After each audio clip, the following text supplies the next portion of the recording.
What's going on, everybody? Good evening. Once again, it is time for the C.O.U. Draw and Chill stream.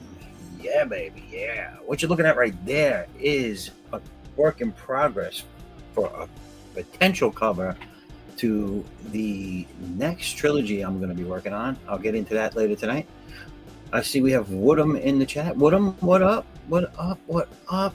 There are dogs and cats and thumbs and some weird sex stuff is going on there. I don't know. Thanks for being here. It's only going to get better as we go down the slippery slope of life. But I do have something set up. So before we really get into it, I'm gonna get into this. You know what I'm saying? You know what I'm saying? Let's do a little of this. Stand by.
Hey, everybody.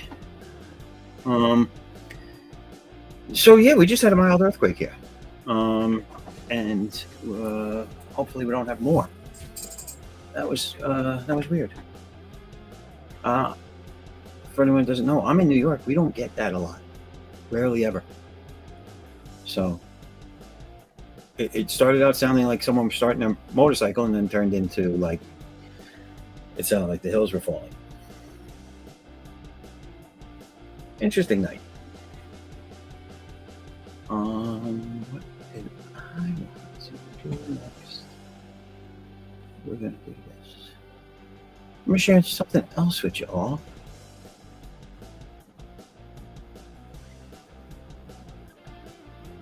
And that would be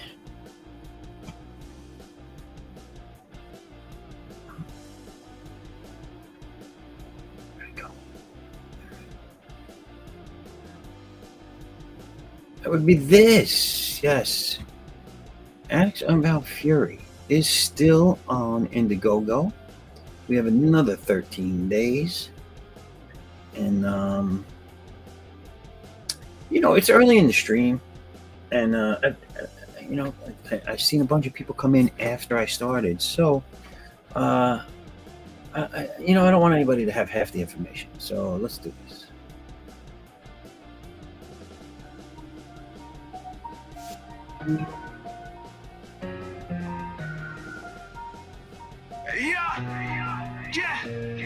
Yo, I'm that Dak Shadow in the night, moving swift, vengeance in my veins. Got the streets in a rift, born from the pain. Life cut me deep like a blade. Now I'm hunting down the snakes that made my world fade. No cape, no mask, just fury in my soul. Superpowered outlaw, taking back control.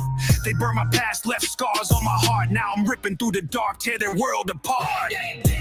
Unbound, I'm bringing the storm. Fury in my blood, from the ashes I'm born. No peace, just war in my sight. Vigilante in the streets, bring the pain every night. Unbound fury, I'm the one they fear.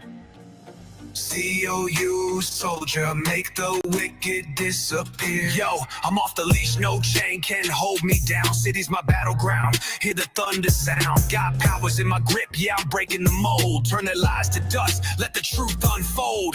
They took my life, thought they buried my name. Now I'm rising like a phoenix, spitting hell's flame. No mercy, no tears, just a fist to the dome. Make dags on the prowl, this world is my home. Unbound, I'm bringing the storm. Fury in my blood, from the ashes I'm born. No peace, just war in my sight. Vigilante in the streets, bring the pain every night.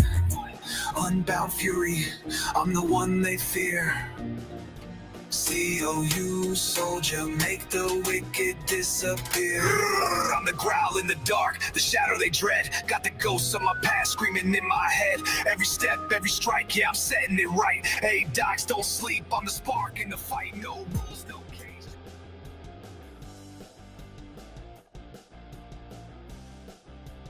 Oh, and my mic was muted. There you go, everybody. So let me go back into this. Stand by. There we go. I'll do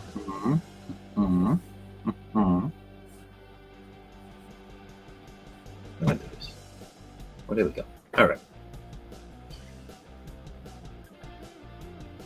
So Addicts, Unbound Fury number 2. Now, we have catch-up tiers in this. So you can get the... Let me just start by saying, if you're not sure if you want this, but it looks interesting, we do have the digital copy editions of, you can get just number 2 if you've already got the first one.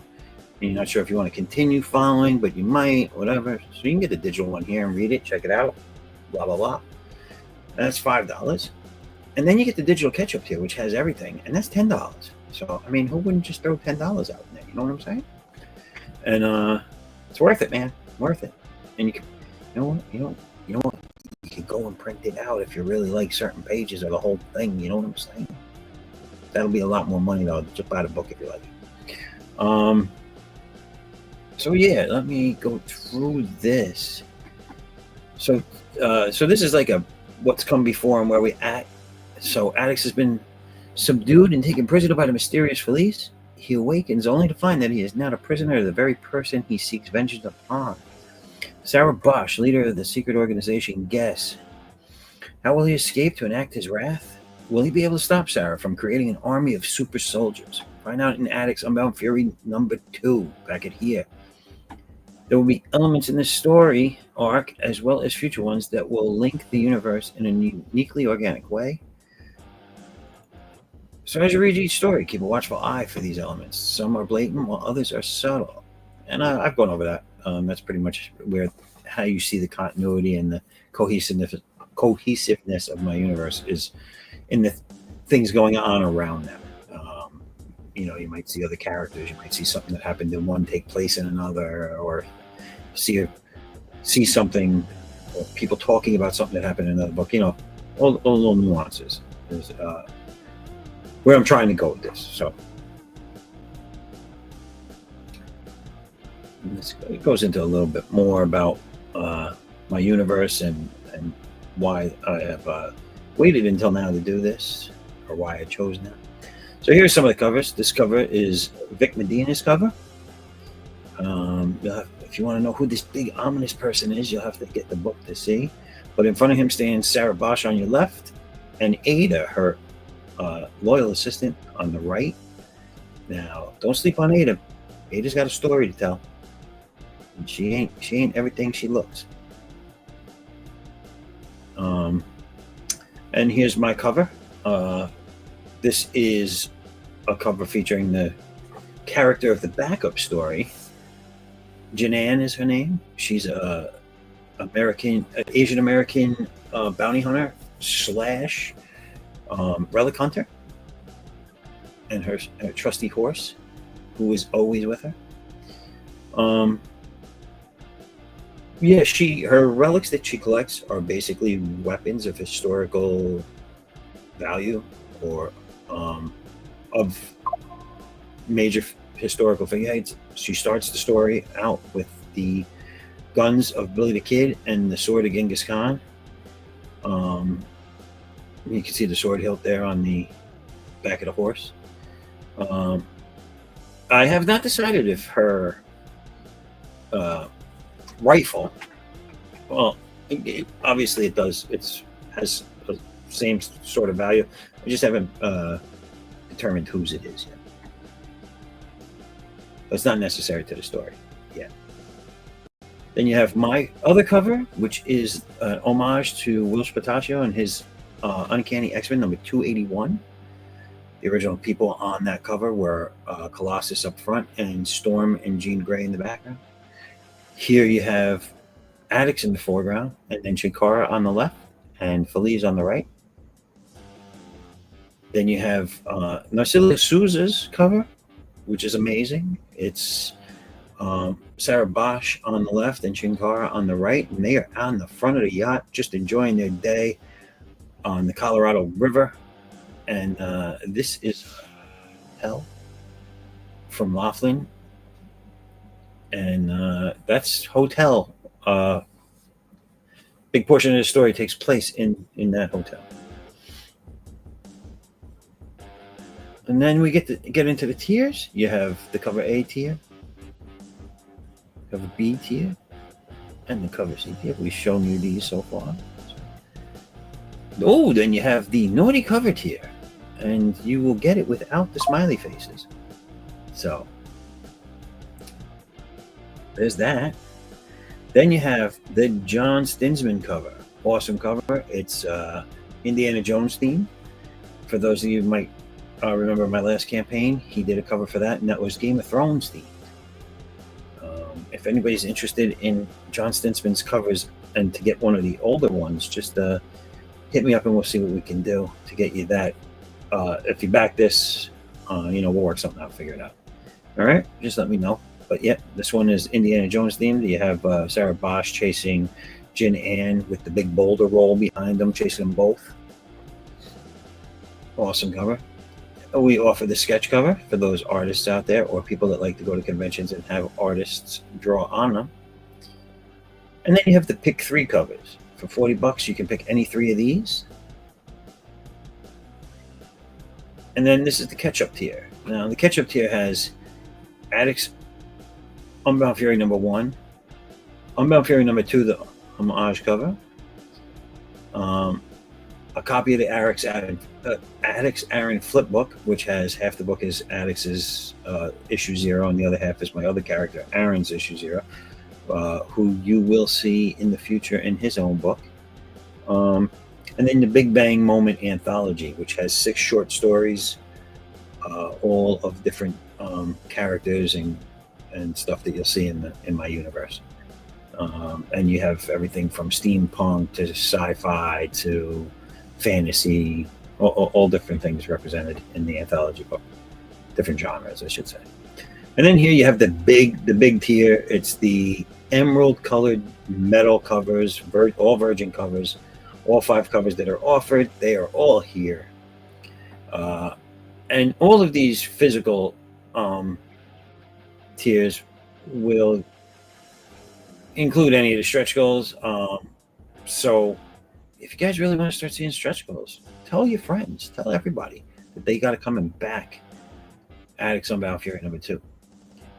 And here are some add-ons. These are the 2 new sketch cards that are going to be offered. They'll be printed, but they're finished. They'll just be the pencils.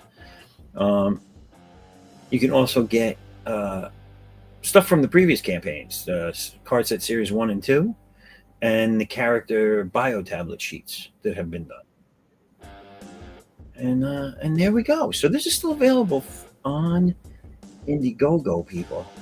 So go back it once, back it twice, 3 times a lady. You know what I'm saying? There's 13 days left. This is already funded on Kickstarter, so the book is being made. Unfortunately, here we need you to back it if you want to get it from Indiegogo, because if we don't meet that 500 at least, that's not gonna happen. All right. Enough of that. I think we've gone long enough into this where you guys are like, I don't think he really can draw because he's just here chilling. You know what I'm saying? It's the chill and chill stream tonight, people. But with all that done, we're gonna remove this from the studio. We're gonna put that back, and here we go. So I think we did this. Yeah, more good stuff from the network. Yes, sir. All right. So anyone that would like to join in, the link is in the chat. You just have to scroll to find it, because I didn't pin the damn thing. It's not that far. It's right here. Can we pin it? Let's pin it. I don't want to do that. No, why can't I do this? Oh, damn it. All right, never mind.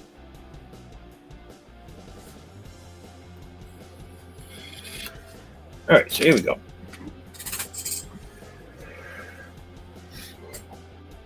Is that music? Was that music too loud? Let me turn it up.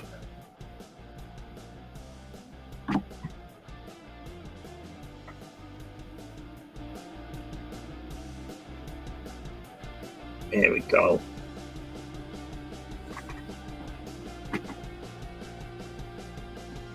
Hey, Edwin, hail.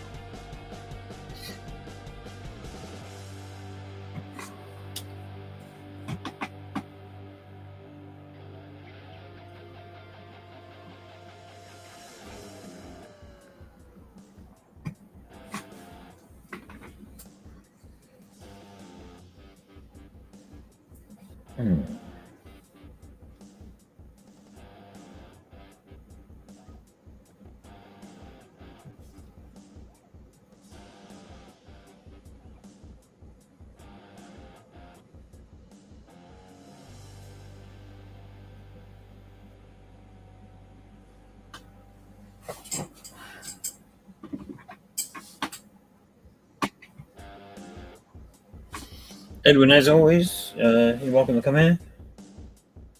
Just let me know. Just doing some campaign artwork.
So in case anyone missed it, not too long ago this evening, I had to run away from the stream to see what was going on, and we had an earthquake. Now, some of you might suffer it all the time and be like, "Yeah, no big deal," but we never see that around here. I think that's the third shake in my entire life, in the 50 years I've been around, that we've had here, and only one of them was really bad. Well, not really bad, but bad enough where it caused damage. But this one was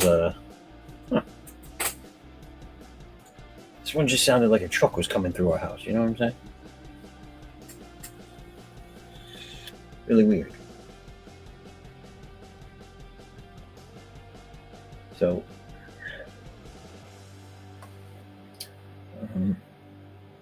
I'm gonna have to bite the bullet soon and go see. Well, not go see. I'm just gonna stream it.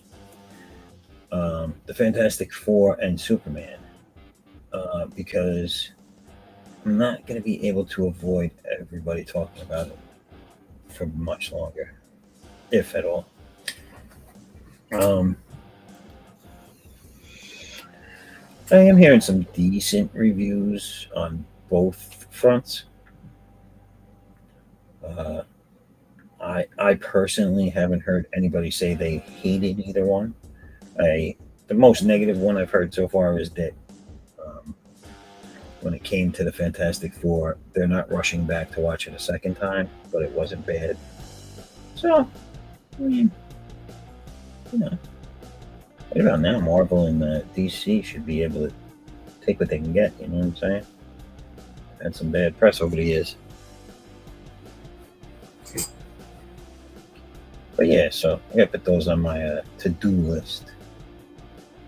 However far down on the list they may occur.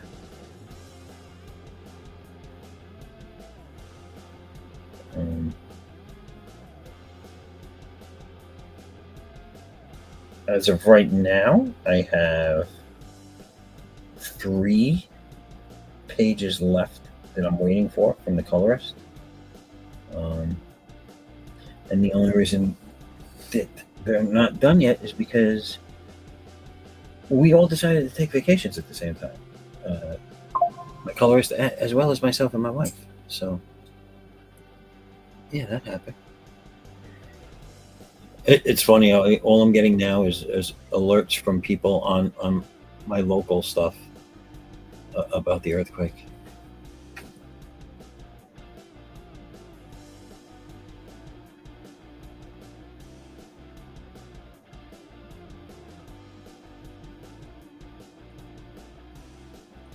I'm telling you, us New Yorkers ain't used to that shit. It's almost the same as if a tornado ripped through here, because we get those on very rare occasion as well.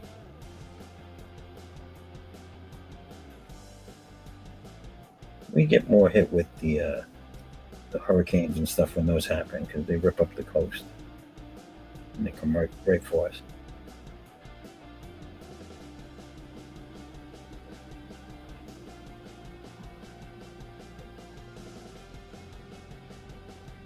Earthquakes, I gotta tell you, there's experiencing even on a small scale, you understand other people's lives a little better. Like even something as small as what we just had, you get that fear of like, oh my god, the house is gonna fall down. Oh my god, what am I gonna do? Oh my god, my family. Oh, it all kind of hits you all at once, real fast.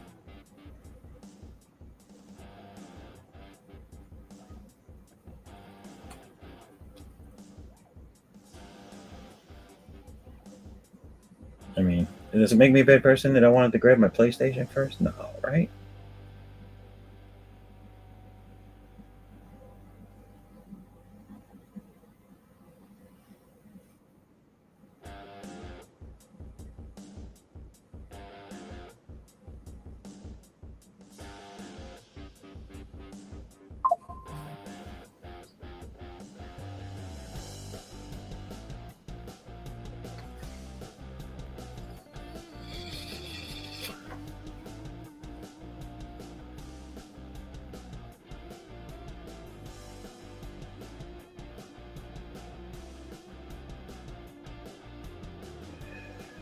I was hoping Christy would be on because I did want to ask her about the how her coloring is coming along on my Pink Panther piece for the contest. You know, the contest that everybody should go and vote for me to win because I mean it's just the obvious choice.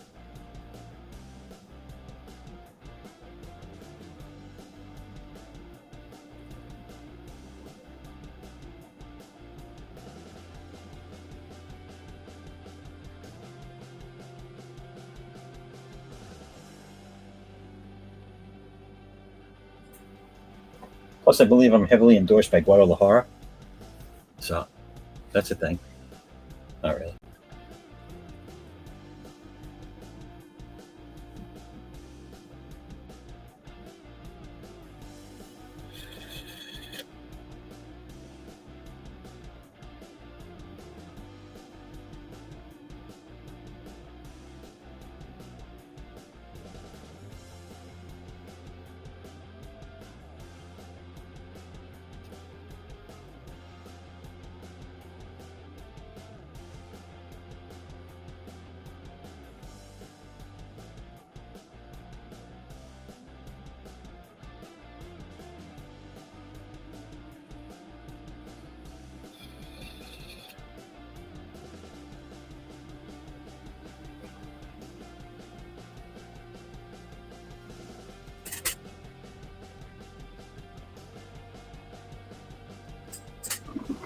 Oh, Edwin.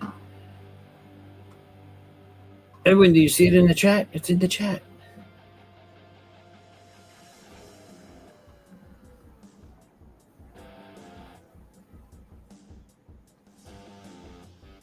I'll drop it again. Hold on. Dang it.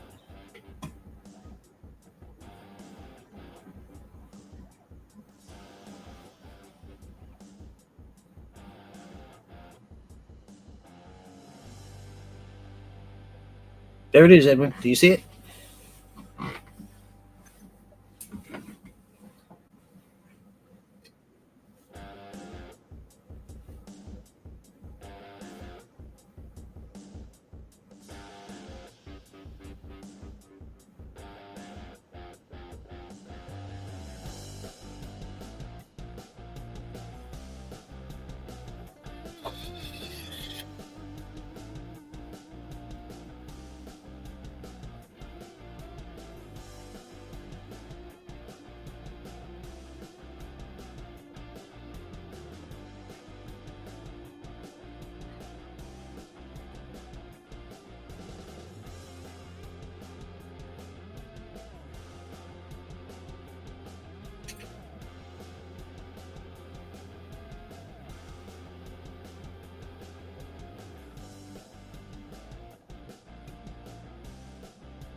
There we go.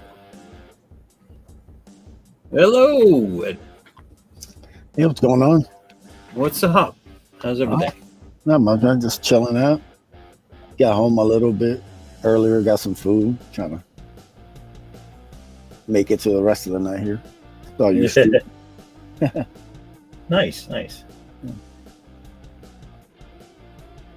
Yeah, it did. Started it with some heavy shelling, and some breaking news about the upcoming draw stream. Panel stream.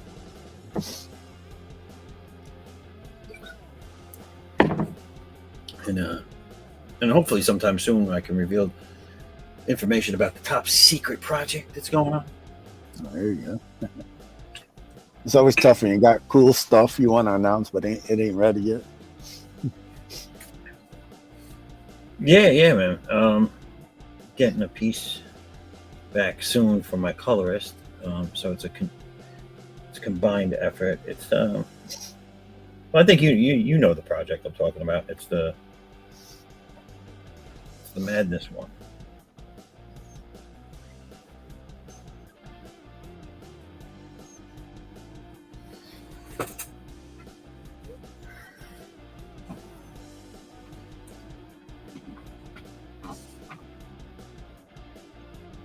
Gonna get some people in here. All right.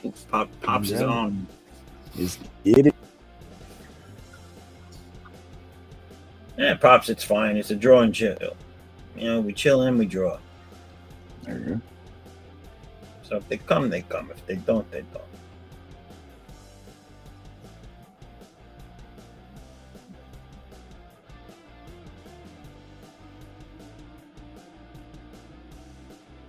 But yeah, man. I just been working on these new cover ideas, and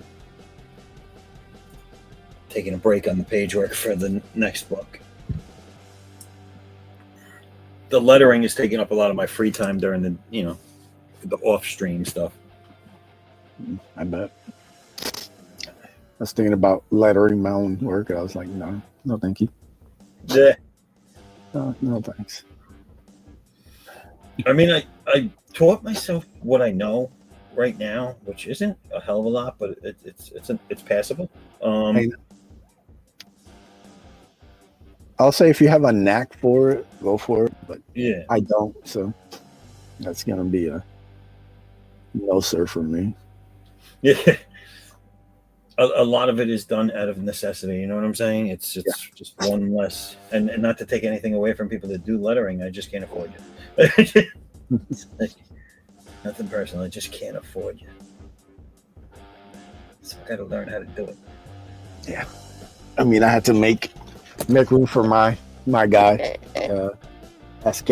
He just makes it so much easier for me, and he's worth the money. That's awesome. It's good. You could say, you got a guy for that. You could say you got a guy for that. Yeah, I do, thankfully. As long as he keeps responding to my emails. That's what it's all about. As long as the responses keep coming back, it's good. That's the way I feel about everybody I work with. As long as they keep replying, I'll keep hiring you. Right. Yeah, man. I mean, I came in here to this scene, believe it or not, almost 5 years ago, and I haven't. I didn't know anybody coming into it. One person I knew, and now everyone I've met so far, for the most part, especially the ones I actually have to work with, like which is mostly colorists, and one like pre-press type person that helps me out. They've all been great. They've all been amazing. No problems with the work. No problems with no issues with payments or arguments or anything like that. So I've been lucky because I hear some nightmares. Yeah, I mean, I've only had issues with one artist. Everybody else I've worked with, been cool. Yeah. Yeah, it's really good. It's not easy. I mean, like I said, Yeah. I've heard a lot of nightmare stories about Oh yeah. people having their, the book's all done and then the person just never gives them anything or runs off with it, or the other side of it is they never get paid for shit. It's like, wow. Yeah.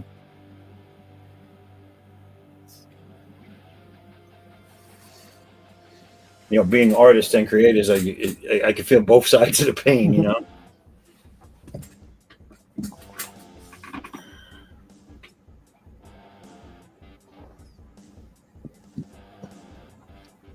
Oh, let me put this up. Yeah, it's not Aces, easy. Drawing Aces Anthology is live on Kickstarter, people. That's right. Go check it out. I know it got swept a little bit under the rug. Everybody's doing big launches, so When did you launch? Launched Thursday. All right, cool. Yeah. Maybe go check that out. Definitely.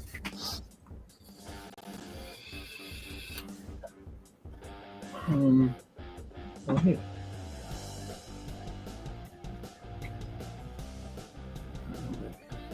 Oh, I don't even have. I'm not having that up.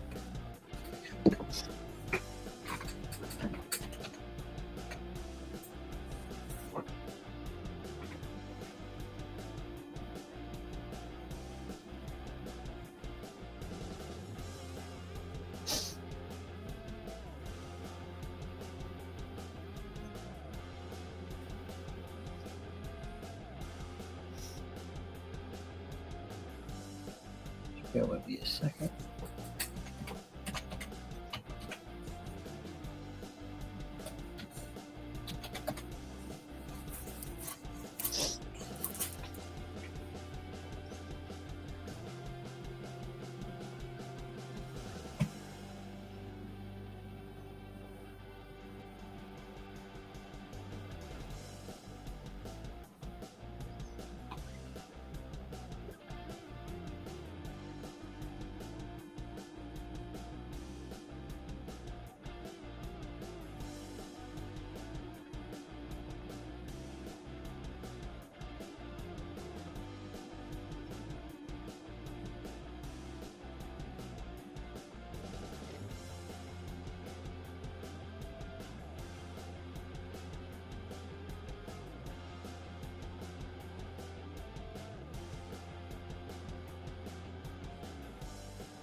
Sorry, I'm trying to get something to pull up real quick. You're good.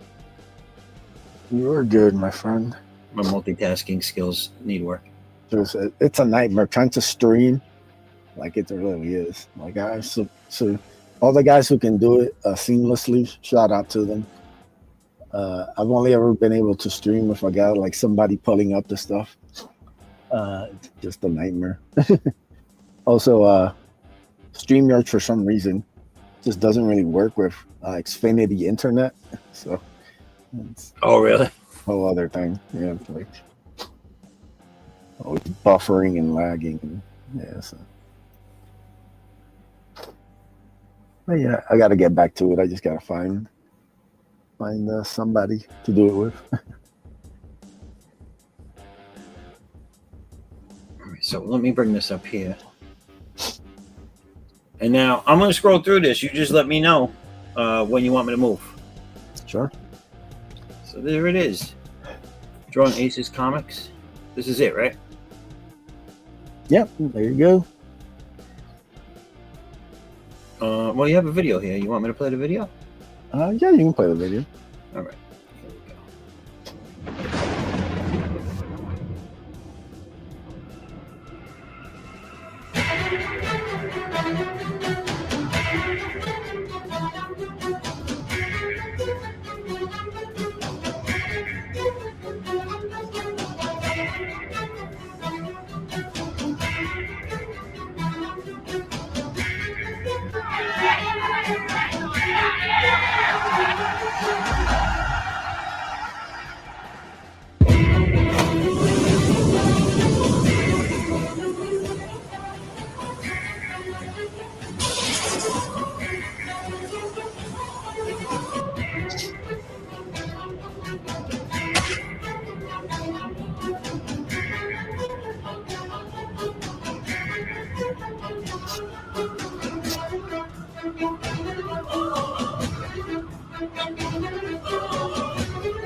It looks really cool. Oh, thank you. Very nice. I like. So you did everything for it, or? Oh no, I'm the writer. Okay. Well, it looks good. It looks good. The art looks good. Yeah, you're a bunch of talented guys doing some badass art, Yeah. drawing some cool stuff. Yeah, I'm excited about it. So you have several different artists doing work in this. Yeah, there's it's 5 short stories, technically 6. I'm doing there's like a 2-page spread that's like a story. There's like a bonus story that kind of be like a surprise for people. Right. But yeah, this is the main ones. 5 short stories and different art on each one. Very cool. Yeah, you see that cover there by How Comics. Yeah, that's awesome. Yeah, he's super talented. You see all my characters there. There's Ace in the middle. The This is Ace up top. Yeah, right there, flying to you. On his right, the guy with the cape is Savior. He's a new character I'm introducing in this book. The Viking guy right there is Arik. He's from a book I did called Raid of the White Leopard. The guy with the blood all over him is Bloodbone. I remember seeing that a while back. Yeah. Put out an ash can with it. Yeah. Bloodbone. Then there's a 5th character, a story called Blue Blaze. That's also kind of like a bit of a surprise kind of mystery. Right. So she's not really showcasing the cover. But yeah, Hal did a great job bringing this together. Kind of very nice. Yeah. Everything I've been working on kind of like the last 5 years, plus the stuff I'm going to be working on the next couple of years, all kind of coming up. So are these stories that have already been published, or are these characters that have been published but a new story? Two stories have been printed before. The Savior story is new. The Blue Blaze story is new. The Ace story is new. It's never been published before. And then the Bloodbone was published in the anthology. But like I said, that was in Ashcan. So this is an actual like full-size comic, 32 pages. And then the Raid of the White Leopard is basically the first 7 pages of the original story. Now, the White Leopard is the Viking guy, yeah. That guy, okay. I'll get it. It'll take me a few times. It's a lot of information. Yeah. I've been trying to memorize this pitch and everything. I got to juggle, trying to sell this for like a month. Now these interior pages here are so you have a different artist for each story. Yep. So this is the Ace origin. This is by Barbusco Comics. It tells like the backstory of the Ace. His real name's David. David has this growing up idolizing his father and kind of like that relationship. Yeah. So it's a fun little story right there. You see young David rooting on his dad. This is a cool mix between like American comic and anime. It looks like. Yeah, he's got that kind of different kind of style. Yeah. It's actually the second ever thing I ever did for the Ace. So it's cool that's finally getting published now, because it's been holding on to this in my Dropbox for years, literally. Oh, really? Yeah, it's been probably 5 years now. Yeah. So it's cool to get it out. It's cool. Very cool. Very cool. Looks good. Oh, well, this one's my favorite already. I mean, what's this? This is Savior. Like I said, new character I'm introducing. Art by Rafael Cristani. And it's about this superhero who returns to Earth after mourning the loss of his fiance. And when he returns, he ends up saving this young girl here from a gang of thugs.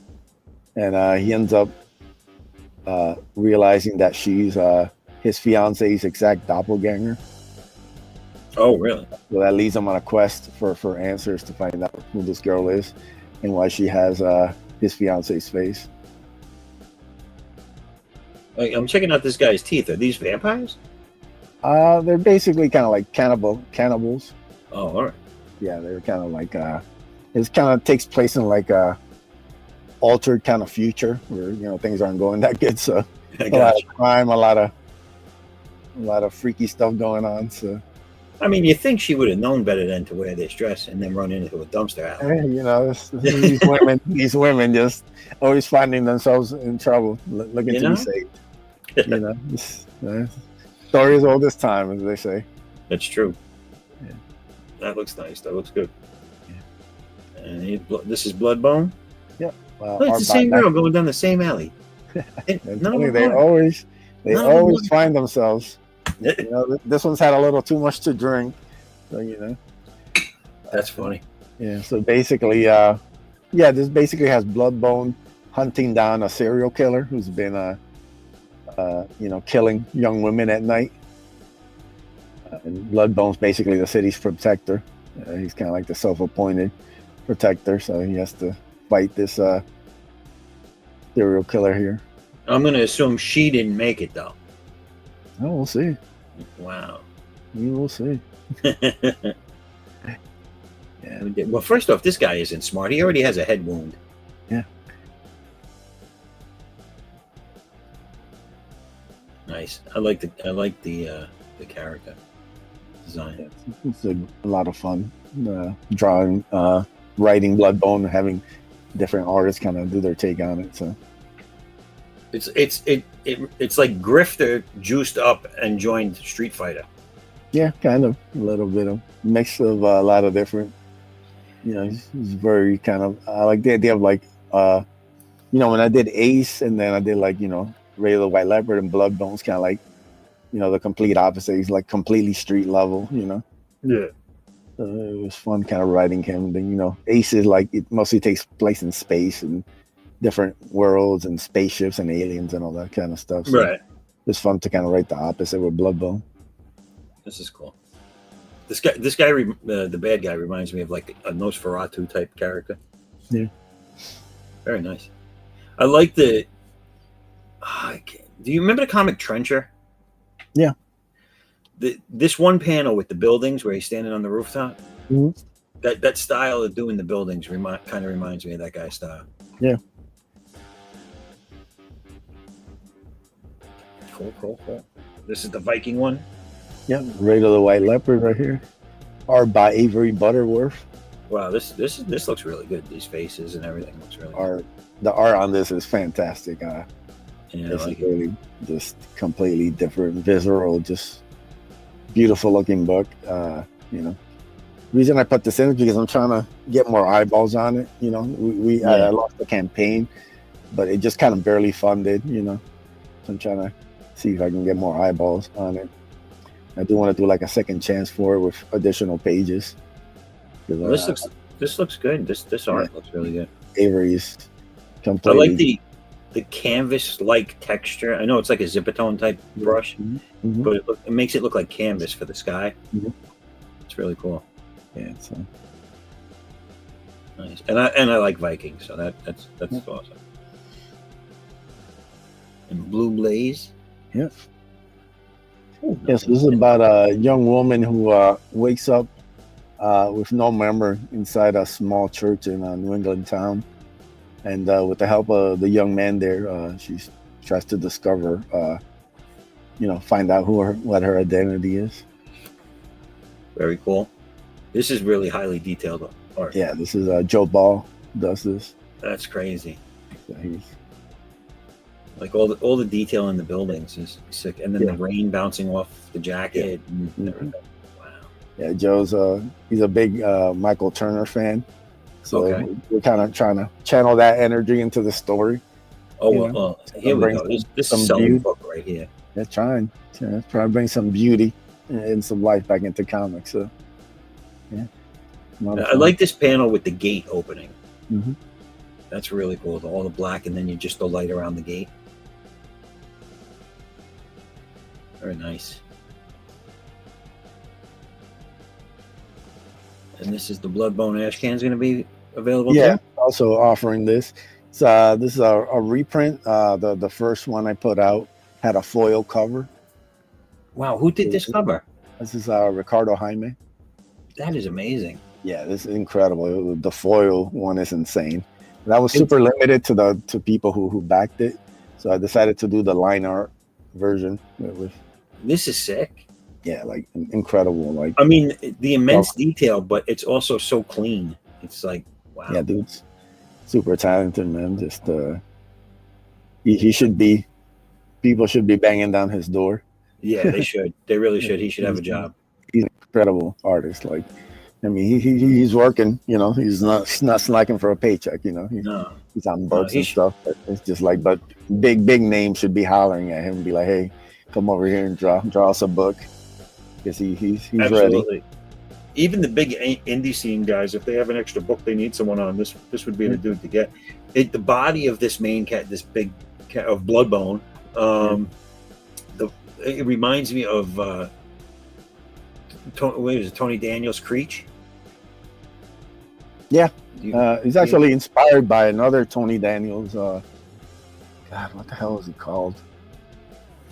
Oh, it's gonna drive me crazy now. I don't know if you know the New Age of Heroes lines with Silencer and all those. So I've heard of the New Age of Hero line. I'm not familiar with the character. I'm gonna have to Google it. This is gonna drive me nuts. Because Tony Daniels did a book for that line. And, okay. It was kind of one of the ideas that kind of helped. You know, Bloodbone's amazing a lot of things. Was it recent in the last couple of years? Probably like 5 years ago. Oh, okay, that's not it then. But the reason I say it reminds me of the Creech is like the way the material is tight and you see the striations in the material. I remember him doing that on the suit that the Creech was wearing, like that. He had like a skin tight suit on.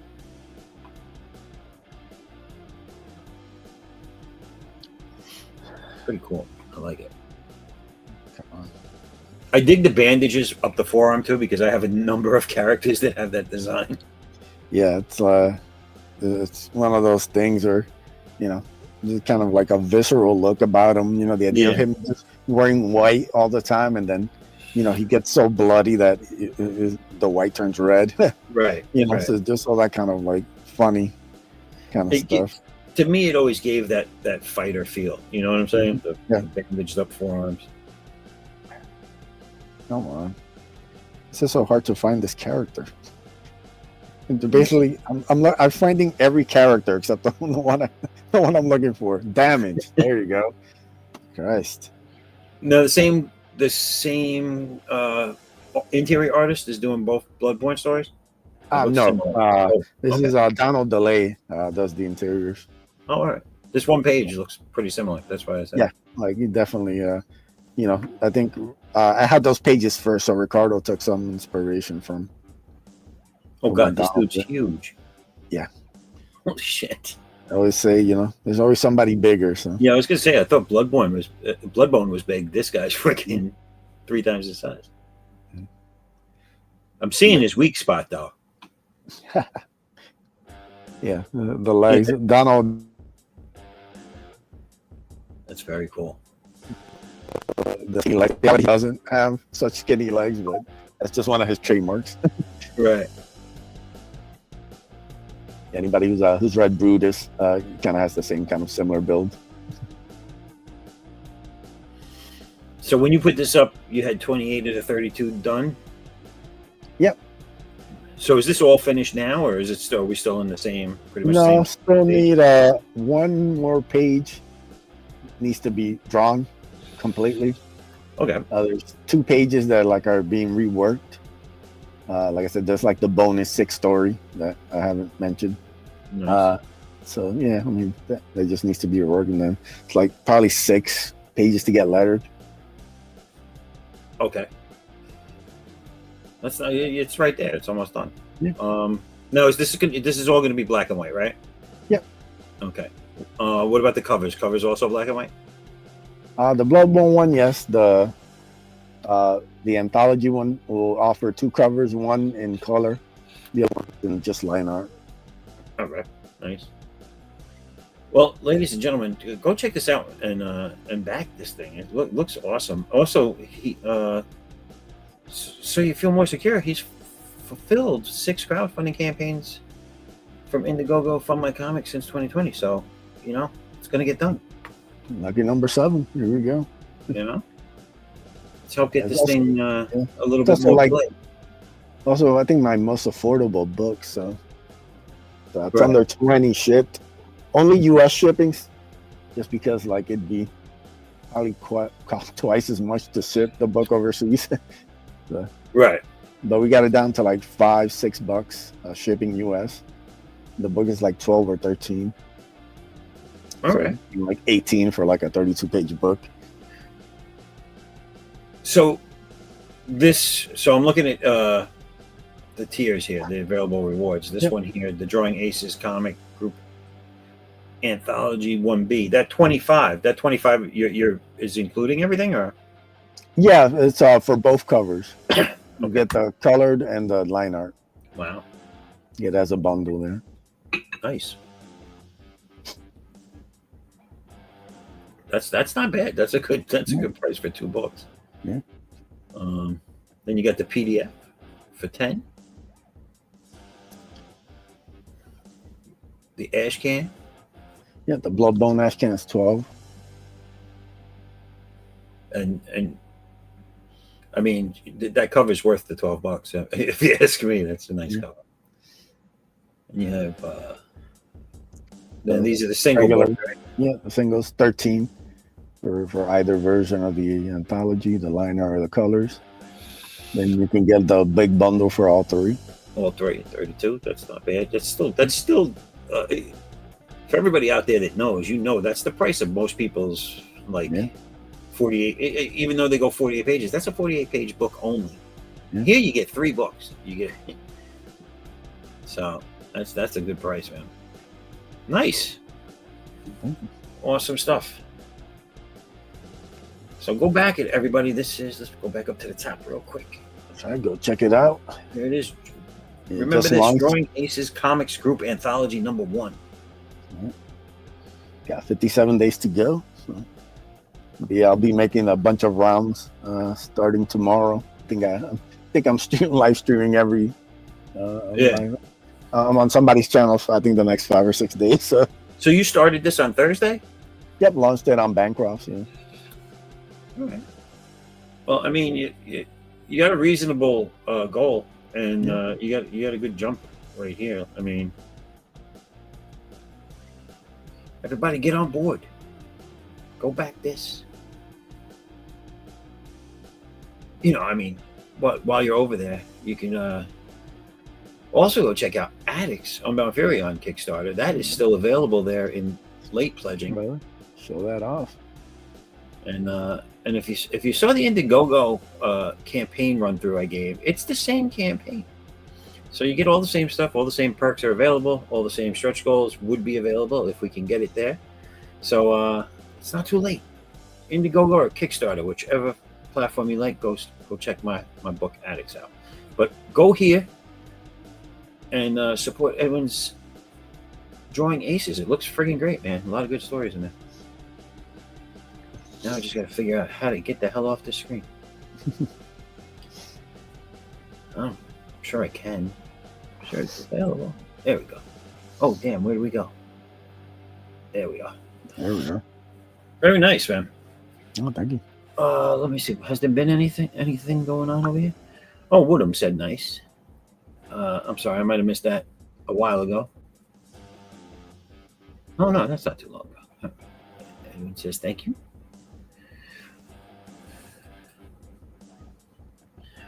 Woodham, what are you up to? What do you got going on, Woodham? Let us know in the chat. And the viewers, at least the viewers that I can see, is at my all-time favorite number of 69. So I appreciate all of you. Yeah, so I changed. I don't know if you saw me do this earlier. Probably did, right? My other potential covers for my next trilogy. Oh, nice.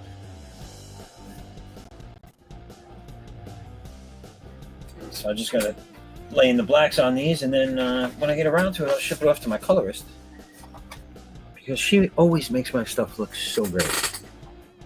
I'm very happy to have met these 2 colorists that I have working for me. Yeah, that's all you want, Yeah, I mean they're both great. One's dedicated to doing all the interiors, and one does the covers. Yeah.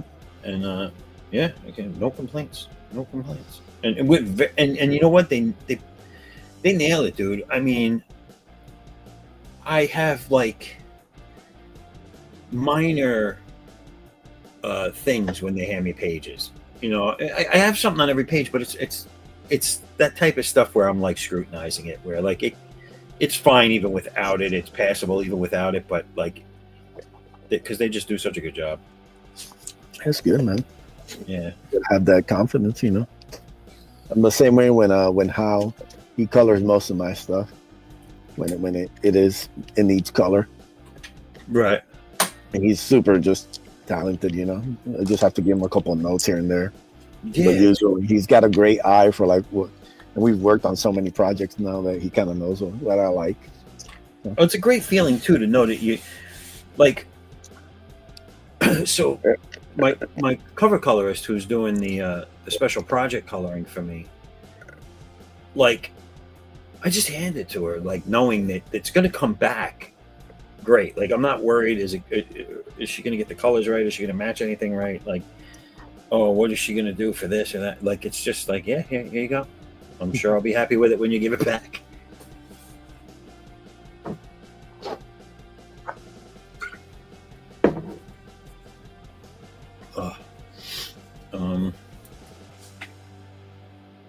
I did have something. I will be showing this. This will be the second time I'm going to show this. Oh, no, not that. Oh, damn. I wish you could share more than one thing at a time. You gotta keep taking it down and putting it up. Yeah, that'd be nice. It's just a little suggestion, StreamYard. Make it happen. Yeah, I mean for all the money they're asking for, so at least they can do. I like the way all these things, like Netflix, all these things people subscribe to and do monthly stuff on, the price keeps going up, but you're not getting anything new. Yeah, no, it's supposed to be like. Remember when Netflix was like $5 or whatever, you know? Yeah. Most of the reason people jumped on is because it's so like simple, you know. It's like Listen, one price structure. You know, everybody got the same thing. Well, I remember when Netflix was basically Blockbuster, but through the mail. Yeah. They used to mail you hard copies, DVDs, and VHSs to watch. And then they changed their whole structure to being a streaming service. So here, let me just show this again. So for those of you that missed it the first time, putting together a new draw stream. It's a panel draw stream where we're going to talk about different topics each week. It'll be a weekly one. Right now, it looks like it's going to be on Thursday. And in the process of putting together a 4 to 6 person core group of panelists that could be there. We'd like every week, but if they have to miss one here and there, at least they'll be there for most of the time. And then we'll also let people in each week, as many that wants to come in. And we'll have a weekly theme draw where, you can draw. There'll be a different theme and everybody works on their own take on that theme. And yeah, just people sharing a bunch of information like how-to stuff, the business, all different things. So, and this is the working thumbnail for it. I'm going to call it the Meds Draw Stream. Meds standing for Madness Entertainment, Dukes and Duchesses. And the tagline is the benchwarmers are ready to play, baby. And this is the goal of this stream is going to be to bring everybody's audiences together, let them see a bunch of different people, different creators, different things that are available out there, expose them to more stuff, and hopefully grow everybody at the same time. It's an attempt to start getting some camaraderie, some networking, really actually going in the online indie space amongst the people that aren't the major players. You know what I'm saying? So yeah. So hopefully we get a good turnout for this. Hopefully everybody enjoys it. It's going to be 2 hours. It will be just a 2-hour stream because we're fitting in between other shows. But 2 hours is more than enough time to get all this done. Yeah, for sure. So if you're interested in being on the panel, or if you're interested in watching it, just let us know. And that's that for that right now.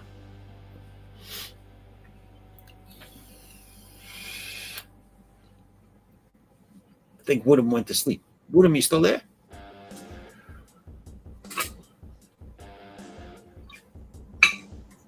I noticed some other people that were on another draw stream, which I don't think ended yet, that said they might be coming over. So hopefully they come over. Nice. I am gonna just keep on keeping on with this piece until this one's done. There you go. or until I'm done with it. I do that. Do you find yourself doing that ever? Like you'll be working on something and you're like, all right, I'm gonna stop this and work on something else because I'm getting kind of fried on this right now. Oh yeah, one of the things I've learned is to not force a story if it's not flowing correctly. Right. So I have no problem stepping away from the table and just working on something else until I get re-inspired. Yeah, it happens, man. And that's why I usually have so many things working at the same time, so that I can jump from one to the other. Yeah, I got tons of like script ideas and stuff. It's like, man.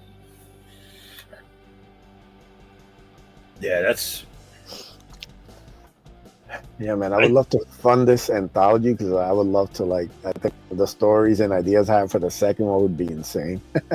Nice. So it's like one of those things where like you can get this off the ground, It's like the second one is gonna be bonkers. That's the hardest thing to do is to wait.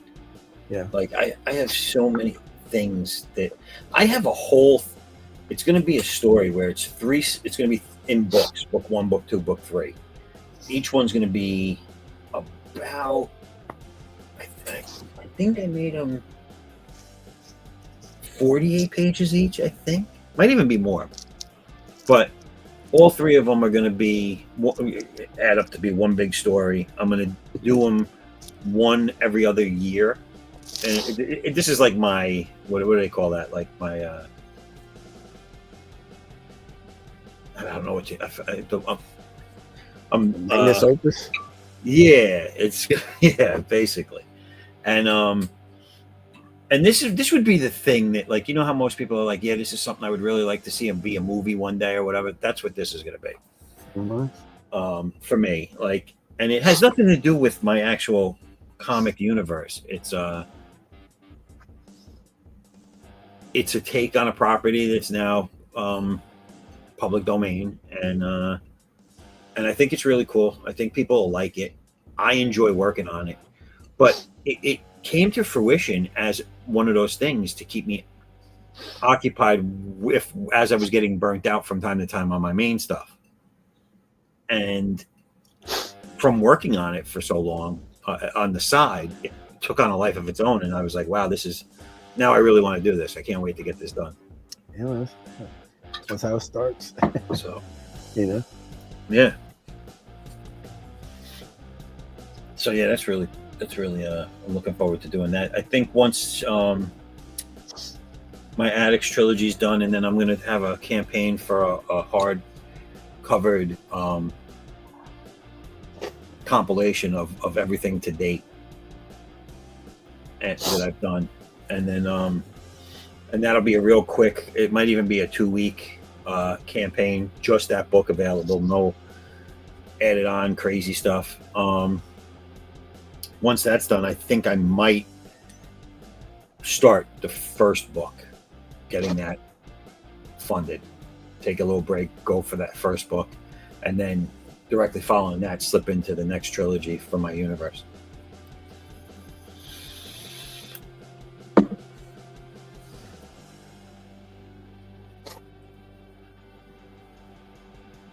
I like to keep everything fresh and keep everybody guessing and give them a nice variety of things to look forward to, Yeah, definitely. Kind of like what I've been trying to do, launching Ace, and then you got Radio the White Leopard and Bloodbone. Just everything's a little different. Nothing's the same. Yeah, and you have a nice stable of stuff already done. You know what I'm saying? Yeah, trying to grow this the backlog. You know. Very cool.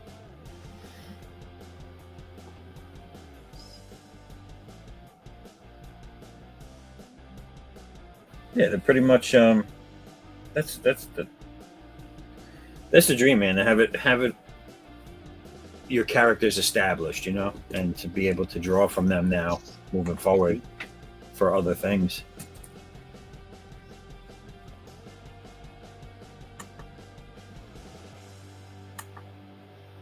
So I remember not too long ago, I was like, yeah, I don't have enough to go to enough stuff to do a convention. I don't have enough stuff I don't have anything to offer on a campaign. And now I'm like, oh, I got actually 4 books because the first campaign had 2 separate books in it. I said, I got those. I have a small art book available. I have all these things now that I can bring to conventions that I can offer with other campaigns. I have card sets. I have, builds up quicker than you think. Like, Yeah, for sure. Oh, we have someone else in the back room. We'll bring them out here. This is Tank. What up, Tank? What's up, party people? What's up, Edwin? What's going on? Yeah, what up, homie? Dude, I'm loving that little profile picture you got going on there. Thank you, bro. I know, Who we got man. dancing? The White Witch? Yeah. So, today's waifu is the White Witch. I was late to the studio to Dawn show, and so I was like, no, I'm gonna have to bust out with an extra slutty waifu today, just to make up for being late. And What were you guys drawing over there? So today was supposed to be Youngblood, but I mean, we had Salty Draws and Eric Nieltowski on, so I was like, all right, I'll draw the theme, but at the same time, I'm gonna draw the other characters too. So I got Cogent from Shadow Sentry and Silence Do Good, of course. Ben Franklin from Silence Do Good. Up on here, having a little fun with it, and wibbly wobbly, timey wimey. And Salty loved that because he's like, yes, see, you get it. And I was like, yeah, no, I totally get it. I love this. I love this concept. It's great. So out of control. And I love out of control. That looks good. I like it. Thank you. Who's the one on the bottom? That's Silence Do Good. That's Ben Franklin. He's a little guy. Nice. Yeah, I'm gonna fix that front arm though. I hate it. So I was gonna ask you because I'm looking at it so small though. I'm like, what's going on there? Yeah, no, see, and that's the problem. As soon as I zoomed out on it, I was like, oh, that's just. I mean, I didn't like it beforehand, but yeah, no, I'm like, no, that's crap. I gotta fix that. So, I might be done drawing for the day though. To be honest, I have been working on commissions all day. Yeah. Drawing program, and I was like, no, I gotta stop by Zapp's and say at least come in and say hello, and be friendly, and bring a little waifu. Well, everybody needs a little waifu in their life. Some jiggle physics. She's got some jiggle. She got the jiggle physics. I do like it. I like the design.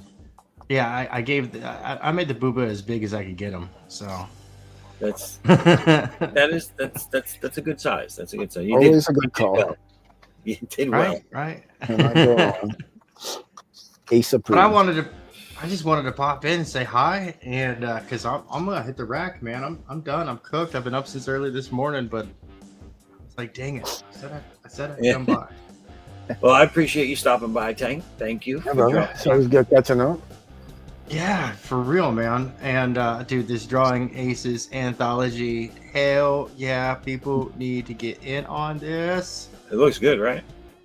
Dude, I've been a fan of Mr. Acevedo for a hot minute now. I remember when the Ace was getting all put together, And I drew them on the It was like a mega lifetime ago, collage. man. It was like a No, decade, for like real, a decade right? ago, man. Just like a lot of us are from the ground floor up, so it's crazy. So Is it's that just where I come saw it along. before?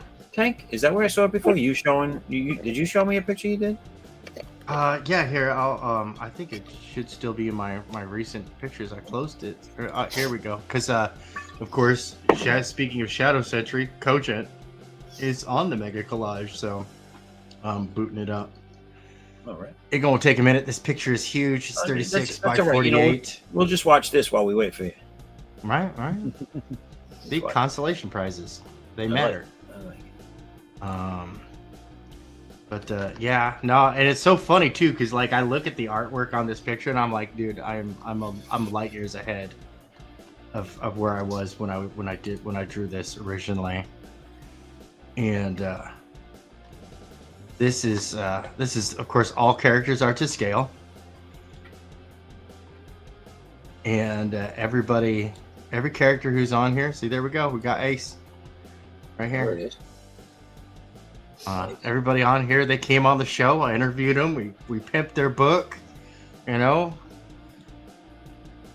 we paddled with that oar, and of course, this empty spot right here. This is cursed.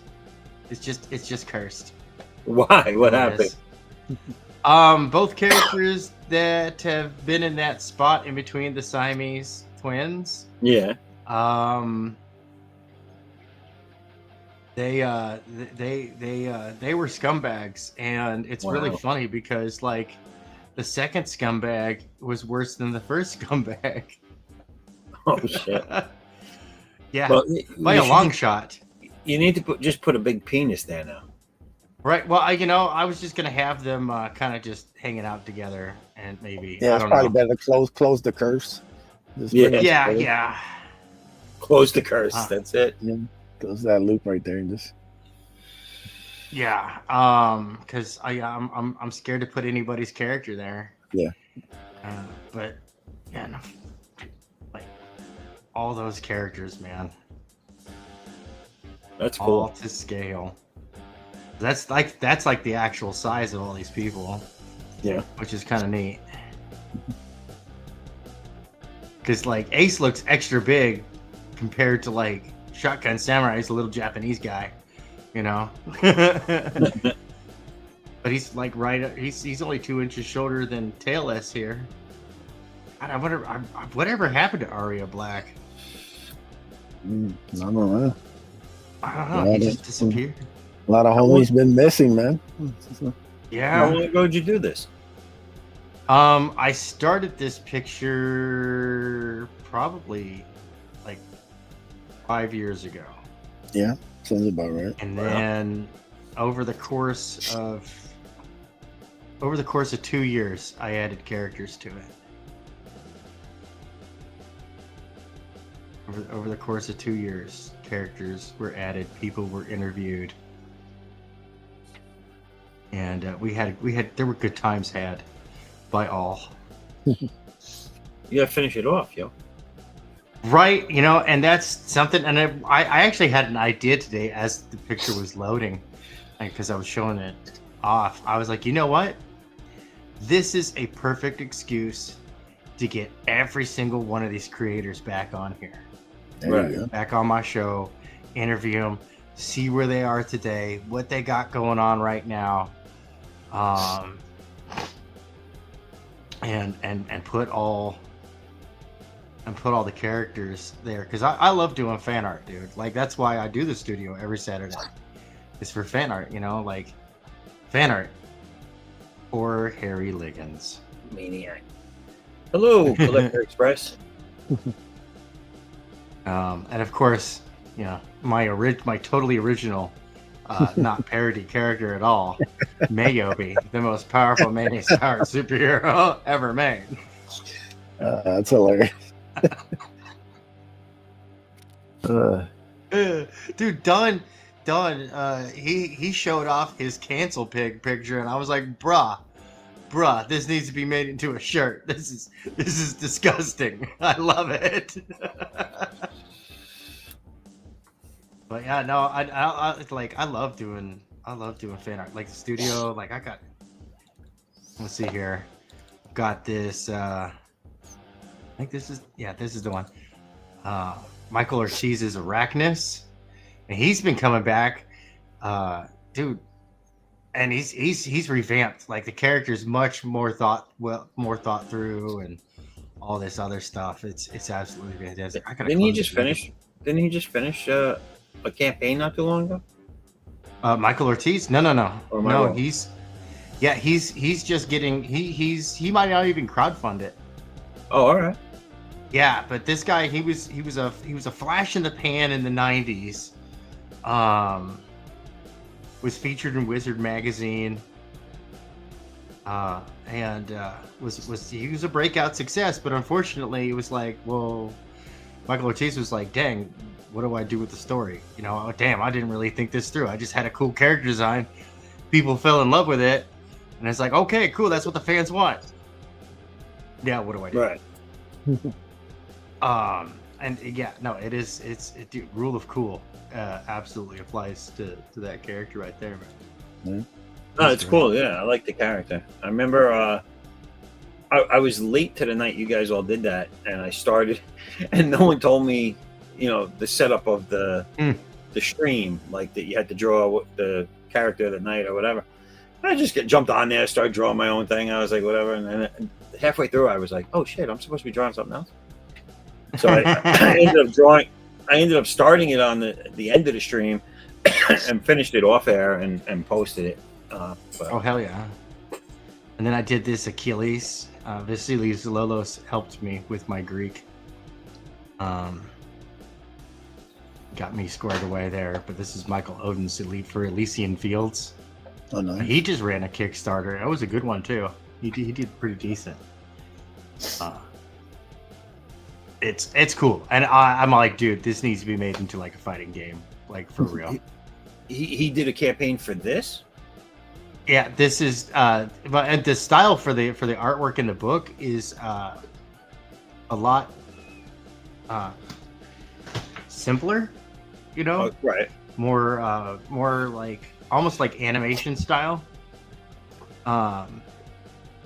I would say it has like kind of like a Dawn Blue Disney flair to it, but it's not like overly cartoony, you know, still very much kind of young male comic book style, but definitely Western art. I decided I was just gonna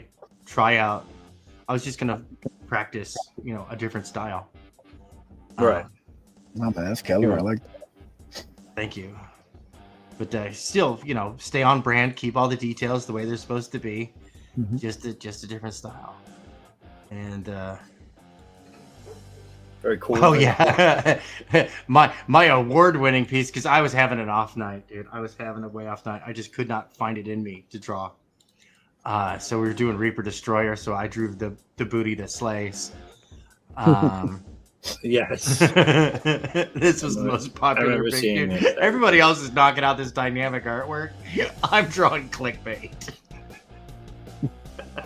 That's awesome. Back. I have to say that you should have boobed it up a little too. Yeah, well, I mean, dude, I gave him a little shadow bulge. You know, gotta respect the bulge. Especially, you know, now it's it's not the Bancroft bump anymore, it's the Bancroft bulge. I am going to copyright the shadow bulge as a character.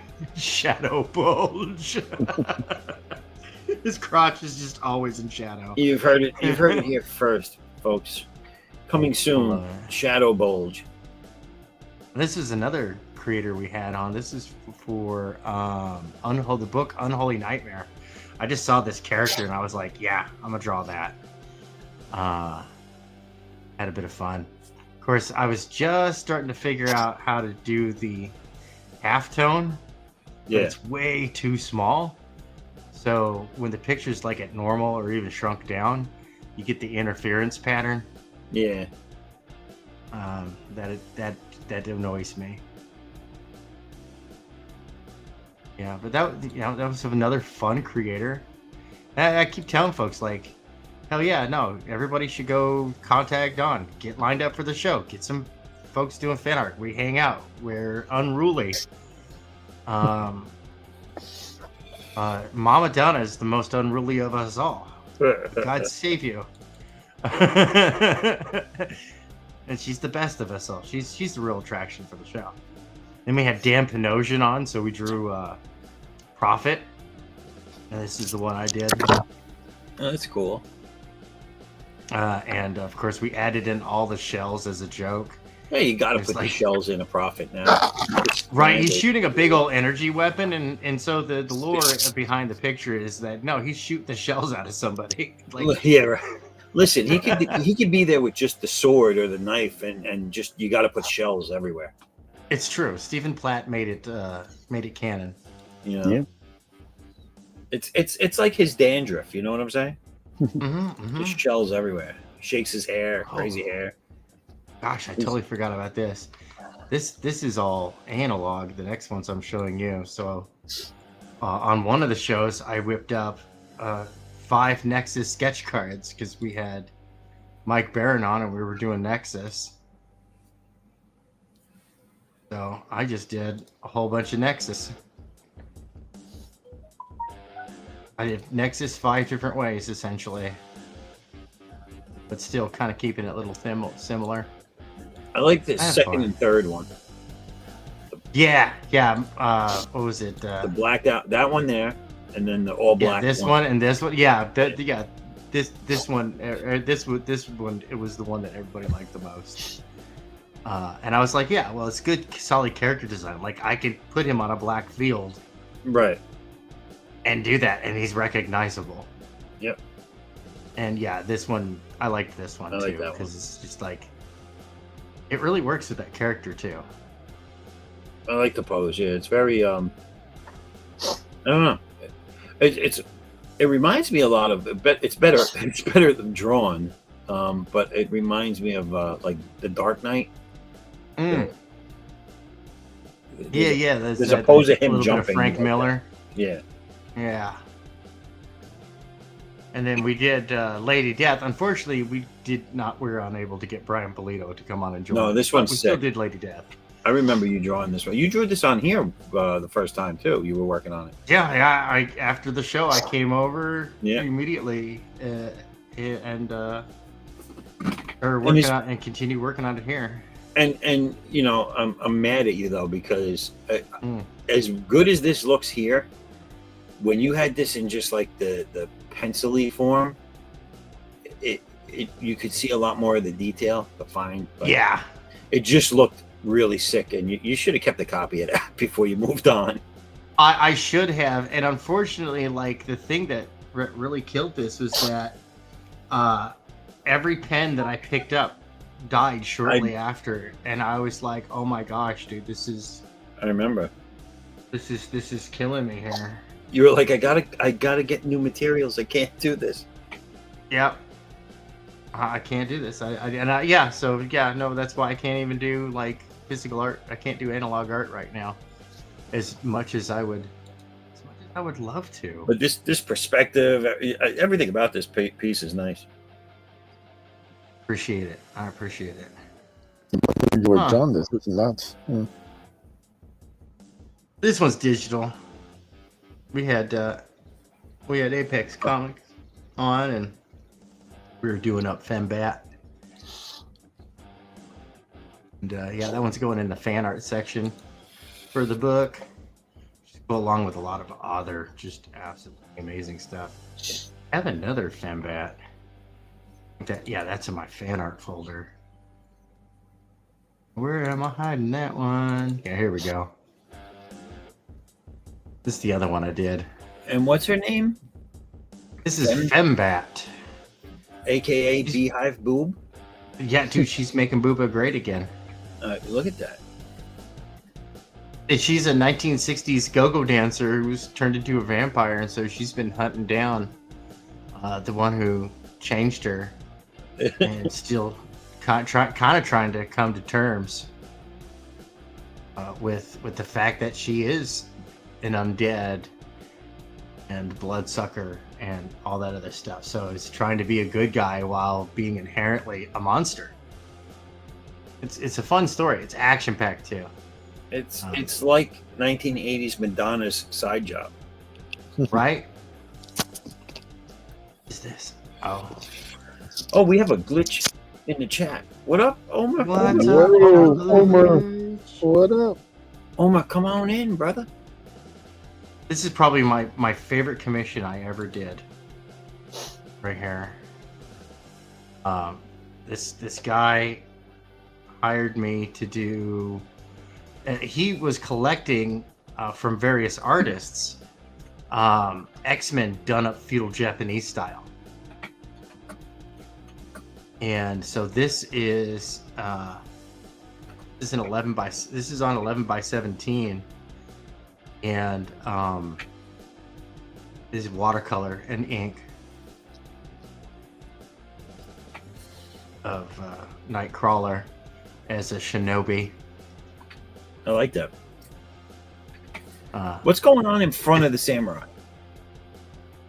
Oh, that's the poof. The cloud of smoke that it leaves behind. Yeah, that's the Bamf. Cloud of Bamf. And he's got the tiger's flute. Kill Akira Kurosawa and shit. Yeah, no, too much fun. Yeah. And I actually got commissioned to do a few different pieces from him. I did 3 different pieces. I did Colossus, who was like tending a stone garden, and he was kind of like writing kanji, but he was using a giant stone pillar with like the wrap and the blessing little talismans and stuff on it. Right. But he's all casual and like relaxed. It's this giant fucking stone pillar, you know. And then there was another one of, and this was like a heavily detailed piece. This was Beast after like a castle siege. So the castle's in the background, it's burning, and just all the way leading up to the castle, he's in the foreground, and all the way leading up to the castle is just dead bodies, and the banners are the classic Magneto M and the X-Men X. Right. And there's just bodies everywhere, and he's got like broken arrows and arrows sticking out of him. He's slashed, he's cut up. He's, dripping blood. He's got a naginata in one hand, and he's just looking around, just completely heartbroken. Like that's the look on his face, is that he's heartbroken. I hate and I was like, dude, I love that. Naginata. Yeah, like he was, the guy person who, and I was like, dude, I love your vision for all of this stuff. And I was like, it's too bad Marvel could never do anything like this, right? Yeah. Yeah. Omar, come on whenever you get a chance, and we're on. Come on up here. He's fixing to watch a movie. What? Yeah. Oh yeah, and I just did this for Jason Dubé's fan art show. This is Caitlin from Charms. Yes. Good book. I recommend it if everybody. That's what I'm hearing. First time I heard about it was on Dubé's channel. And, I have all of them. The guy Russ, Russ Cassidy, that puts them out. Great guy. That's what I hear. He's helped me with a lot of stuff, and I am eternally grateful. Yeah, no, I'm hearing all sorts of great stuff, and just I've known Jason for 10 years now, and he's a great guy. He runs like his Friday fan art show is like the most positive, high energy show. I don't understand why it doesn't have a higher viewership. Whose show is this? Jason Dubé. Oh yeah. He runs Scattered Comics. His big series is Shadowhunters, which he's got one. Shadowhunters Marionette is in that one's in sign up phase over on Kickstarter.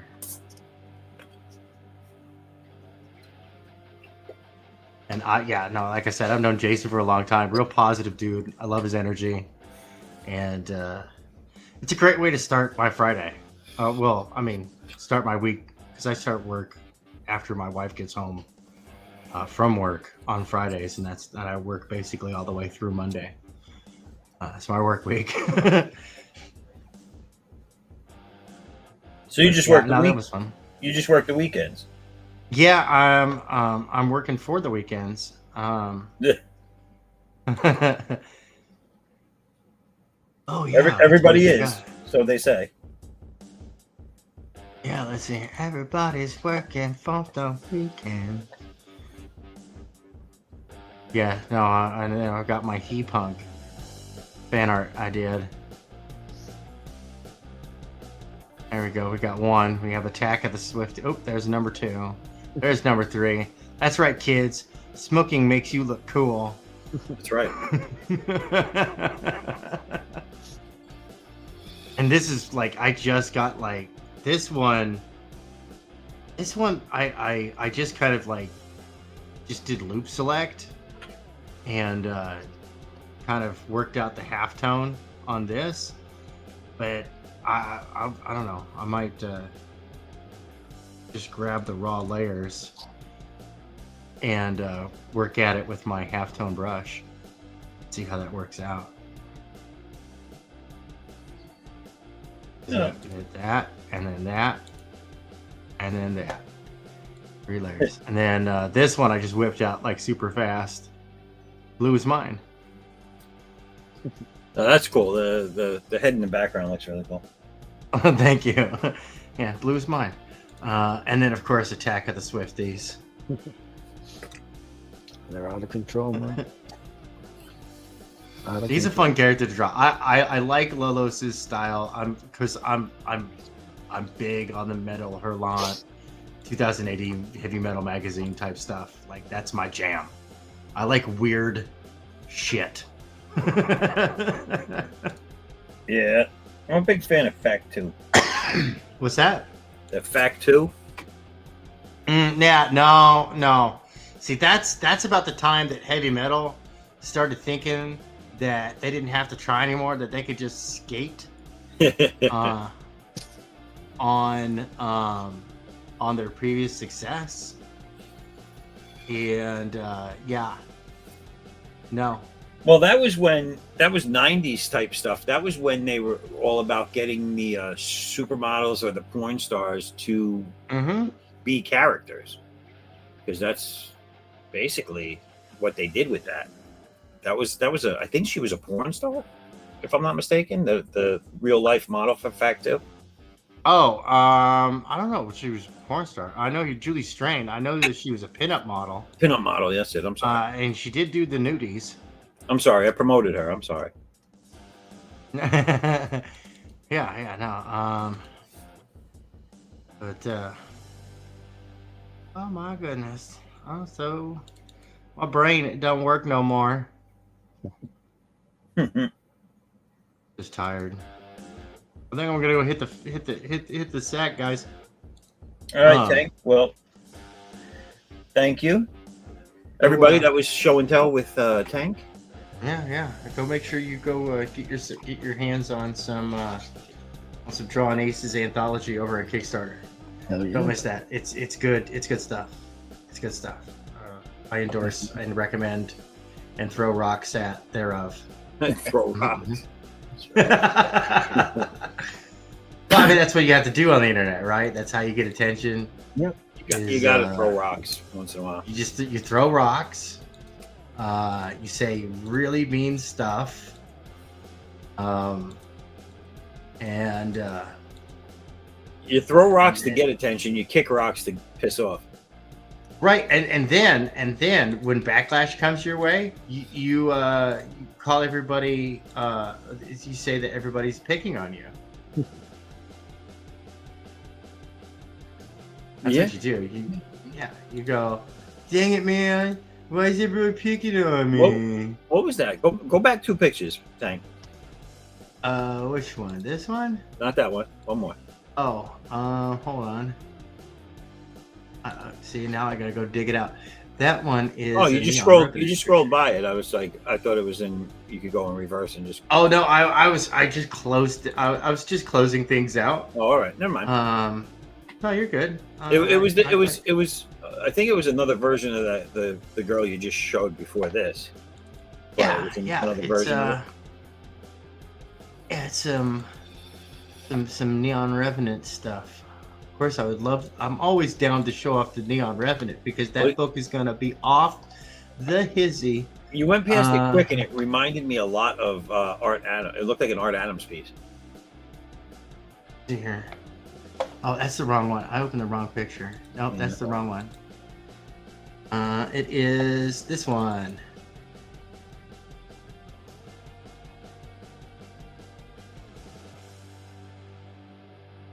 Waiting for it to load. There we go. Yes, that one. Yeah, so That's very cool. right, thank you. I originally did this one as a warm-up, right? So the rules were 2 brushes, black and white, no undo. Okay. Right, no eraser. Just draw. There are no mistakes. There are only happy accidents. And So Bob Ross, you were on Bob Ross's stream? yeah, I just kind of just roll with the punches, control chaos. Yeah. And so I was like, okay, cool. Everybody liked this picture. Let me clean it up, right, and redraw it. And people were like, boo, bring us the other one. I don't know, dude. I like this. I mean, I like them both, but I'm a fan of Art Adams, and I feel a lot of him in that piece. Yeah, this is like a little more traditional comic book flair, you know? I like it. And then this one's I like more that sketchy. one, too. I like that. Yeah, and so the style for the book is going to be a little gritty. It's going to be a rough. It's a dark story. I mean, her whole family's murdered. She comes back from the dead with a vengeance. That's it. That's how you got to do it. You know who else has a story similar to that? This crazy kooky kid called Addicts. What? And if you haven't heard, he has an unbound fury. He does. I heard that there's no binding it. There is none. There is none. Wait, people have been talking in the chat. Let me. Speaking of fan art, yeah, let's Collectors listen to the Express chat and, has been working on writing a comic story. Currently has 52 chapters, written around 50 character designs with profiles written for. Well, you, my friend, have basically Marvel Comics in your notebooks. That's yeah, a get lot to of it. characters. Start producing pages. Yeah, For real. that's you have enough material now. Just start putting it together. Cool, good for you, Yeah. man. Awesome. We got Pops out there. What's up, Pops? Pops is out here saying hi to Matthew. How do you say that? Creek? Yeah. Creek? Matthew Creek. He's currently sitting at 9 followers for his upcoming Kickstarter. Oh, everybody, go check that out. Go sign up for that. Go check out For Matthew real. Creek. Just look him up on Kickstarter by name. It'll bring you to his stuff. And then this is cool, Matthew. I'm assuming I didn't win one of the ash cans you were raffling off. Very sad. Womp, womp. I'm just kidding. And we're gonna have to bring this back. Who passed away? Collected Express. Oh, he says cake. So Crake. Craig. Okay. I see that. Yes. See, we were both retarded. Cake. Oh, Craig. Yeah, Rake? Crake. Like a, yeah, Crake. That doesn't clear it up for me at all. We'll figure it out eventually. That's Crake. Craig. Let's just Gotcha. call him Matthew and then go from there. I'm gonna call him Steve. So who's dead? Julie Strain? Is that who he's talking about? Yes. Oh. Yes, she did. Yeah, she passed did away a pass couple years away. ago. Yeah. Yeah. 5 people won, 2 people responded to the email. All right, listen, if those people don't get their I'm books, saying, snooze, you lose. pick me Really? up as a secondary. You know, so, That's all I'm saying. our emails were just fine. Yes, I answer my emails. Yes. Until he comes on here and says, you're one of the people that haven't answered. I'm Like, damn it. listen, here we go. Here's Pops gloating. All right. Pops got his. Yeah. Peace, smart guy. Hashtag rigged, you know. Yes. That's right. Rigged. Oh, wait. Look at this, everybody. Look how awesome this is. This is just, look at that. Yeah, I fun with that. I wish I knew whose character that was. You know, he's this really cool guy made him. I was gonna say something mean, and I just couldn't think of nothing. So I'm like, fuck it. I'll just be honest for once. That's that thing that dickhead made. Yeah, he's a real what you call it? Yeah, one of those. He's one of those. He's one of those. He's a wild character to draw too. He's got some fun detail. He's got some stuff. Going on. So what's up, Rex? Rex in the house. Rex. Starting trouble. Is that who Devil Flyer is? Yeah, that's Rex Christian out there. He's madman. He's a streaming madman. Hell, the most consistent streamer out there. Yeah. I wish I had his energy.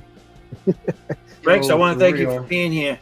But Homer's watching me always. Homer's watching a movie, so don't hate him. Next thing you know, he's gonna be out there touching grass, and then he's gonna go cop a feel on a booby. I mean, disgusting. I mean, like humans. Ugh. But you know, you're supposed to be perpetually online. Who's this, Homer? Yeah, anybody. I don't know. Like a person on the internet, yeah. Because that's who the character Bulge in Darkness is gonna be for. I know he's gonna be back in that. Bulge in Darkness. Once he was a normal man. Tragedy changed him. My bulge, it's so big. The bulge, it's so big. Guys, have you seen this new book? Bulge in Darkness? It's amazing.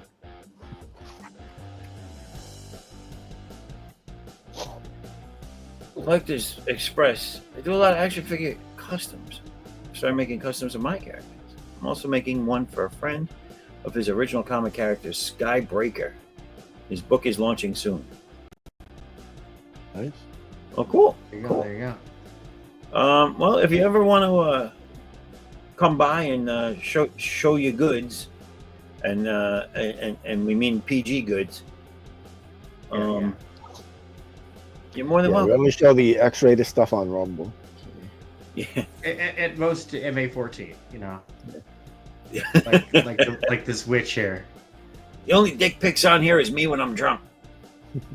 Right. We only show things that look like penis when we want to say, "Hey, Mike." Hey, Mike.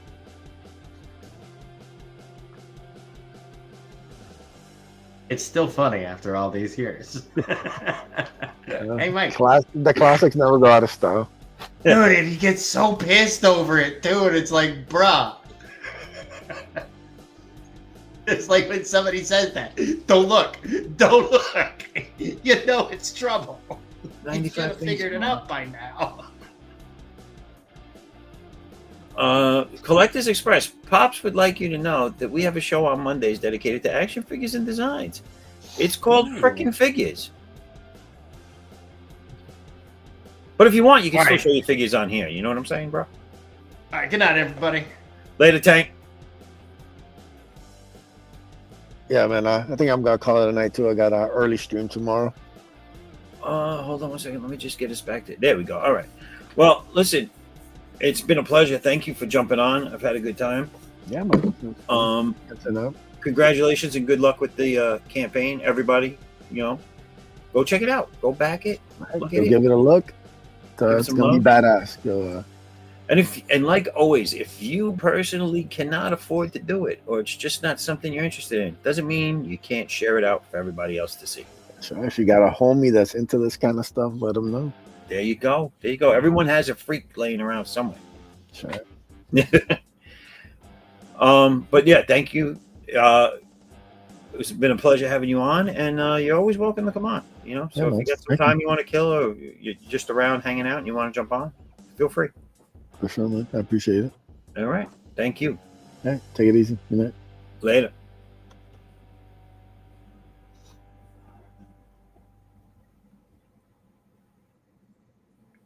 What do we have here? What do we have here? Hey, Foresight. All right, that would be me. You won. You were one of the people that didn't respond. I didn't get an email. Oh, shit. All right, well, here, I'm responding. What do you need from me?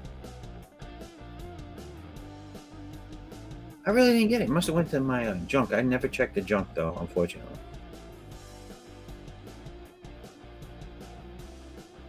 Yeah, Pops. Oh, that's cool. Yeah, I know. I don't eat spam. I'm gonna check the spam. I don't eat that shit. I will look for it. What was it emailed to me under your name, Matt? Is it would the email say from Matthew Craig?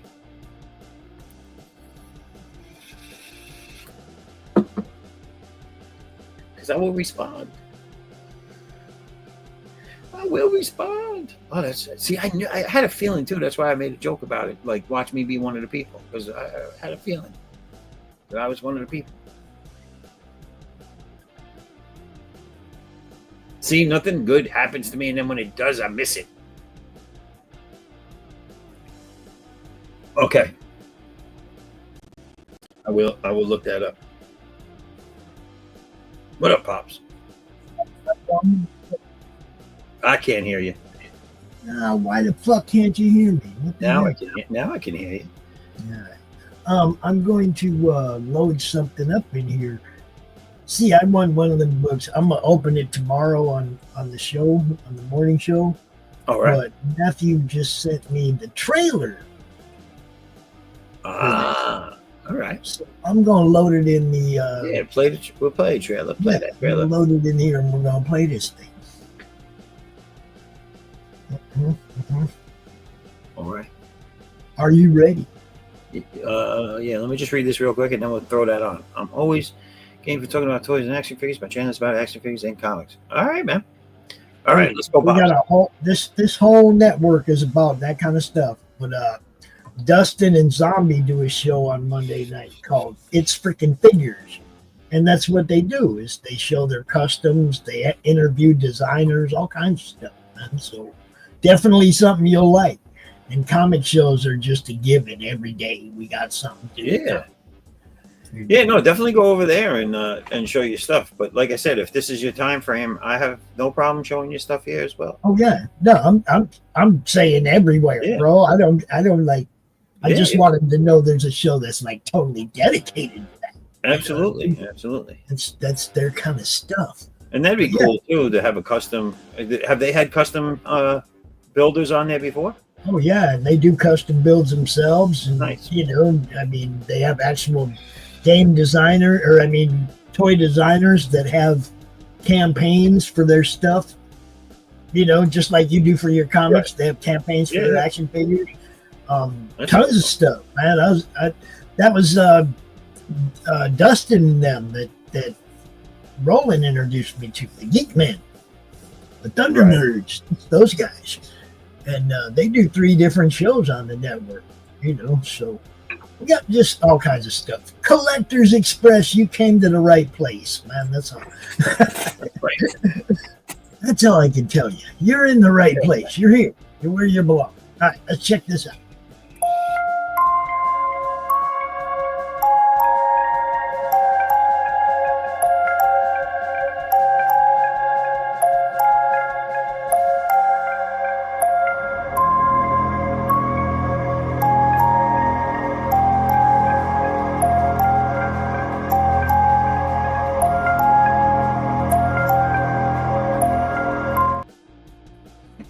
This kind of short, cool. Yeah. It looks good. No. This book is so upgraded from what it was. I mean, they redid the book. They did a really good job. So, you know, if you saw this before, you take another look at it. Right? For real, take another look at this book when he gets raised, because you know, definitely upgraded, man. The others were Herman. Is that human? Edwin Badillo said he wants to jump in here if you're going to be on for a while. Yeah. I'm gonna be on for a while. The other winners. All right. Well, I will respond to you, Matthew, with my email so that you can send it out to me. Yeah, you hear me? I will respond. Well, you got to turn off that, mute that thing, Edwin. Send it out. Edwin, mute your YouTube. Yeah. I know what it is. I forgot. I'm on YouTube. There you go. I took it off. There you go. Hello. What's going on? Oh, it's on the headphones. Wow. No. Yeah, it's on the freaking headphones. What's going on? No, what's going on? I can't hear anything. Testes. 1, 2. Yeah. But yeah, I just popped in because I wanted to load Matthew's trailer. I'm hanging out with the grandson right now watching a movie. But you guys aren't on, man. Nice. On. Edwin shared a screen for you, Christian, so you can show his art on the share screen. Do all that shit. You know, I'm out. All right, later. Good night, everybody. Oh, he's out. Yeah, what's going on, Matthew? Real quick, that book looks good. That promo looks good. I can't wait to see the ash can when I get it. I will respond to you a little bit later with my email. So, Edwin, what's going on, man? Let me throw this up here. Oh, you can switch up on the screen, right? Yeah, I'm sure I can make this bigger. No, that's the wrong one. Sorry. There we go. Got a little Nice. awkward delay. Oh, I like the way that first panel came out because I saw you working on it earlier. Oh, the first little tiny panel. Yeah. Yeah. Now I'm just figuring out colors. Right. You know, so I'm just laying down whatever the hell is gonna be works best. You know. So so I'm using the gradient mapping. Right. The gradient mapping is so beautiful on the Clip Studio. Look at this. Look at the effect that it gave the wolf. It gave him speed. Yeah, that's really cool. See the wind gestures. It made it seem like he's moving, like you know. I do like that. That's really cool. And that's done how? How did you do that? I used the gradient map, the gradient mapping colors that they give you, and I loaded a few of them, the free ones that you get every now and then. Right. Is gradient mapping, and you lay it over your picture, and you can erase and keep whatever style color that they give you. Right. And you can mess with it here. You can make a negative or a regular positive. It gives you a whole different look to your colors. Wow. And you could erase what you like and keep what you know. And That's what really you don't cool. like. Yeah, look at this part. See, I erased that whole thing. Now I can use any color, and it'll just color it in as though I was just using the gradient mapping. Right. See, this is a brown, and it's coming out Yeah. the green, and it's giving me all the highlights. It's giving me different mapping of colors, basically. Wow. Yeah, I like that effect of what it does. Yeah, that's pretty cool. Yeah. So there's certain gradient mapping that gives you that classic. See that classic blue? Yeah. See that? Yeah. It just looks crazy at what it does. I love this program here. It's ridiculous, yo. What you can pull off is limitless, man. You got the imagination, make it happen. If you know how to use artistic, tools, this mimics it. You know what I'm saying? You get that paintbrush feel, You get that marker feel, the ink pen feel. Yeah. Depending on the tools you like to use on an actual paper or canvas, this can mimic it pretty well. So you're using this on a desktop with a tablet? Yes. I feel more comfortable this way than drawing on the screen, because I had certain issues. Because in the beginning, remember when the I don't know, you use digital as well, right? What's that? You use digital as well? Yeah, I use more. So when I go digital, I like simple. So I have a studio, and I keep it up to date. But I don't use it that much at all. Because for me, something like Procreate or whatever is easier because it keeps it more of a traditional feel. Everything is stylus. Everything is drawing on the tablet, and that's what I'm more comfortable with. You like drawing on the tablet? You like that, the slipperiness or the accuracy? No, I like the new accuracy. Tablets back in the day sucked, and I wouldn't use them. But I like the accuracy nowadays. I use an iPad Pro, the new one. All right, and it's on point. It's not like it doesn't give you a split second delay before the line. There's zero delay. I hate that shit. I have no delay. The delay sucks. I didn't like the delay. Because I didn't.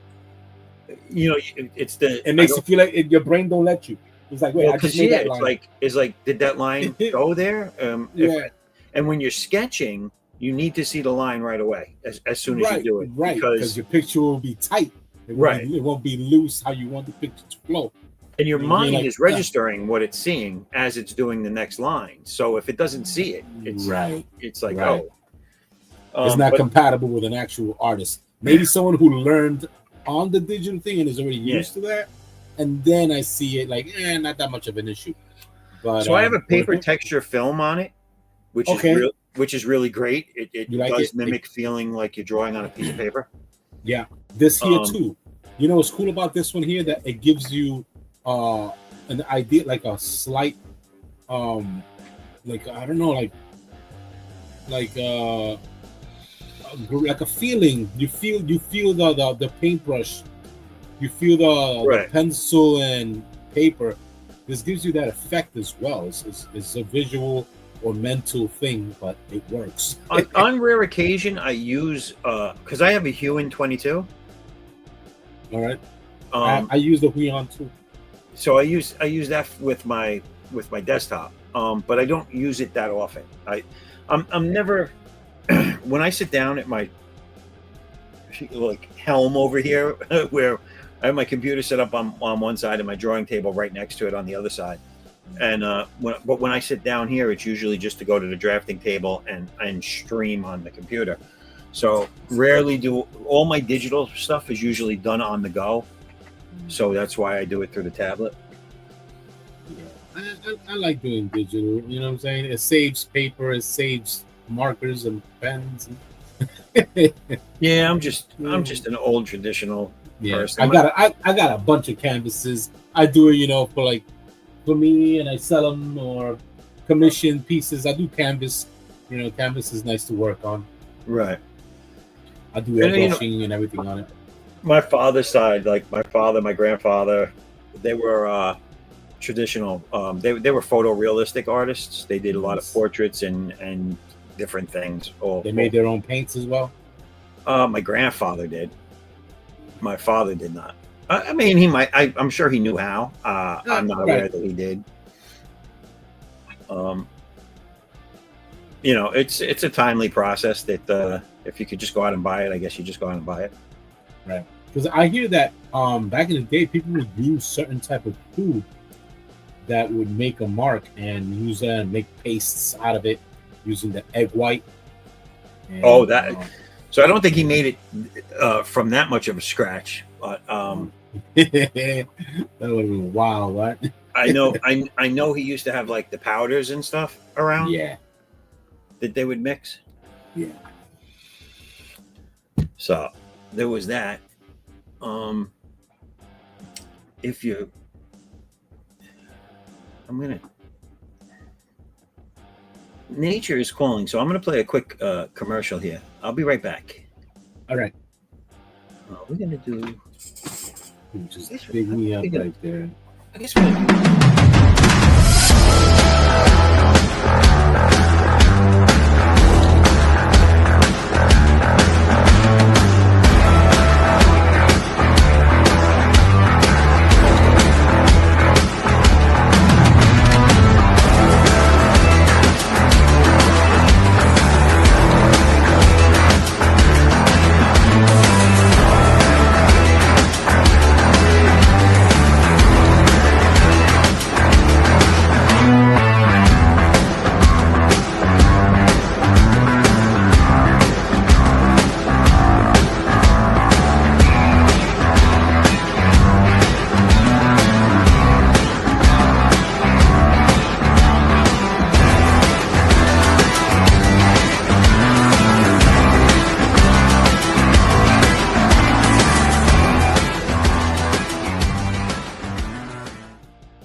Oh wow! I made it back just in time.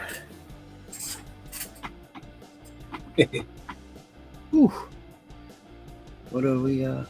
What is it? New page? Oh yeah. Nice. See, did I miss anything?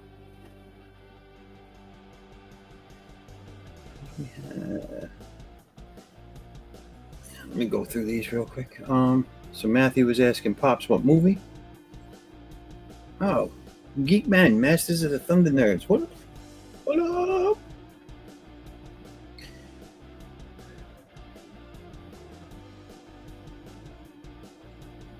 Yeah.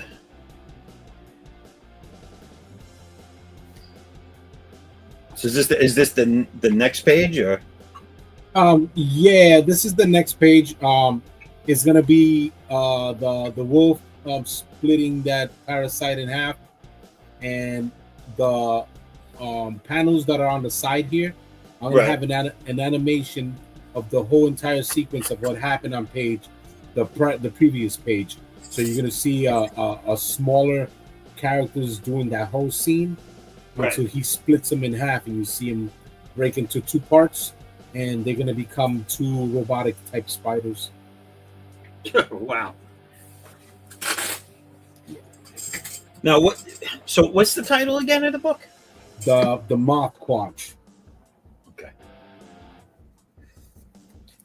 Yeah. But it's all different types of like supernatural things. Well, yeah. This is what it is going to become. Right now, this is like the beginning of what's going to happen. So I got you. Yeah. So in this story, the Sasquatch is wrongfully accused. So he is killing a lot of people in this town, and they think it's some sort of mythological creature doing that just came about in that place and started just feeding. So they don't know what it is until they debunk it. They catch the Sasquatch, who's being inhabited by a parasite type of moth creature, and basically it transformed the Sasquatch into the Moth Quatch. And it's just aimlessly eating and not leaving nothing behind. So the story starts to unfold when there's this underground wrestling guy who kills for the mafia, and he became a wanted man because of he had a bout with the boss's son that he didn't know was going to take over, and he put him on this plan without his notice. So he got angry at the fact that the guy was trying to pushing the buttons when he don't know who the hell he is, right? And it came to a confrontation where he ended up killing the boss's son. The boss didn't even warn him about anything. It just big misunderstanding where he ended up now having to be a wanted man by the Mexican mafia. Wow. Yeah, and now he has all the people that he's killed in this underground wrestling, they buried them in unmarked cemetery, and this place for some strange reason is attracted to crows. Oh, Yeah, and See all that? the wrestlers that he's killed for the Yeah. mafia are they actually are all connected to these crows somehow, and he decides to make a fall. He doesn't. What happened is that he decided to repent from all the sin that he's caused throughout his years and all the unnecessary killings that he did. So he ends up digging in that cemetery until his heart's content. He keeps digging and digging, and he makes a giant fortress. After he was done, he didn't even realize, and he ended up making that as his place. And throughout the digging, he found stuff. He found relics, and he found crystals and stuff that. Wow. But the guy is pretty smart. He's like a Mexican Batman, and he has skills. You know, he knows how to make stuff.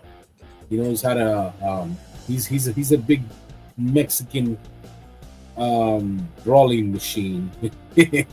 That's why they use them for. You know what I'm saying? The leg breaker. Yeah. So he ends up, finding strange friends and strange people.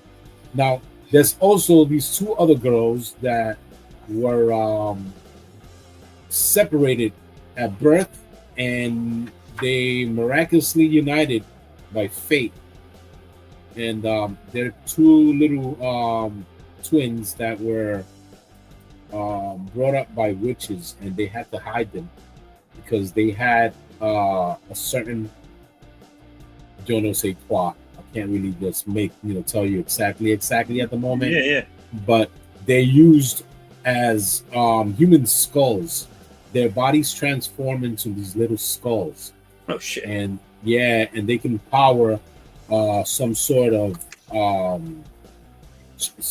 underground deity, and they don't want that to happen. If they bring him forth, it's gonna cause some disturbance, and there's gonna be some unwanted gods making a visit to planet Earth. So they don't want that to happen.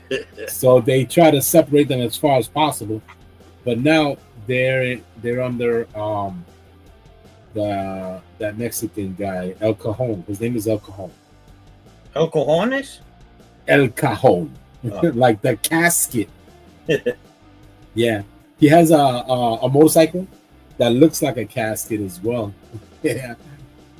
He has a car called the Plague Mobile. He has the plague character, the pointy, He has a motorcycle. Wait, is he part of the what was the name of that group in Sons of Anarchy, the spin-off? The Aztecs? Yeah, right. Yeah. There's another part in this comic book that's gonna be ridiculously weird but funny. They managed to get the parasite out of the Sasquatch. Right. And the twins, they nurse him back to health. And the parasite had caused these like a whole bunch of holes down his spinal cord when they detached it from him. And his body had went through so much changes since he was flying around at some hyper speeds at it, and being a big creature, it kind of messed him up a little bit. Right. So they formulate some wings for him, and now the Sasquatch can actually fly and still look cool. You know what I'm saying? He'll still look like the Mouthquatch, but more, much better. And he's a good guy now. And to thank El Cajon for saving him, He's gonna take on the whole entire Mexican mafia. Oh shit. For him. That's fucking hilarious. That's gonna be funny. He said he's gonna pop up during the wrong time. Yeah, They're right. doing a big deal or something. That'd be hilarious, y'all. Like, what the hell is that? And they're just gonna be going flying. They're gonna be. Do you remember that Lobo Christmas comic when Yes. he was tearing up all the elves and all that? Yep. That's what's gonna go down with the Mexican mafia. That's gonna be hilarious. That was great, dude. I remember that one. What? Yes, right. That shit broke back. What was that? That was just wasn't that Lobo? Yeah, was it Lobo kills Christmas or kills Santa or something like that. Yeah, it's a Christmas special. Yeah, that was hilarious. Then the song they were singing throughout the whole book. It's pretty funny. That was funny. Yeah, bring back those times, right? What happened to that? You know, that's what I'm saying. What happened to that? Right now, man, Marvel is just, lubricating his freaking index finger for everyone. Dude, ain't nothing fun to me. There's nothing fun about the mainstream books anymore. No, there isn't. I think it's they gentrifying and they're what is that woke? I don't understand. I don't know. I remember just wondering if from one issue to the next, just wondering how the heroes are going to get out of whatever the situation is they're in. And that would make me come back, and then they would resolve it, and then there'd be a new foe, and then there'd be a new crisis. But never do I remember one either hearing about, nor two caring about. Shit, does North Star like guys now? Like, I don't remember ever caring. Yeah, I guess you know what I'm saying. Like, I don't get it. Like, why are they trying to make these books to glorify this nonsense? And why does it matter? You know, the golden rule of writing is you can put curse words, sex, all this stuff into a story if it helps to further the story. So most of the stuff they're putting in now is just like, here, we just want you to know this, but it has nothing to do with the story. Yeah, that's so dumb. Yeah, I'm telling you, man. You know what else I was enjoying? The Chucky TV series that was happening. Did you get to watch that? No. So here's the thing. That was one of those shows I was always like, I gotta watch this, and then they stopped it. So now I can go back and stream it, but it sucks that they stopped it. Yeah, I'm glad that they stopped it. Because, was it not good? Well, they pulled me in early. Okay. And then they smeared it with a bunch of unnecessary homosexuality. All right. Throughout the thing, where it's like, okay, we got it. The two boys are homo. Okay, next. Right. Then it became all about that. Yeah. To the point where Chucky's chasing these kids about to kill him, and they say, you know what? Let's take a break and go to the hotel and get our rocks off right quick. Yeah. How do you feel about that? It has nothing to do with anything. It's just fucking nonsense. Yeah, that part was like unnecessary. I was like, was this necessary? Yeah. So I'm always looking for something to stream, like a series or whatever to stream while I'm on the go. You know what I'm saying? Because in my travels, I have downtime. I have a lot of moments where I can watch something, and so one of the shows I started watching was. Have you seen this show called Stick? Stick? Yeah, it's just called Stick. It's like a Happy Gilmore type TV series with it has what's his name? I'm not gonna be able to think of his name now. Damn it! Blonde guy with a broken nose, comedian. Shit! I can't think of his name. Anyway, he was he's the main character. He's an ex-golfer who comes across this kid who's like an amazing golfer, and he's only like, I think he's 16 years old or something like that, or maybe he's 18. But he's a prodigy. He's a prodigy, and he pays the kid's mother for the opportunity to train this kid and get him to become pro. And a Gilmore style story. You're right. Right. It's very Gilmore-esque. It's I wish I could think of this friggin' guy's name. Anyway, has he done anything else? Oh, he's done a million things. He's a well-known comedian. His nose is all fucked up because it must have been broken like a million times when he was younger. But that doesn't help. It doesn't help. There's a few comedians that have a he's blonde. At one point in his career, he was suicidal. I think he broke up with whoever he was with, and he was suicidal, and that was in the news a lot.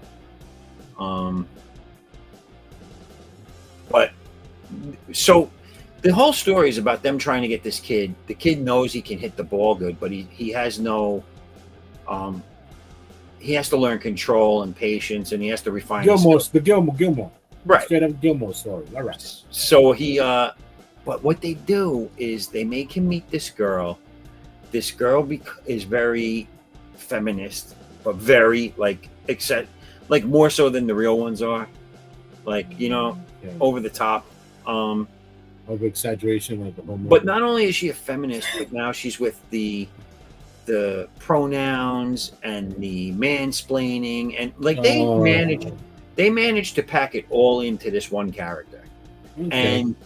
And I've never wanted to throw up and stop watching a show so much in my life. And let me tell you, I suffered through 3 episodes of nonstop that crap. And then the story, out of nowhere, stops talking about that stuff. They're all getting along all of a sudden, and it became a good show again. You know why? Because they stuck to the plan at hand. Well, they crammed all their messaging into 2 episodes, and then said, we're going to lose the fucking public. Let's get back to the story. So, but during those 2 episodes, the story did not progress forward at all. And that's my point. Like, yo, somebody got angry. That's what that was. Like, right. But but they wonder why they lose viewers, and then they get mad. And I love the fact that Hollywood has that new thing as of like a couple of years ago, where they get mad at the person paying for their stuff. But then again, a lot of people start to go through like what other people have done in their lives. Like, oh, I'm gonna get my foot in the door, and slowly but surely just try to bend it and fold it in my way, because I know they have a lot of regulations of stuff that they're gonna say no to. You know what I'm saying? So They're gonna be like, you know what, I'm gonna slowly do it my way, and if I don't get it my way, I don't want to do it. Stop it, man. Right? You're just messing it. Oh, it's like that. But I'll tell you that the story was really good, and I think I'm trying to remember. I don't know if they left off for room for another season. I think they did. Possibly, just in case if somebody changes their mind. Yeah. But let's do that gay shit. It ended up being really good. But I'll tell you, I was waiting for them to tell me, because the young kid, there's only like a year or 2 difference between him and the girl that's all woke and everything and all this other shit. And and they end up hitting it off, liking each other.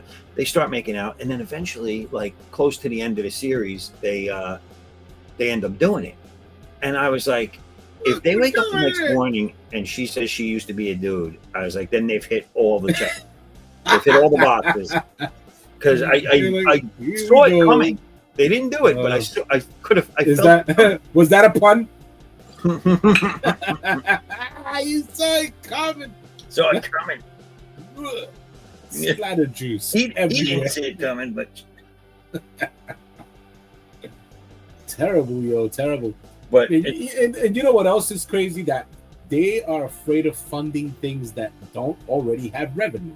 You know what I'm saying? I know. So if there's no revolution going on, no revving going on, they're not trying to put no money on that. Nothing new. They're like, sounds like a good idea, but it might be a failure. You know what I'm saying?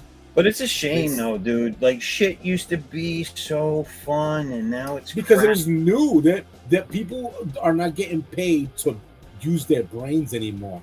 Now it's all about a gimmick.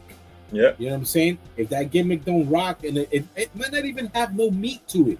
It's just a picture and something that caught on, and all of a sudden, like, oh, they like that. Now we're gonna have to invent whatever can go to this nonsense we showed them. You know? Yeah, you're right. It's like, yeah, we're gonna start using our brains when we get the money. Right. I understand that. It's just pitching an idea. Like, how about, you know, I'm that guy who pitches ideas. You just take it from there. I don't care what you do with it, you know.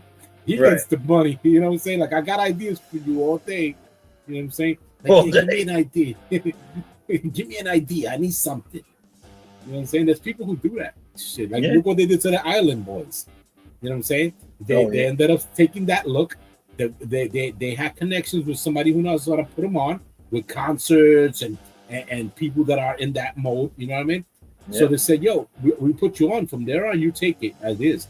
That kid got so fucking happy, but he liked the money. He didn't like the work. You know what I mean?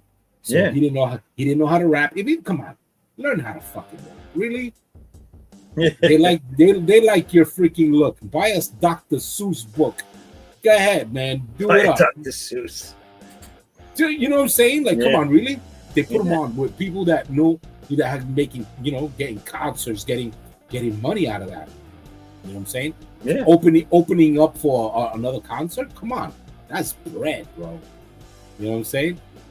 Come on, how are you gonna mess that up? There's people that they know how to find gigs. They know how to do shit like that for people, and they fuck it up. Hey, it happens all the time. You know what I'm saying? Pops must be listening to it right now, saying, "Yup." Yeah. I won't be surprised on the message right now. Bing. You're right. But yeah, man. Sometimes, you some people just want you to do all the walking. Well, You know what I'm saying? There's nobody nowadays, like the new generations, they want everything done for them. Yeah, press of the button. I don't get it, man. I don't get it because it takes away from you being a human being, and now you have become an NPC. You know what I mean? Yeah. Here's the thing too. Like, I'm one of the people that will blame society today for a lot of the problems because it's true. It is, but it's not the only thing. Like, I still follow that whole I blame the parents thing because because think about it. They're tired of it. They have no control of it. The government will reprimand them if they actually do try to reprimand the kid. That shit makes no sense. So it's rough. It's rough for the parents nowadays. But what they can do that they're not doing, and I can say this because I'm one of them, but is instilling values in the kids and respect in the kids. That's not something. I understand. Yeah, that's not something the TV's taken away from you. That's something you can still do. Like, if But look, man, I understand what you're saying, but this is the issue. That bad, it's easier and more cooler to do than Bible hug and be the nice kid getting bullied, where he has to say the same thing that they're forced upon to tell everyone, oh, treat everyone nice, don't body shame, don't bully kids. But what if you're the one who's being bullied? Are you supposed to keep that as well? Oh, no, I know what you're saying, but I still look at it as like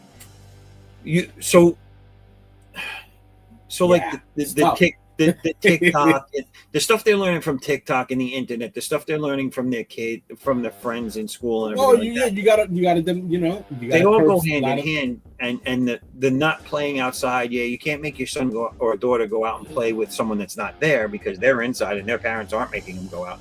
So all that stuff I understand, but the stuff like, listen, treat your elders with respect. Listen, open the door for a woman. Or help an old lady cross the street. All that shit can still be taught at home and can still be basically enforced by the parent. I mean, listen, it's not until your kids are 18 years old, roughly, that the pushback is going to be problematic. So make a habit forming.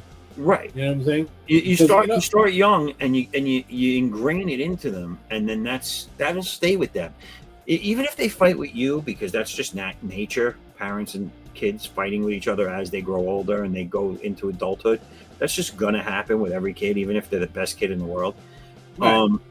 But as long as you, at a young age and throughout their life, instill the right values, then they're gonna have those things at least. You know what I'm saying? Now, right. You know, pass it on. Pass it on. Right. And that even if they turn bad, because everybody's an individual. Some people just have tendencies to be bad. But at least you've done your part as that child's parent to raise them as best you could with the right values intact. But when you sit your kid in front of I'm going to age myself here, but when you sit your kids in front of Barney and things like the Teletubby, which was just, no one should ever be exposed to that ever. When you do that, and then you pacify them with that, plus a tablet, plus a phone, plus a cracker, every time they bother you, your kid's going to grow up fucked up, and your kid's going to fuck up other people. Expecting that from everyone else, and then when you can't get it from everyone else, you become the rogue. Right. So next time on Dr. Phil, I hate everyone. Everyone should die. I saw a video. I don't know if you ever saw this video. It was on social media. It's a while ago I saw it, but when they were starting to show you how like millennials and now Zoomers all are.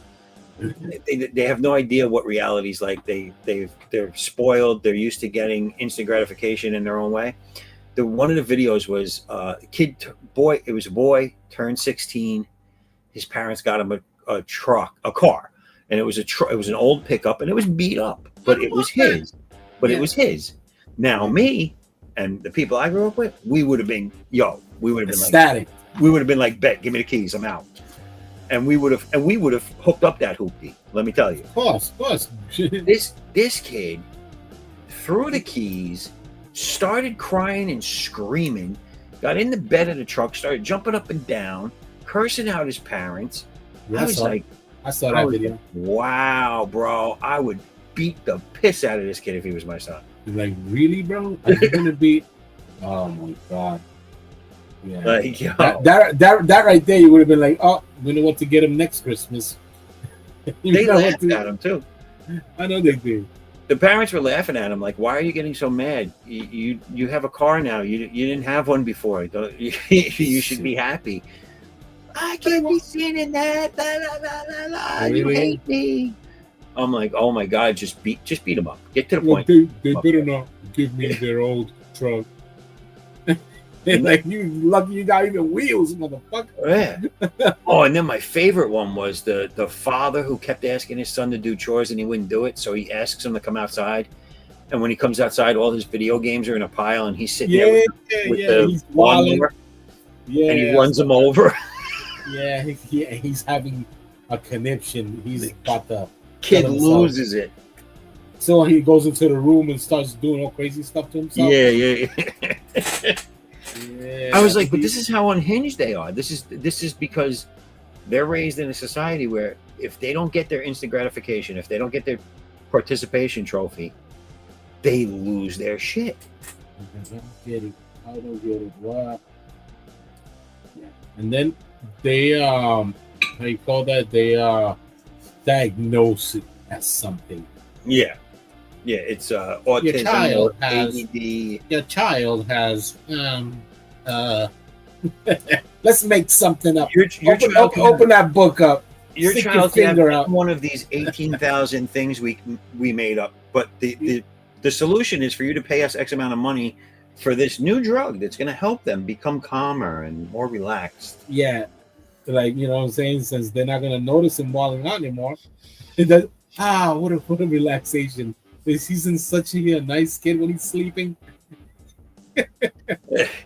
Listen, there is a natural order to things. Now, this might be people might call this like barbaric or antiquated way of thinking and whatever, but it worked forever until recently. There's a natural order to things. So the kids that would get bullied, the kids that weren't strong, the kids that weren't physically inclined to sports, whatever, this, that, and the other thing, 9 out of 10 times, they were smart, highly intelligent, or they worked really hard in other areas. And when they got out of school or went to college, and when they got jobs in the future, they became the boss of the guy that was physically inclined or bullied them. There's a natural order to things, and this is the way it's been forever. And when we started giving trophies out, and when we started telling people to treat everybody the same, and when everybody was taught to think and act the same in school and all this other thing, and individuality was out the window, it fucked up society. I mean, look at society. It fucked it up. Yeah, it's crazy, man. Makes no sense at all. It's so funny. Oh, we have someone in the chat. Oh, Abaka. What up? Hello. All right. Oh, this piece looks sick. I like it. Is he turned his body into the 4? That's yeah. Yeah, I was bugging. I did this earlier today. That's pretty cool. At the last minute, I was like, wait, I have an idea. Because I seen somebody post on Mr. Fantastic, and they stretched him a little weird, and it didn't give him that superhero. He looked more like Laffy Taffy. And the one thing I always wondered about Mr. Fantastic, but I got the elasticity, but how the hell do his organs work? his whole body's just is rubber. Yeah. But it's like if he goes really thin, like his heart and everything would move too. But how the hell would they, would the heart stop pumping if he bent in the wrong direction? I believe he is just straight up the equation of what rubber is. So he ain't even human anymore. He's just no, rubber. he's not human anymore. He's just like that equation. Right, I want to be flat here. I want to be stretched here. I don't even know if there is a limit to how far he can stretch, because I know Stretch Man toy had a limit. Yeah. You know what I'm saying? You tell your brother to hold one end. Yeah. Elastic Man, yeah, he had a limit too, right? Right, I don't even know. From DC. But I guess they don't show that. They just show you like, it's pretty far. He can stretch around the planet. I used to like Elastic Man. He was a mix between Mr. Fantastic and the Wonder Twins, right? Like because he would always turn into objects, like things. Like I remember he used to turn into a hang glider and parachute. Yeah. Almost like Beast Boy. I love Beast Boy. He's cool. Yeah, Beast Boy's cool. You know, did you ever watch the Titans series? The Teen Titans cartoon? No, the Titans, the live action show that was on. With Ming the Merciless? No, not Ming. No, that's Flash Gordon. Gordon. Yeah. This was more recent. This was like maybe I think it went off the air like a year or two ago, and I think there was like 4 seasons of it. But you had Gar was in there, Beast Boy. He was in it. You had Raven. You had Starfire. You had the Robin. Birds of Prey? No, it was just called Titans. Oh man, I don't remember. It was on the WB streaming network, which I think that got accumulated by another company right now. Yeah, I kind of stopped watching certain TV. I just stream now. It was done really good. It was the only thing I liked other than the like the Flash and Arrow on TV. It was a good series for what it was. They really didn't woke it up. They didn't. They actually told stories, comic stories. Nice. So they stuck to the plan. Right. So I enjoyed it. Also, Doom Patrol. Did you ever see that series? Doom Patrol? Yeah, that was a live action also. I can't think of his name right now, but the guy that was the main character in The Mummy, Brendan Fraser. Okay. He played the robot guy in it. Nice. You only saw him as Brendan Fraser like maybe twice in the whole series. Okay. So everybody got to understand who's this guy, you know? Yeah, because he was a real douchebag car racer guy that died, and they put his brain in a robot. Oh, all right. So you see him as the robot from almost the entire series, but then every once in a while there would be a flashback where they'd show you him as himself. Nice. I have to, you know, when I finish this book here, I'm gonna have to art direct the whole entire thing and keep what's good, you know, what works. Because I got already over 65 pages. Oh wow. Yeah, and there's certain things that don't work and certain things that do work. You know what I mean? So how are you doing it? Are you doing it off a script, or are you doing it out of your head and then you're going to script it later? No. I already have. I do the pages as I script it. Okay. I'm going through the whole idea because it came to me. This story came to me, and it had so much meat and potatoes that I was like, whoa, this thing was like too much info at one time, to the point where I'm like, wow, I could just keep doing this forever. Like, I know the whole synopsis, I know who, what, where, when, and why.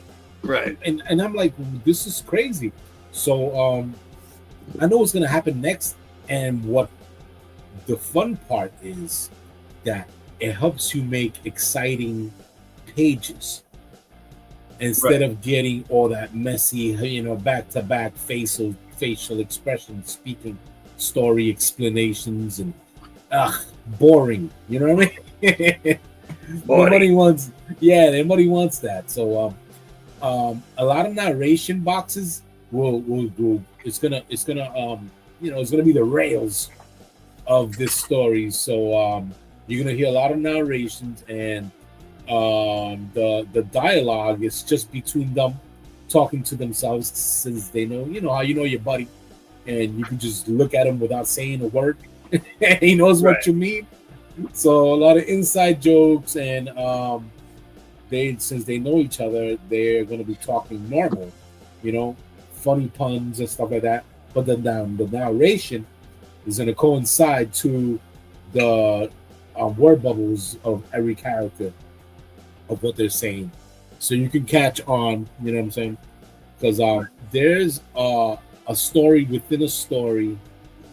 Because we had the little Scooby-Doo kids who's trying to debunk the mythological, you know, Mothquatch. So while that's happening, that's cool. So you got a group of kids trying to debunk it. Yeah.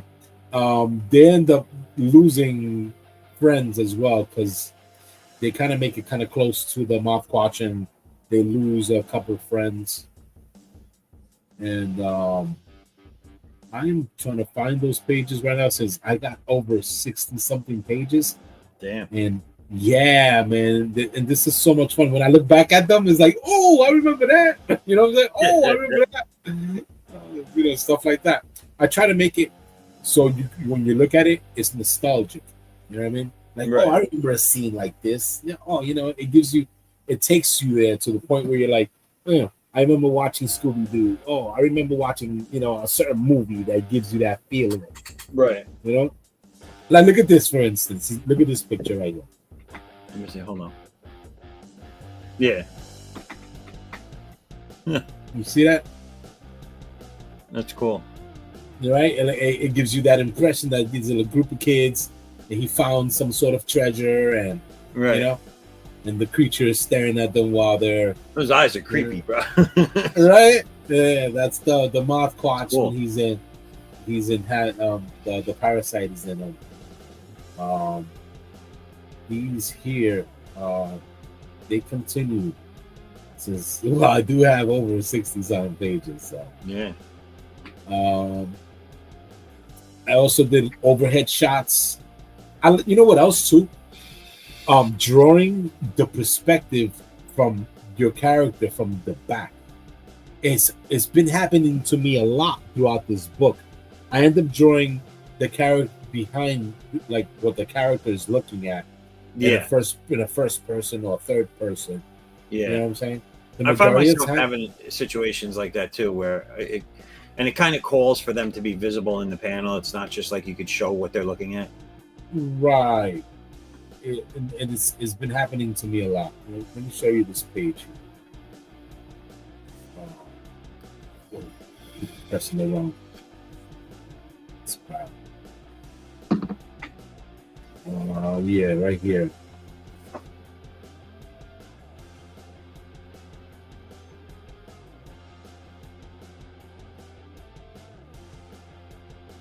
Yeah. See that? Yeah. I got a ton more of back characters. It's just crazy.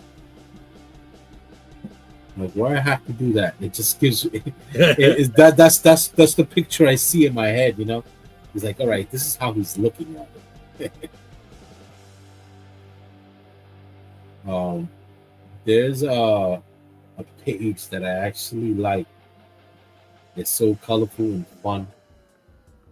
But that's the thing too, you know what I mean? You gotta catch the viewer. They gotta like something about it. You know? Yeah. Look at this page here. I think this page came out really fun.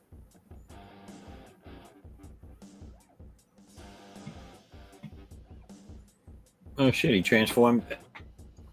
Oh yeah, you see that? It's classic. You've seen this stuff happen before. Yeah. He snapped, crackle, and popping. What's happening? You know, he's like, you know what I'm saying? Yeah. His friends is like, oh, he's like, oh, get away from me. And he sees them. He sees them like that. Yeah. Yeah. That's pretty cool. And that's when he jumps out the window. He runs off. He runs off, and his friend says, "Don't bite nobody until we find out how to." He's like, "How do you?" He's not a vampire or anything. Don't bite nobody. He said, "You don't know." That's funny. He's like, "You don't know what he is." He's like, neither do I. We don't know what he is. Don't bite nobody till we get back.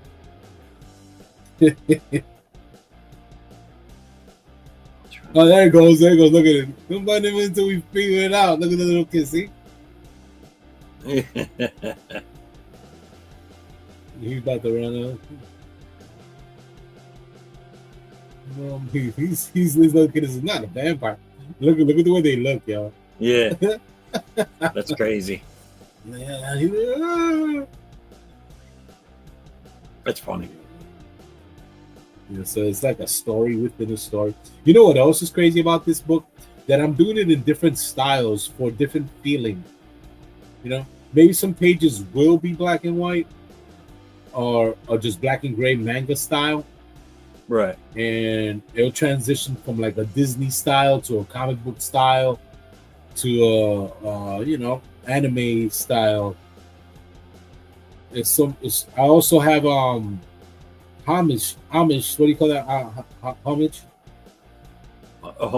Homage. Homage, yeah. To a Joker cover, I think it is. Okay. Let me see this. Maybe you'll see it. There you go. Oh yeah. The what's that other one to Akira? Remember Akira? How he had that overhead shot with the motorcycle and he's walking towards it. It's the same perspective, yeah. Yeah, that's badass right there. Yeah, that's cool. I like that. Yeah, that's like part of the fortress that he dug out. that's the pages that I want to show you, because I want to see what people think if it gives them that impression. You know what I'm saying? Because sometimes you might look at a picture and be like, okay, I get it, but I don't see it, you know? Right. Like, I want people to get it without having to read it, you know? So you can, for kids that, you know, can't really read yet, they can see the book and still be like, oh, I get it. See, like, I get a lot of this angles that I end up doing in mine. Let me show you real quick.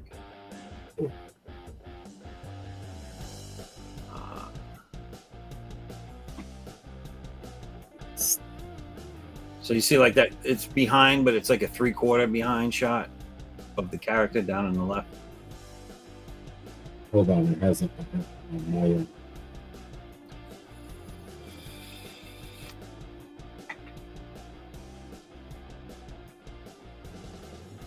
You load yet? Yeah, I see it on the screen. Oh, I'm having a delay.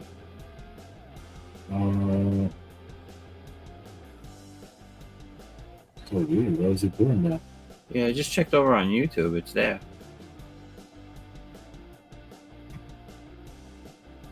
Yours freeze?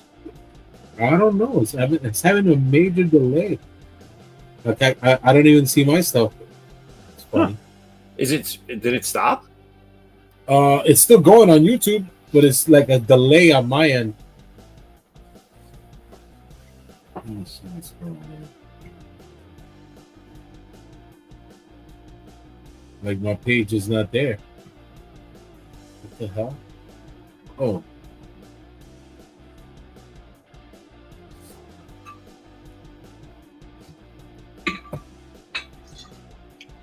That's crazy. What's going on? It's weird. Very weird. Pops is saying just refresh. I'm afraid. Let's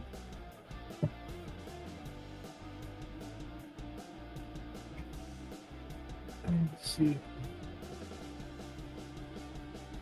Oh, there it goes. Thought. Did it catch up?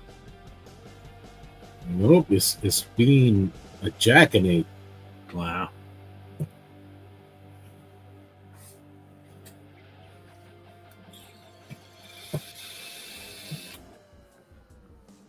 It's open twice. Oh, maybe that's fine.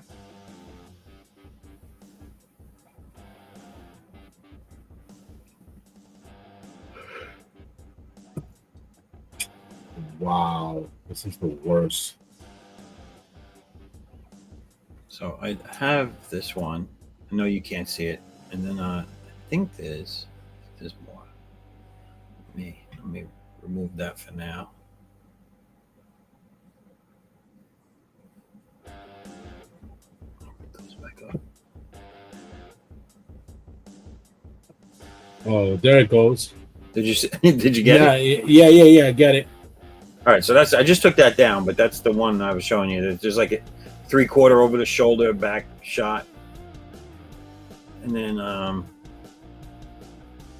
for whatever reason I did these, a lot of these, like, well, not a lot, but a few of these each book, where I decide that the characters are not going to be looking towards the reader; they're just going to be looking the other way,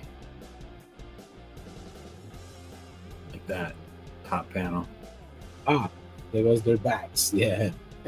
You know, and it's like they're looking out at the city and blah blah blah.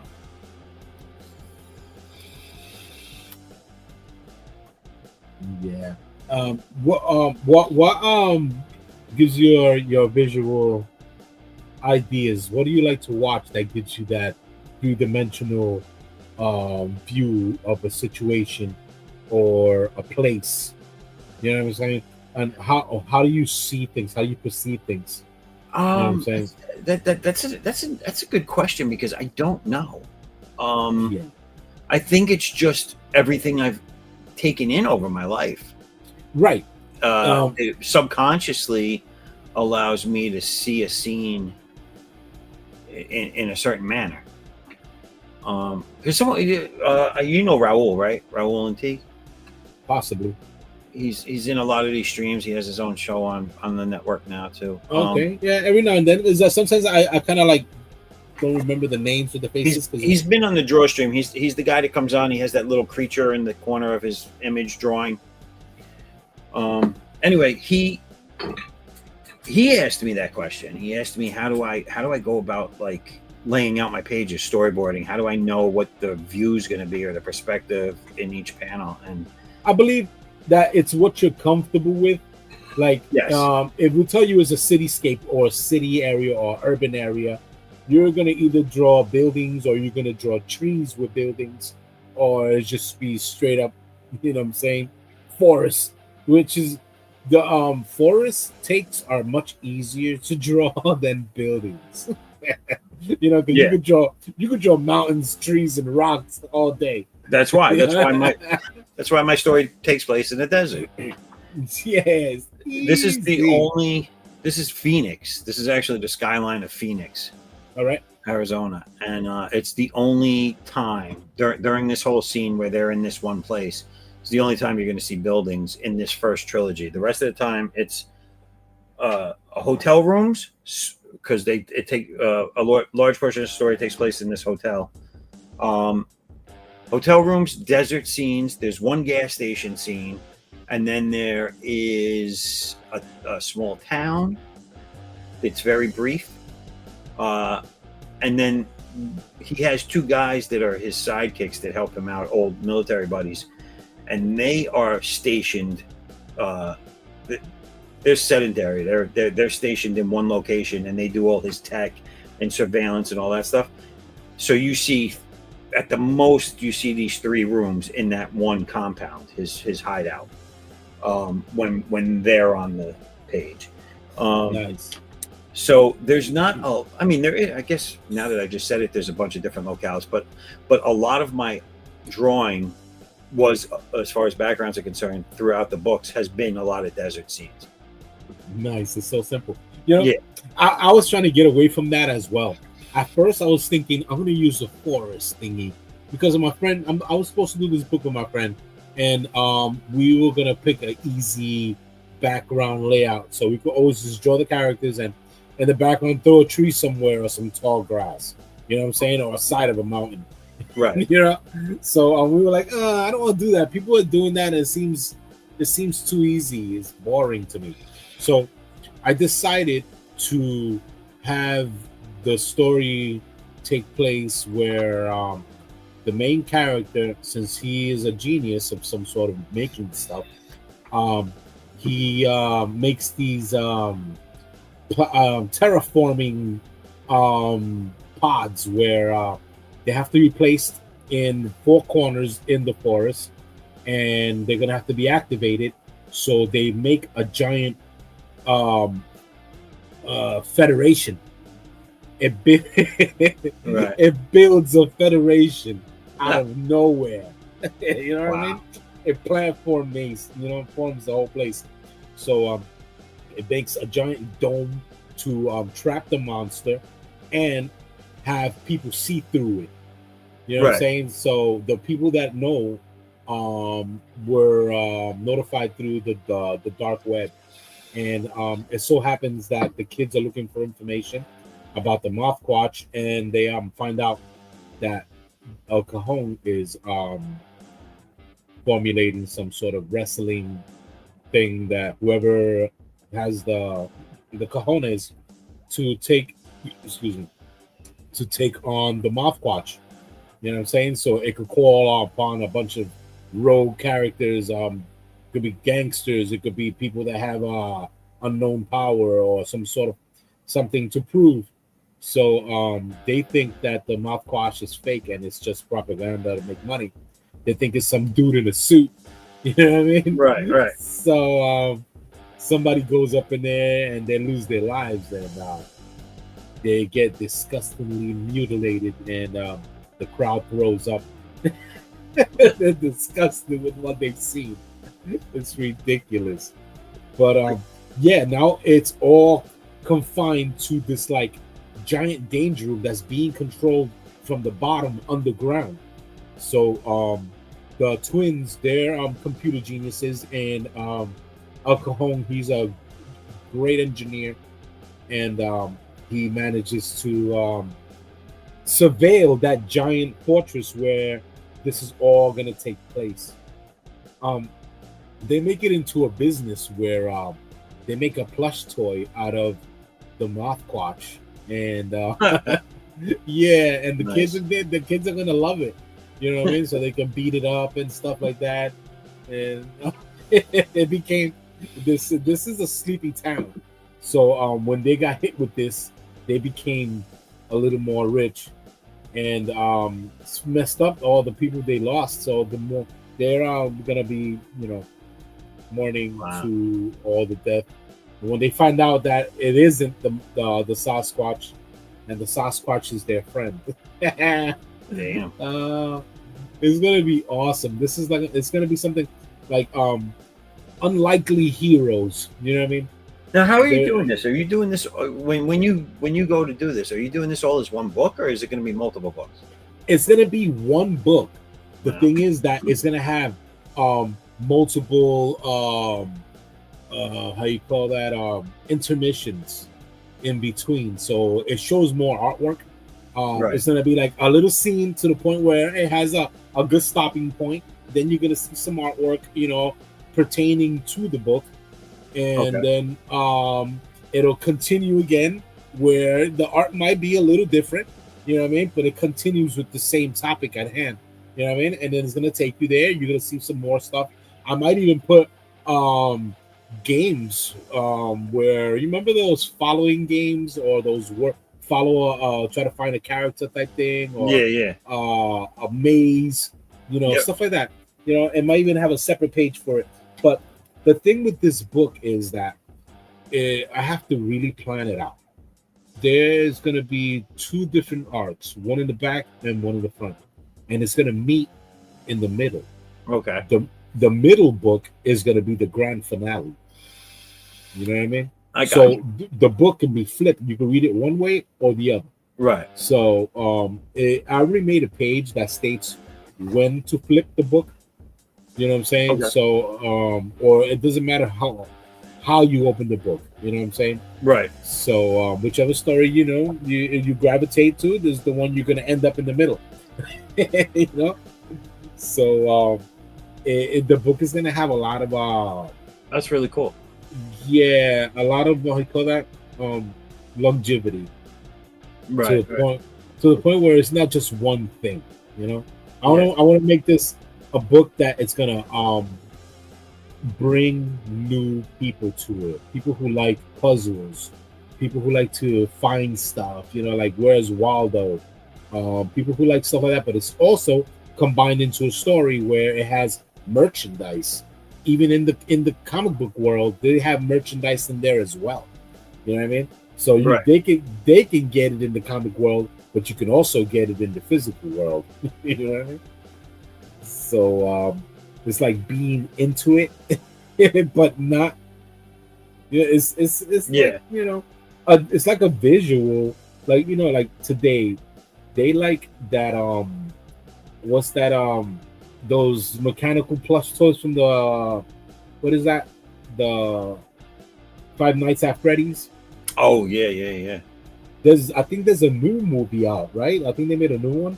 There's a first one. Yeah. I think they're doing the second one now. I've seen the games, and I've seen the toys from it. Yeah. So that's become popular, and it's so weird, just like the Skibbity toilet. Come on, that's some creepy shit, dude. Yeah. They like this weird stuff, yo. And it's like, it's taking, the idea of digital to comic book to, like webtoons. Have you ever seen webtoons? Yes. Webtoons is awesome. With the animated comics, those things are amazing now. Yeah. Like when you try to, turn the page to read the next one, something animates towards it. It's like, wow, that's amazing. Yeah, I've seen some people that have regulars on that. It's Yeah, I got a couple of comics in there. Yeah, that I was doing that for a while, but then I just stopped because everybody's jumping on. If you're not doing anime, nobody wants to see an American style comic. Yeah, that's the trend for now. Yeah, it's not about it for now. I think it already took over. The anime transitions from cartoons to books. If you're not up with that, you know what I'm saying, you're the square. Well, yeah, but there's been a lot of things over the years that I've seen, just from following everything for so long. They come on strong and they don't go away, but they lose that strength, and which makes way for everything to come back. You know, like everything has like, oh, this is what's hot now. It's peaks and valleys, It's yeah, like, but right, it has to really catch on, and because anime's strong now, but when it first came out, when it first came over here, it was referred to as Japanese anime. Then it became manga. Then it became anime. Then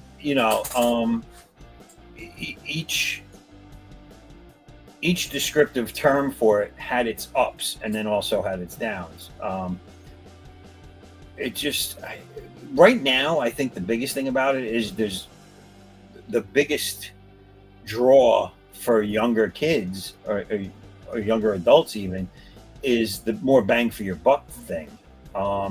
You can get a whole friggin' novel of anime or manga or whatever you want to call it,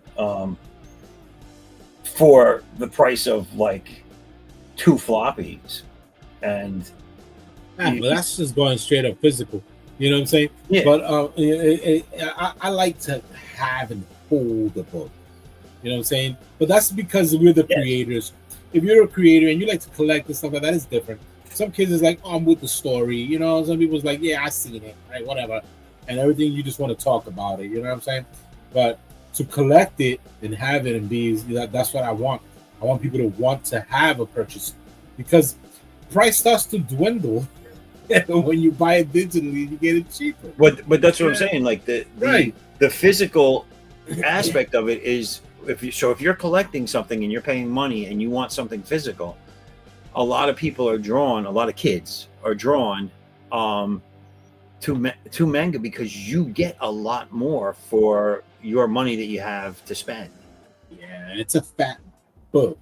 Yeah, that's what I'm saying. You get a lot of shit. Yeah, it's a little stubbier, but it's you gotta read it backwards, and it's a little stubbier, but yeah, you know what I'm saying? Like, whatever.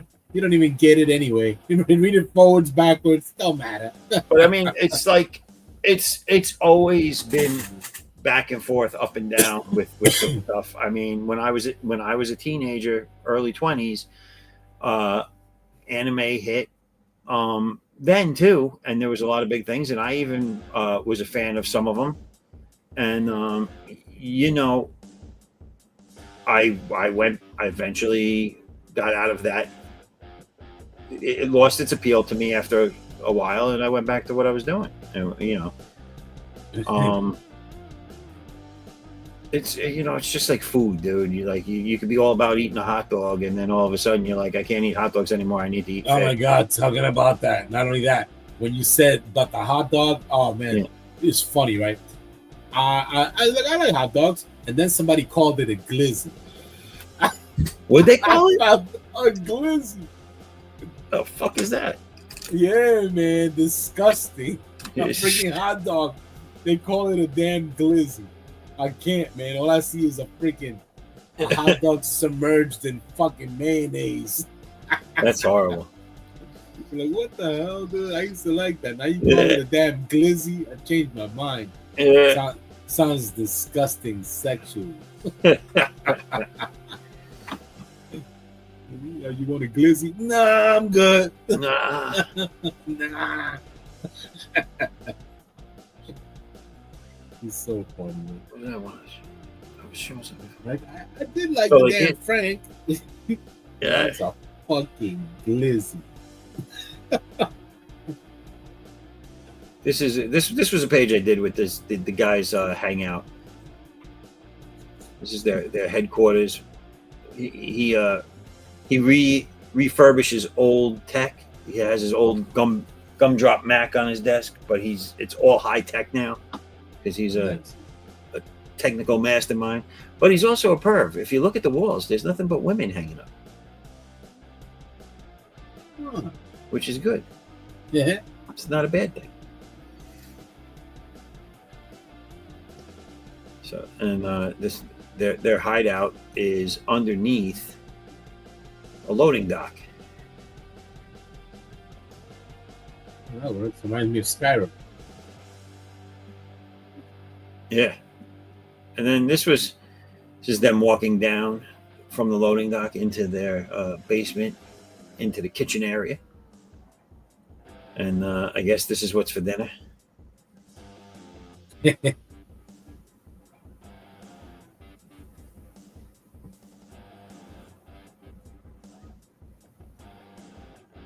But yeah, here's, and I like the backup story. Here's a little taking a night bath in the ocean, cooking up a little food, and then going to bed. Nice.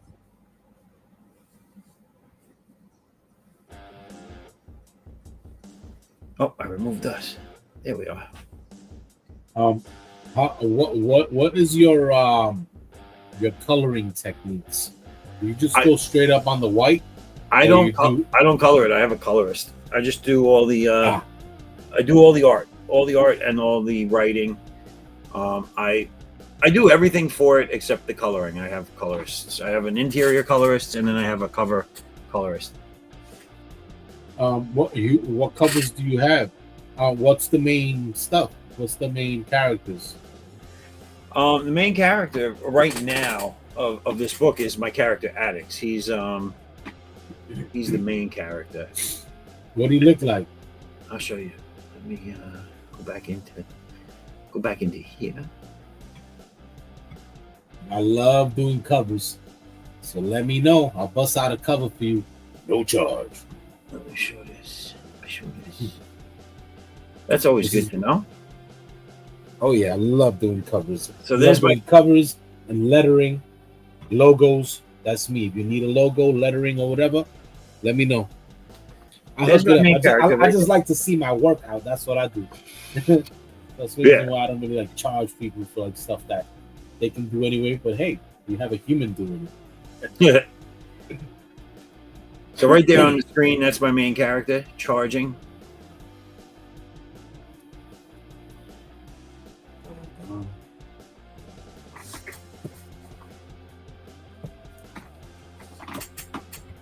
Okay, right there. And I can let me see if I can find us. This is so now I gotta fix this page. But this is a straight up picture of him. Can you close up? Can you put a close up on him? I don't know. Can I? Is there like a zoom? Yeah, I think in the top. No. There's not a positive and a negative. No. Right click. I don't see it. Settings. Oh, is that line up there next to the clock? Oh, this? Oh, look at that shit. Yeah. Learn something new every time. Go all the way down. I want to see the top of his head. Does it go any further? Okay, so it's like horse, straight up horse tailage. So he has three, I guess, for lack of a better word, clumps of hair. One over each ear, and one coming out of the front, like where the widow's peak V would be. Okay, and the rest of the sides are bald. Everything else is bald. He just has these three, and they're really, really long. Okay.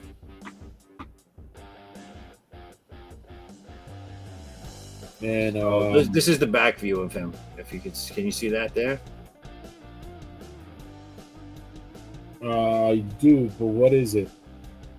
This here is the gold parts. They're just like This is like old 90s style shoulder pad nonsense things. He-Man, like the He-Man character. Yeah, they have no functionality. No, he's like what's that dude? That Indian talk. What was it? That video game where he was hunting dinosaurs. Oh, Turok. Yeah, Turok. Remember that? Yeah. That was fun. Yeah, I mean, he's not Turok. What he is he's actually an ex-military guy that to shorten down the story, he signs up for these experiments. The experiments turn him into basically like a superpowered vigilante type being. Wow. He has an aura that's constantly around his body. So when he uses it, I'll illustrate it, but you don't see it when he's like this. But no one can actually ever touch him skin to skin. So that gives him a sort of invulnerability to an extent. Certain things can penetrate it, but he doesn't need to eat or sleep. He has super speed, but not like the Flash. He could do about 85 miles an hour on foot. He has super strength, but not like Superman. He could throw cars and stuff like that, but he can't do anything crazy. And like I said, the aura. So it's the aura, the speed, the strength, and the lack of. He doesn't need to sleep or eat, sort of like the undead that way. But he was turned into this by the government. And then they framed him and killed his daughter, and so he's out seeking vengeance for that. And he has the help of his two ex-military buddies, these two guys you see in the other pages with him. And those are basically like one's his arms guy, military armament, and the other guy's his tech guy. And they kind of like his. They also kind of keep him grounded. So he doesn't go too off the rails.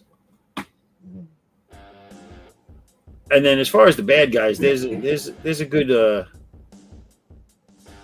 stable of bad guys for this. There's one you're going to meet in this new book, and then Sarah Bosch and her assistant are the other two, and then they have a bunch of, like any other good bad guy, they have a bunch of foot soldiers that are cannon fodder for the main guy.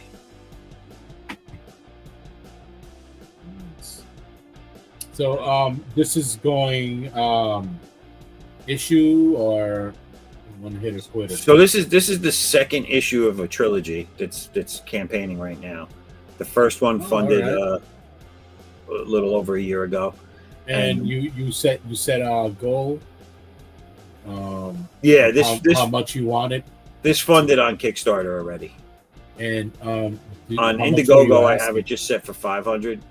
Oh, okay. See, that's the thing about that. I've noticed that. When you make a certain short goal like that, you know what I'm saying? It's easy. You know what I'm saying? You can get that if you do it right. But when you put a big fat ass number, you're like, damn. I know the first day when it launches or whatever is gonna make certain amount. You know what I mean? And yeah, it's an excitement. You know what I'm saying? How did you feel when you first had your first book in your hand? Oh, well, when I did my first campaign, which this is now my third funded campaign already. When I did my first one, it was amazing, the feeling. And it was big. It was a big campaign. I had a hardcover anthology book. I had a flip book, which is basically like you were saying you're doing, put one story on one side, flip it over, there's another story on the other side. I had that, I had the anthology, and I had an art book. All a black and white art book, all in the first campaign. Plus, I did like cards and character bio tablets, everything. I had boxes made up. I did box sets. It was, I started off guns blazing, so it was a big campaign. But it was worth it. It funded. It was amazing when I got all that stuff back because I was getting, I had to do certain things through different companies. So I would get it back in different. I'd get different things in at different times. So it was like every day was like Christmas when stuff would come in. But it was a great feeling to get it in. Right? Yeah. Yeah. And now this will be, I got the last one was funded and fulfilled already. That was just as exciting. I had a couple of new things in there that I didn't do the first time around. Like I had metal covers, gold colored metal covers for the books. Nice. I had a tier of those. So when those came in, those were really nice. I have one set for myself that I had printed. I think I got 3 total. 3 people back that tier. That was a pricey tier too. I was surprised. It was like $230. And now I have an Emerald. So that was like the majority. That was the majority of your set goal. That was about half. Half, right? That was about half. I had 26, if I'm remembering correctly, 26 backers on that. On this one, I have an emerald green metal covers one. It's a lot cheaper than that one because there's less cover. There's one less cover to be printed, and the cost is a little less this time around. So I was able to bring the price down. But so we'll see how that goes. I know I got 2 orders for those already. We'll see if I get any more, because that's also available on Indiegogo. But this is my first time on Indiegogo, because my last 3 were on Kickstarter, and I always do a second chance on Fund My Comic. So I'll do that once the Indiegogo one is complete. Then I'll put it over on Fund My Comic, but I strip it down for over there. I never noticed. You could run them simultaneously? Yeah. That's good. Just don't advertise them together, because then they'll have a problem. They'll clash, right? Right. So I do, I would. It was a little more time consuming because I'd put out my social media ads for the Kickstarter first, wait a little while, then put out my ads for the Indiegogo ones second. And then also, so if you have people that like your stuff, that follow your stuff, but one crowd will only go to Indiegogo and one crowd will only go to Kickstarter, then you want to try to remember not to push the Kickstarter one on the Indiegogo people and vice versa. Yeah, right. So you kind of got to juggle that a little bit. But it's wild, you know what I'm saying? Because I think Indiegogo does well certain things for like lower budgets, and Kickstarter is just for like a larger sum. Indiegogo has a set clientele over there, and you have to be on a certain radar for them to really migrate to your stuff. I feel that's my feeling. You know what's funny about the Kickstarters too, on how they let people who are already ranked up in there. You know what I'm saying? And they use that as a stepping stone still. Like, really?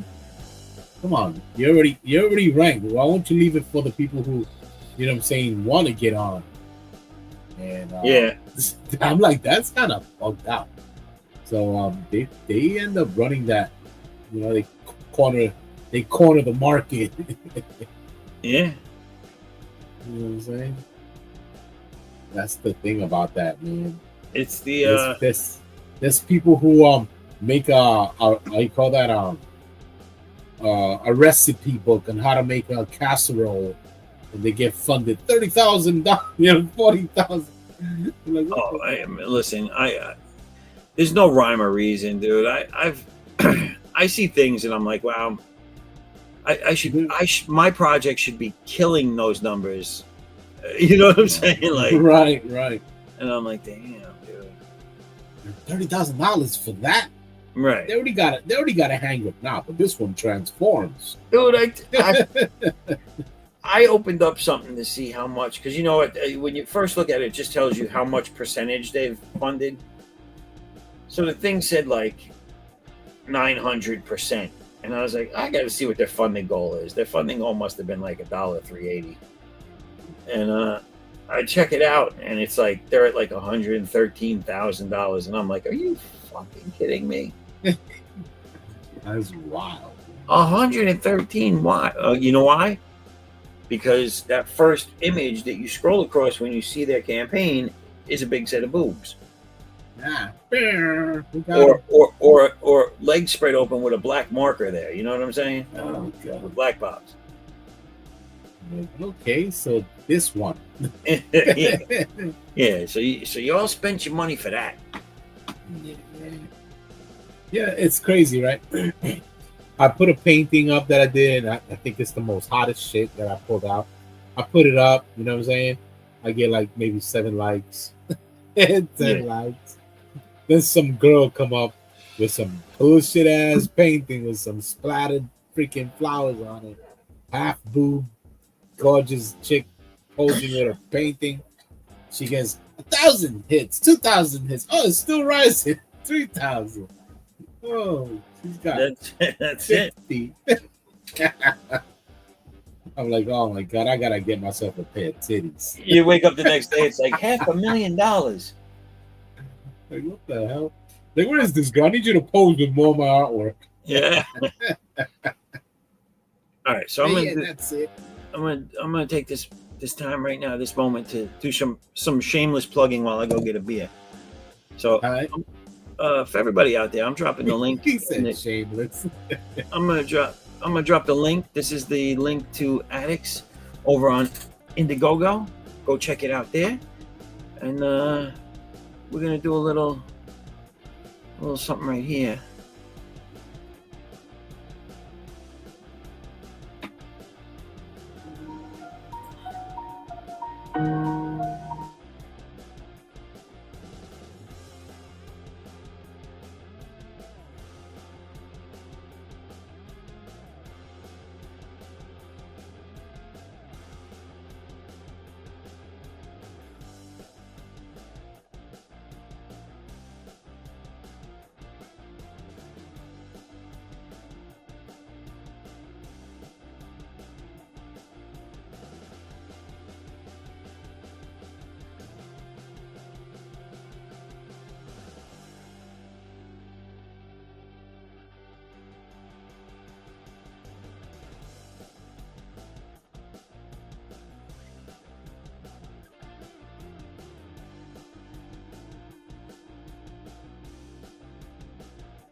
C.O.U. soldier, make the wicked disappear.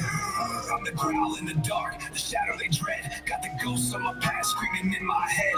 Every step, every strike, yeah, I'm setting it right. Hey, dice, don't sleep on the spark in the fight. No. All right. There you go, everybody. Go on, check it out. Head on over there, back it. Love it, like it. Love it. Sleep with it. Oh no. Show some love. Some love. That's what we got going on here.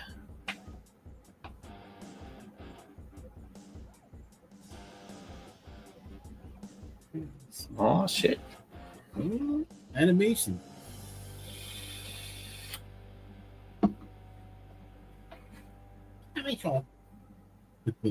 Yeah.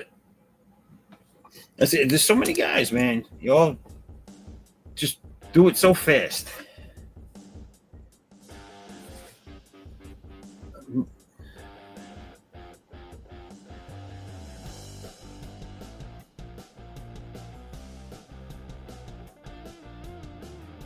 I know, right? I know some people who get on them Kickstarters and they just kill it. How'd you do that so quickly? Yeah.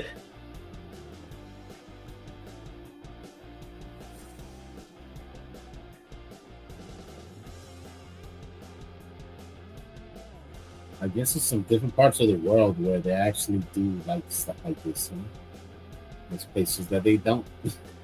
Yeah, no. Oh man, I wish I had known, and I think it's just because life, sometimes life happens and you become out of the loop on certain things. But I wish I had known more earlier about like the whole crowdfunding indie scene for comics and all that stuff. Unfortunately it wasn't until earlier, right? It wasn't until I wish I knew earlier. It wasn't until midway through COVID that I really became aware of everything, and then decided to throw my hat in the ring. You know what I'm saying? But this had been like, man, me and my best friend who used to go and try and get jobs every time the conventions were in town and all that stuff. Yeah, man. I used to do that as well. I used to wish for. Yeah. I was in art and design in Manhattan. And we used to go to Jim Hanley's Universe. Yep. It was called comic book store out there. Used to go there all the time. Ah, nice. I live in New York, so. Oh, okay. So I went to School of Visual Arts. Oh, nice. I used to go to art and design, and then I was trying to get a job at Marvel and all that. Mm-hmm. And they were like, "Oh, we only hire people from Pratt Institute." I was like, "Really? So what the hell am I doing in art and design?" Yeah, it's some dumb shit. You know what I'm saying? They're trying to use us as freaking errand boys. They gave us some picture to ink it and color it and send it in, and I was like, man. Well, they send us here to become interns. Right? This is ridiculous. Well, that's what they did, man. Like School of Visual Arts, when we first got in, they were like, "Yeah, we do job placement. Everyone here is professionals in the currently working in the industry," which they were. And I was like, okay, because we had like Walt Simons in there. We had. I had what's his name? There's a bunch. Mark Texiera, the one who did he was doing the Ghost Rider comic book at the time. Yeah. He came from art and design. He got lucky. I guess he was like one of the last ones that Marvel decided to use. He was good, dude, but he did in that that Wolverine Sabretooth book that he drew. Yes. Okay, there was a scene and there was a woman in it, and as I'm thumbing through it, I'm like, wait a minute, I know that fucking picture. And I used to get all my mother's junk mail, and she didn't get Victoria's Secrets, but she used to get Fredericks of Hollywood. Okay, nice. Which is basically like a budget version of porn. Victoria's Secret. And porn. And he straight up ripped the whole pose, outfit, and everything from Fredericks of Hollywood. Smart. And I put them side by side, and I was like, "Look at this! Holy shit! You sneak!" I was like, "Only degenerates like us would know that you did this." They make you out as a genius. You lie. You lie like dog. Look at him. See? He's lying right there. he traced Fredericks. Yeah. I got proof. It works. Make it look like a comic book character. They'd be like, this guy's a genius with women. Yeah. I used to love the way he drew Sabretooth and the muscular guys, though. They were all very, very insanely, almost like Bisley-esque on top, like huge, up top, little tiny legs. But he had a different way of illustrating than those guys. So it was really cool. Very sketchy look to it. I remember when they were asking to see our work And you remember the black books that people used to carry around with? Oh, I still have a million of them packed away. Oh my god, dude. So we are, thinking we're cool and shit. We got our characters all drawn out up in there. Right. And they asked to see it. You know what I'm saying? And we were like, it's not my bad. Teenage bullshit. Yeah. It's not my bad. And y'all, they were just stealing ideas. That's what they were doing.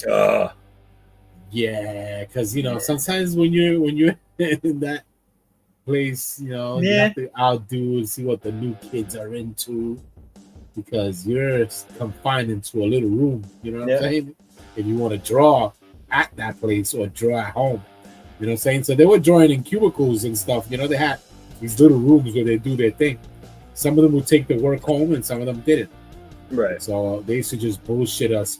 So a friend of mine had a drawing of himself wearing a plaid shirt around his waist, and he swear two plaid shirts. One was ripped with the short, his arms going. The kid was buffed. You know what I'm saying? He was a buff kid. Right, so he drew himself looking crazy with basically he looked like the Pit. And the Pit wasn't even out yet, you know what I'm saying? And they took his idea. And they did the Pit, the flannel and all that. I was like, man, y'all really robbed this kid for this? Y'all ridiculous. And they passed it on. They made it real slick. I think Dale Keown was there as well. And Mark Silvestri was the one that was looking through our books. Shit. That's wild. Yeah. We got him. That's the best thing he had there. Thank you. Next. What you got, little boy? I used to like going to the conventions and meeting, all the people whose shit you read, and that was fun. I used to go over there, man, and came in there with like at least $500. Went home with 20. Yeah. They're like, damn, homie, you threw your whole checkup in that.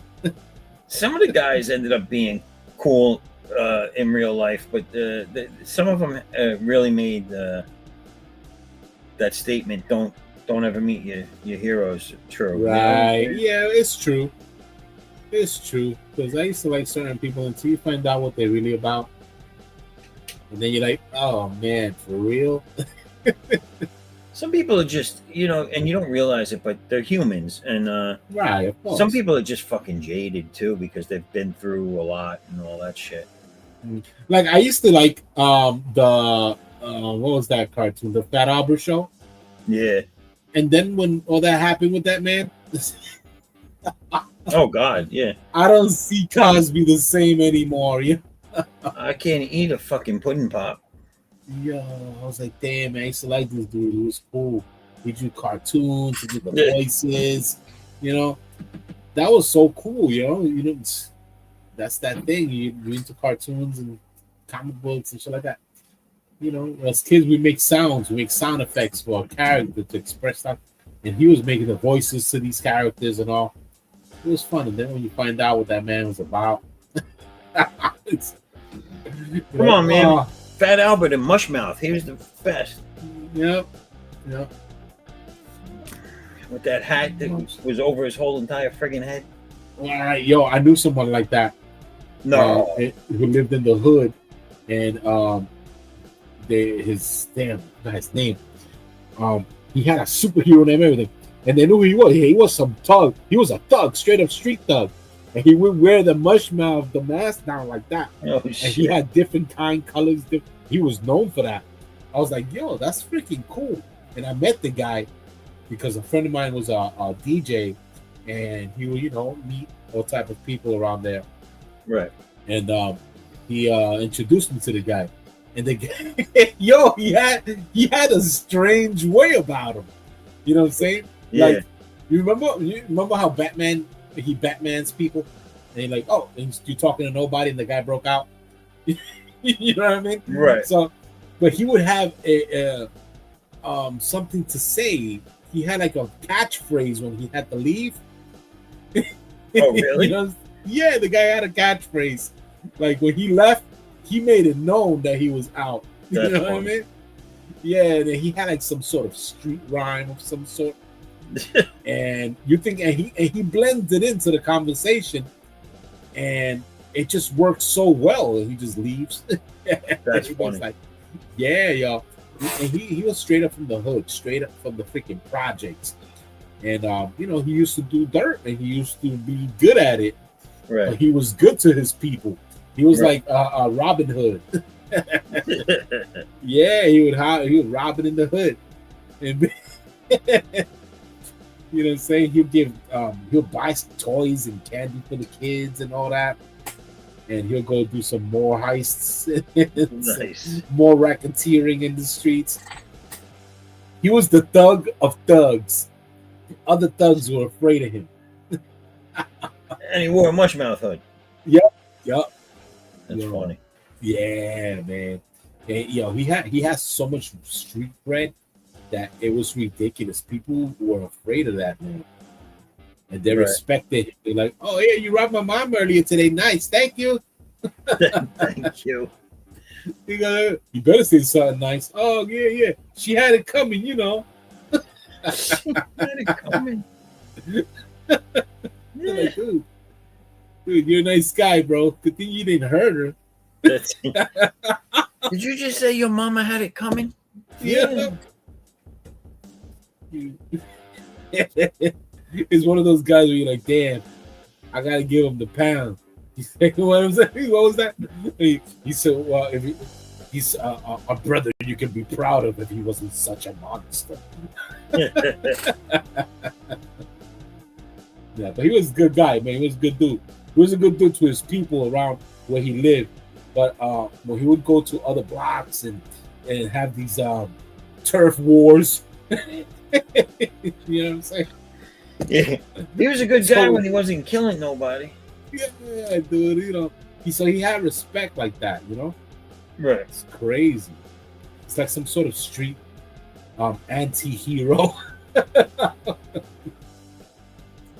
Yeah. I know. Yeah, I know the type, man. Trust me, I've seen him. Like, yeah. They're like, really? Like, dude, I understand that you're a thug and all that, and you look out, but damn, dude, you always in and out of jail, like you know the game. He's like, yeah, they know me up in there. I'm just gonna go visit some of my homies. I'm about to do a bid right quick. I see you in a couple of years. Because I'm tired of just taking a vacation, get room and board up in there.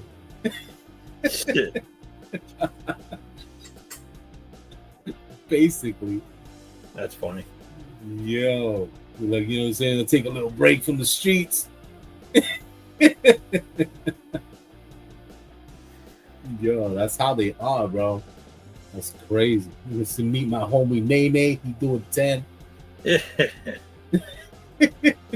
Before he leave.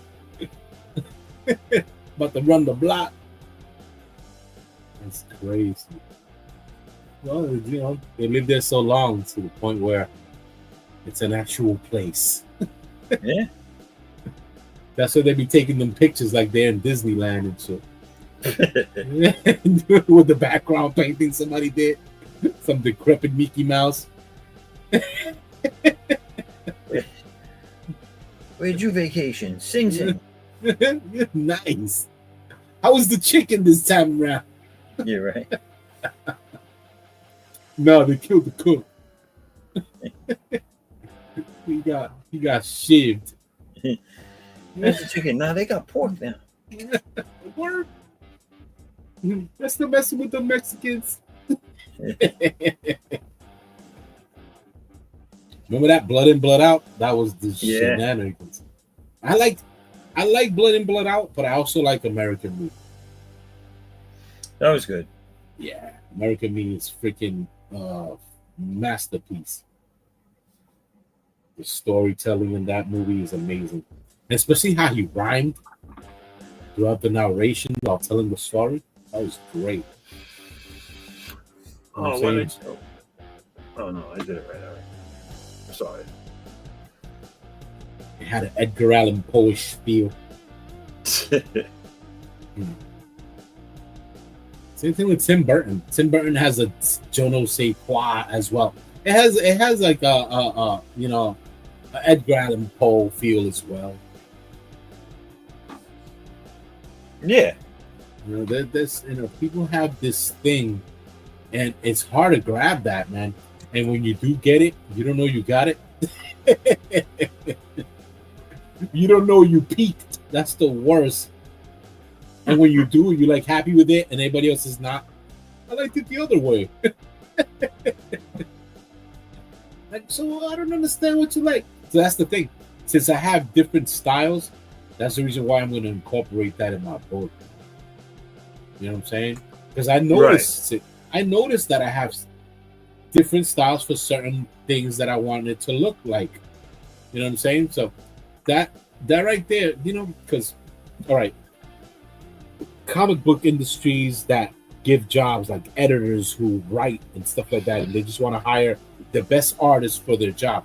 You know what I'm saying? And everybody has their their parts. You be the sketch artist, you be the inker, the colorist. They don't want you to be trying to hog up all the jobs. You know what I'm saying? So they want different people to work on a certain piece.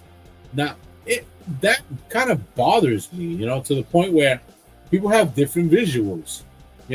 How about you end up getting the right penciler, the poor inker, and the best colorist, and then the colorist ends up having to hook it up more than what your actual pencils. You start to lose the art on how you want a certain book to look. But then again, it's really not your book more than it is the editor, the writer. He's happy with the style he chose, so he takes the credit for it. You know what I'm saying? Right. So that right there kind of like makes it a job, and more than doing something, by yourself, all you. You know what I'm saying? Like, whatever. I'm not hogging anything. It's just my book that I want to put out. You know what I'm saying? I'm not trying to be working for the DC or Marvel or whatever company, Dark Horse or whatever. I just want to do something for me. I want to have a product somewhere where I can just pull it up and be like, hey, look, buy my book. Check it out. Pretty cool, right? Right. Sure. but working for someone is kind of so different, where it throws away the whole thing. If you're happy with what you did, okay, be happy, and then you have, goes, oh yeah, I have part in that book. Like, all right, what part did you do? Like, yeah, right. I did the pencils, but damn, that color work is banging. Who did the color work? You're like, damn, I should have never told you shit. Yeah, right. You ain't even praising me. You're praising the color guy. Yeah, the color guy brought it to life. Yeah, it's the finals. Duh. He finalized it. Yeah.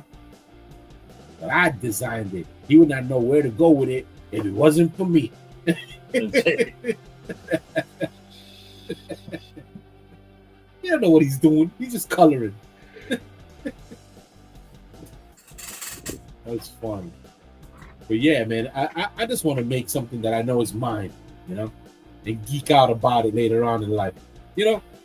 There's some books that I did that was pretty decent that I wouldn't mind going back to it, and I look at it and I'd be like, wow, I've progressed. You know what I'm saying? Like, damn, I've done better. But I like certain things, certain pages come out better than others. I wish I did it a certain way. But then you start to, like, since it's already cataloged in a book, you take it as is. Like, all right, that's the way it came out. That's the way it was supposed to be. You know what I'm saying? I did a webtoons comic, and I was doing a page a day, bro. I was penciling, inking, and coloring, bro. A day. Bang, I had a page, maybe two, busting it out. You know what I'm saying? And I knew that was shitty.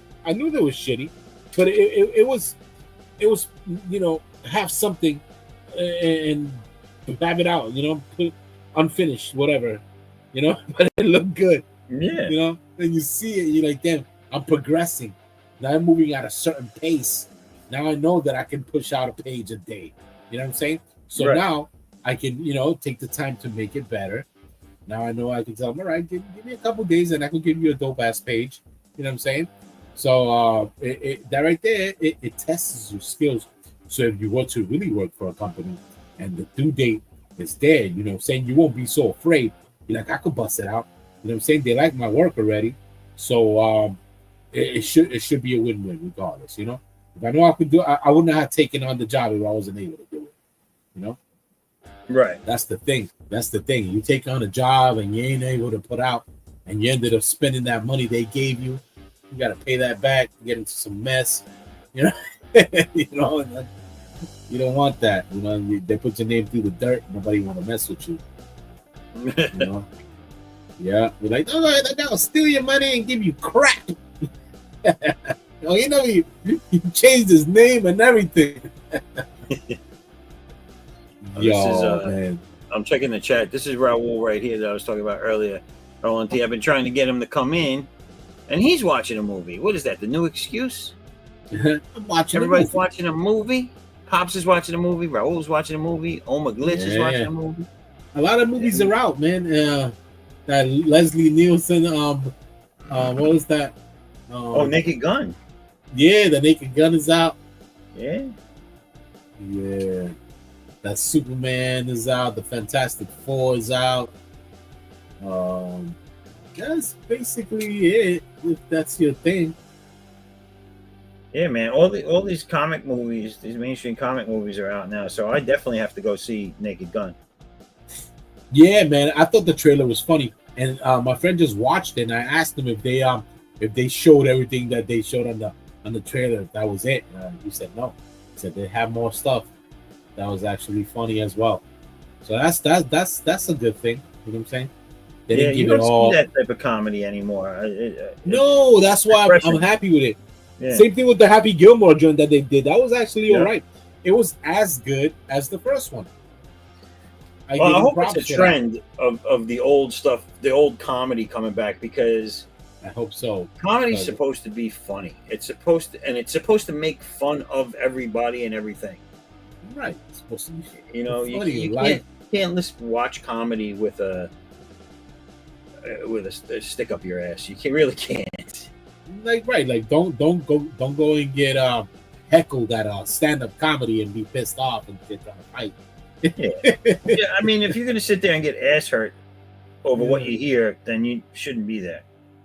Right, like, dude, it's a joke. Yeah, but then you know how they say, don't make fun, make funny. Yeah, that means nothing. Right. Those are a bunch of words put together that mean absolutely nothing. Don't make fun, make funny. Make funny. Yeah, all right. Tell me what make funny actually means. Right. Making fun of people. It's funny because he's fat. Yeah.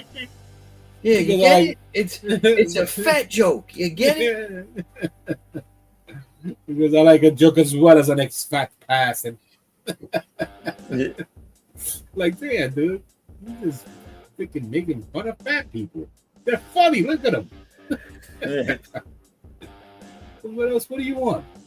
Who was that fat comedian that used to have? He used to kill me with the fat jokes. Like he'd always talk about like food, like him at buffets and shit like that. Oh my god! I think he passed away. Yeah, he's definitely passed away. You scared my wife. Remember that? Yes, you that's here him. 4 hours. Yeah. He kicked the microphone and he goes, "Oh, I saw the fear in your face. You were like, oh my god, the fat man's gonna fall on me." I saw the fear in your face. The fear in your face. But this one is good too. What's his name? Gabriel Iglesias. Yeah, he's good. Yeah, he's funny. He's a smart dude too. Yeah, he had a TV show going for a little bit. I thought it was all right. And then they just cut it off. Like, all right, we gave you a little TV show. Like Terry Crews. He did a couple of good stuff. You know, Are We There Yet? I think something like that. I like Terry Crews. I think he's funny. Oh yeah, he's a great dude, man. He even likes to play what's that D&D? Oh yeah. Yeah, he has his own character and everything. Pretty cool. Yeah, I used to play D&D. You played D&D before? I have played it. I never played it on a regular anywhere. It's an experience, man. The one thing we got into a lot as far as role playing was me and a bunch of friends of mine. We did the Vampire Masquerade and the Werewolf. Oh, that was fun. Yeah, I used to do that as a kid. We used to get some cute girls in Manhattan. They used to love playing that. Yo, that was dope. There was this kid named Lestat. All these girls was on his thing. And I remember that. Yo, that was dope. That was back in the day, the goth era. I'm still gothic, man. I couldn't get into emo. No. Fuck that shit, dude. Yeah, man, they screw that up hard. I'm straight up gothic. If you don't like it, well, I like goth. Always did. You know what I'm saying? Yeah. Vampire stuff was the shit. Yeah, so we had a good time with that. Like I said, I played D&D back in the day. I had a bunch of friends that play all the time, so I'd sit in and play here and there, but I never got like heavy into it. Yeah, it's great, man. You know what I'm saying? Especially if you have a good dungeon master. Right. You know what I'm saying? Where he has, you know, put together a plan, you know? And that works because he is open to whatever it is that you can come up with depending on the situation, on your role, on your character. You know what I'm saying? So he has to be open to everything that reality can bring towards the situation at hand. So let's say a friend of mine says, you go over some mountain where you see a fortress where all the orcs live, and you need to get across here because this is the destination and there's no other way. So he goes, well, how are you going to go, in there?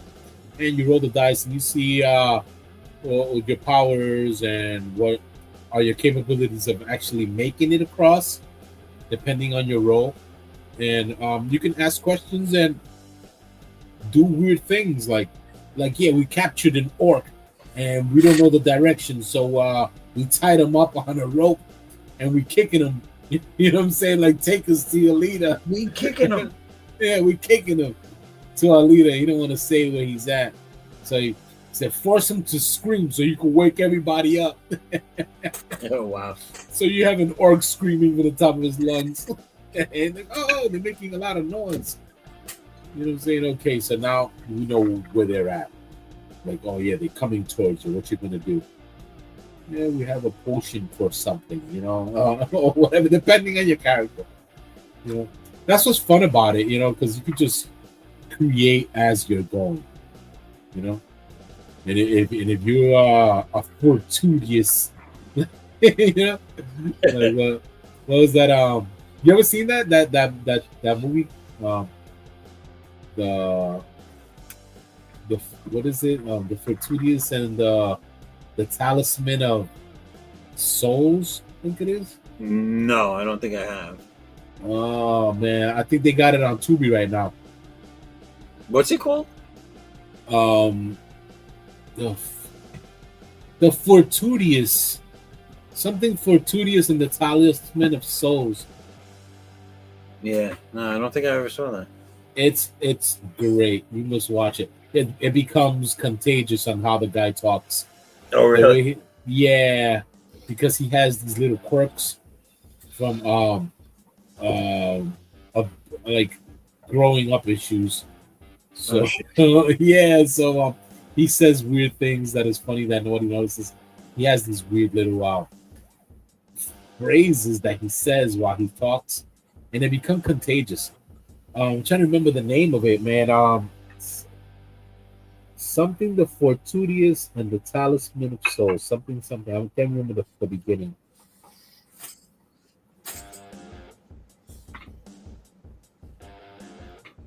If you got Tubi, I think you can see it there.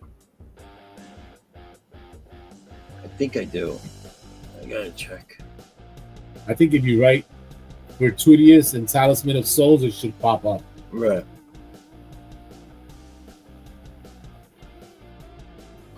The kid has a lunchbox that has everything he needs inside there.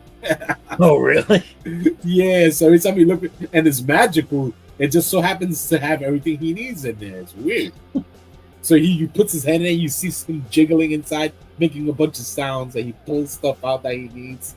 Oh, shit. It's great. That sounds funny. Yeah. So in the beginning, I guess he works for some fast food place, and it's timed. So if you don't get your food at a certain time thing, it's free. So he's known for making the food fast and on point. So they be testing him, you know. Wow. So and he's like perfect with it at all times. You know what I'm saying? But they keep messing with him, and the bullies end up, getting the best of him.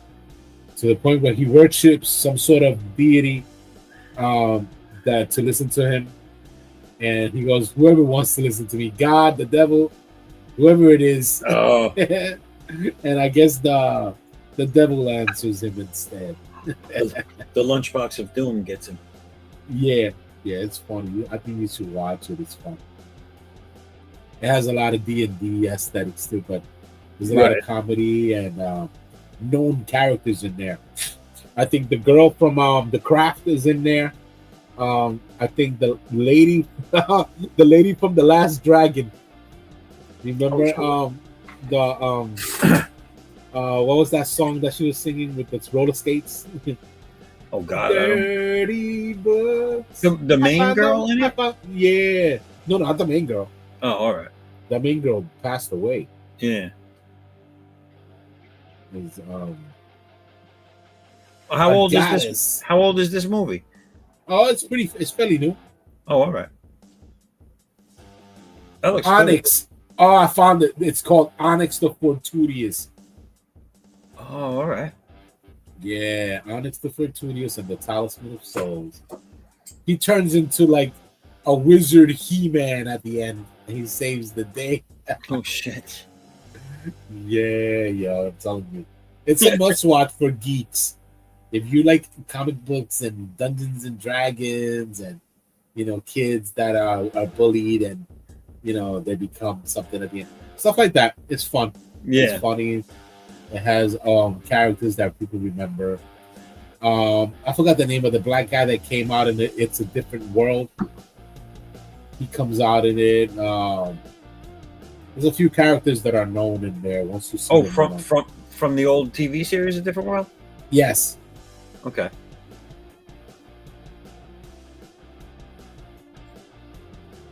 Which guy? The guy with the glasses? Yeah. Not the main character. This was one of his buddies. All right. That spoke with a deep voice. He sounded like the smart guy. Yeah. From what I'm saying. I know the scholar. He had the deep voice, the scholar voice. Yeah. He comes out in that. Like I said, the girl from The Last Dragon, the Arcadian's girlfriend. Yeah, I know who you're talking about. I don't know I don't know her name, but but we know who she looked. I know who you're talking about. She looked a little crazy. Yeah. A little. Yeah. A little bit. Oh, man, dude, time flies, man. Like some of those shows, like Different World. I remember when that was fucking brand new. When it just came out. Man? Yeah, and it was. I mean, that was technically a spin-off of the Cosby Show. Because the certain characters that the were first season, what's her name was in it? The daughter, right? The daughter, yeah, is the oldest. I always thought she was gorgeous. She was. She was freaking gorgeous. I think she still looks good. I was just gonna say that she's still, for her age, she doesn't look bad at all. No, she doesn't.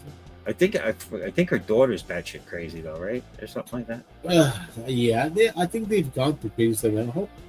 I'm just hoping that Cosby didn't get to her. Oh God, could you imagine? Shit, I won't be surprised, man. Because I heard he was really smart. They say Cosby always had in his earlier acts. He always talked about he had a bit about Spanish Fly, and they were like, Yeah, he gave himself away. Like, yeah, and they were like, he was actually giving away his playbook, and no one knew it. yeah, yo. Like, hey, this worked. You know what I'm saying? I know how to do certain things and not get in trouble. The same thing with Suge Knight. Suge Knight said the same thing too. How he gave himself away. He got full of himself. Raul's like, just. I'm sorry. Raul's talking about a washed-up baseball star is haunted by visions of pumpkins. Pumpkin Hole. What the hell are you talking about, Raul? Oh, that's the movie he's watching. What the hell are you watching? What? Where did you find this thing? Where do you find that? I mean, a washed-up baseball star haunted by visions of pumpkins. Yeah, that is like, where is this going? Somebody just put their hand in a bag and pulled out ideas. Say, yep, this is it. Put this together. Baseball guy, pumpkins. Yeah. That movie sounds like a really drug-fueled thought, you know? Yeah, just like fried berry. Yeah. Oh man, that's crazy, dude. And he's up at like, I'm pretty sure he's in the same time zone I am. Like, that's the cool stuff that goes around your town? This is what we're throwing up at 2:30 in the morning. Baseball guy, pumpkins, crazy baseball. Like smashing pumpkins. Yeah, that's where the bats come into play. You realize you're watching a Smashing Pumpkins concert, Raul? That's crazy.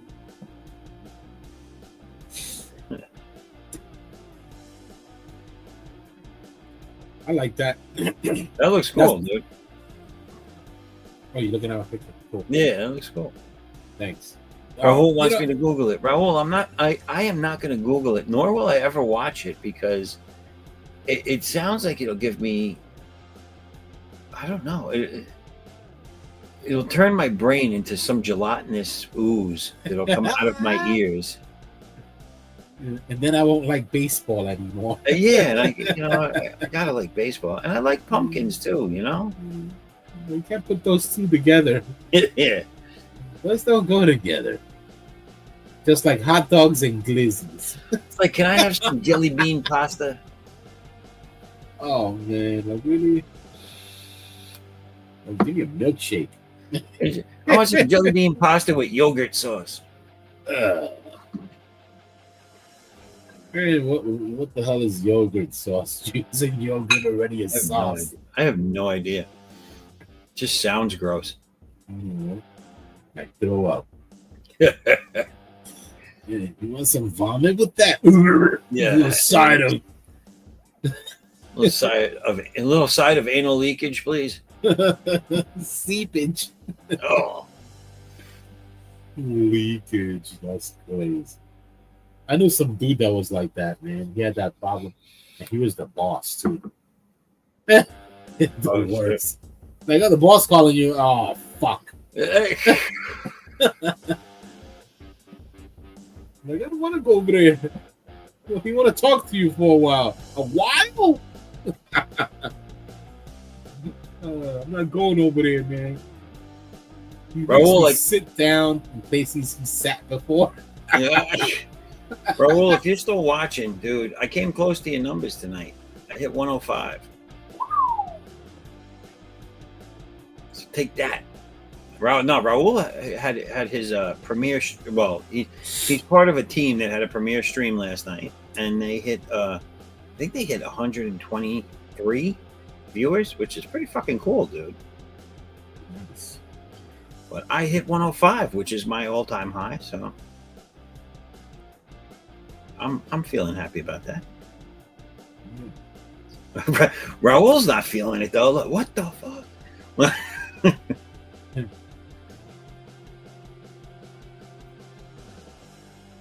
No, I said, no, Raul, I did not. You had 125. I had 105. I said I came close. You still win.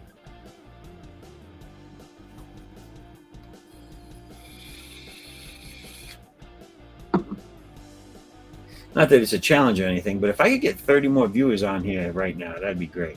No. Well, thank you, Raul. We good. Thank you. I appreciate it, and I appreciate you, and I appreciate you appreciating that I appreciate you. Appreciate. That's all I hear from you. That's all I hear from you. you damn children. Appreciation and shit. I don't appreciate that. I appreciate you shutting the fuck up, guys. Keep it down. Trying to sleep. Keep the appreciation to a minimum. Yeah. What you doing? Appreciating shit? Appreciating. All they do is appreciate shit. It's appreciation hour. They got appreciation for everything. We got it on the clock. We got it on the calendar, written twice. It's like, I give you a damn trophy now. Just shut up. Yay! Did I get a trophy for shutting up? Yeah, there you go. Trophy for everything. Why not? Do I get a trophy for getting a trophy? Here's your trophy for getting a trophy. I gotcha. Yo, I didn't get my trophy for getting a trophy. And the trophy that I got a trophy right on top of me. What the fuck? Dude, I'd be horrible as a coach nowadays. I'd be like, here's your trophy for, like, I'd get the people that did a good job first. I'd be like, here's your trophy for doing such a great job this year. Here's your trophy for best improved athlete. Here's your trophy for getting a trophy. Here's your trophy for being a jerk off. Here's your trophy for your mama sucks. Here, go get yourself a garbage bag. Yeah. We're gonna put a whole bunch of trophies in it. I know you can't carry them shits all by yourself. You want a trophy if you do. Here's a trophy that you couldn't win if you tried. Here's a trophy for getting a bag to fill all the trophies in it without breaking the bag. You get a trophy for that. For what? For not breaking the bag or putting all the trophies in it. Then you get that last kid and you're like, and here's your trophy for being the absolutely worst at everything you do. This is your trophy for holding the bag open so I can put all my trophies in. Yeah. Here's your trophy for bringing my stuff to my car. Thank you. Thanks. Is there another trophy for walking over here? Yeah. We got trophies for everybody. You get a trophy. You get a trophy. Freaking Oprah Winfrey. She's a little slick woman. It kind of makes me think that the government's in cahoots with the trophy companies. Yeah. Like these people love trophies. Finally, we could spend our money. We could get our money's worth from these stupid ass machines. So the trophies for participation came about towards the end, I believe, if I'm not mistaken, came about towards the end of the Clinton era. So someone look and see if the Clinton organization owns a trophy company. I know, right? Like, since we always, well, they do have one for the Emmy Awards and the Grammy Awards. Oh God, yeah. They do their own shit. Like, yeah, we already got one for you. We wrote your name on it and everything. Wow. Gee, thanks. Yeah. I won't forget a couple of years back. So I work with a lot of outside general contracting companies, and me and my partner, we fucking at the end of this big job, the main foreman guy from the contracting company came up to us and gave us two plastic. They were plastic trophies that looked like the MTV astronaut. Oh, nice. Yeah, like plastic. Yeah. And he goes, I want to give you these guys. I want to give this to you for being the best construction inspectors that we ever worked for. And so I stood there and I would like to accept this trophy for doing absolutely nothing. I appreciate it. I worked hard at nothing to obtain Good this. job. Yeah. If I could do less, I would really appreciate it. He gave you an unnecessary trophy. It was great. I didn't even have a speech ready. Every time we move to a new location, I put it on my desk, and I'm like, "That's my trophy for doing nothing." Nice, good job. I'm like, "What do you mean I can't sit here and do nothing? I got a fucking trophy for it." Yeah, shit, I'm freaking professional at doing nothing. I am the best at doing nothing. Good I have a shit. trophy to fucking prove it. Show me. Oh, you don't. Oh, you don't think I? Oh, You don't think I'll show you my trophy? I'll show you. You pull it up. It's fucking. They'll be like, "Oh shit, you do have a trophy for doing that." Yeah, I made his own Facebook page about it. Great. He's got 1,000 viewers. He's monetized. My trophy is fucking monetized. When I grow up, I want to do nothing just like you, Dad. I wonder if you can make money doing that. I think I'm gonna do it. I'm gonna make a YouTube channel, and I'm gonna have a CGI trophy just rotating under a spotlight, and that's all it's gonna be nonstop.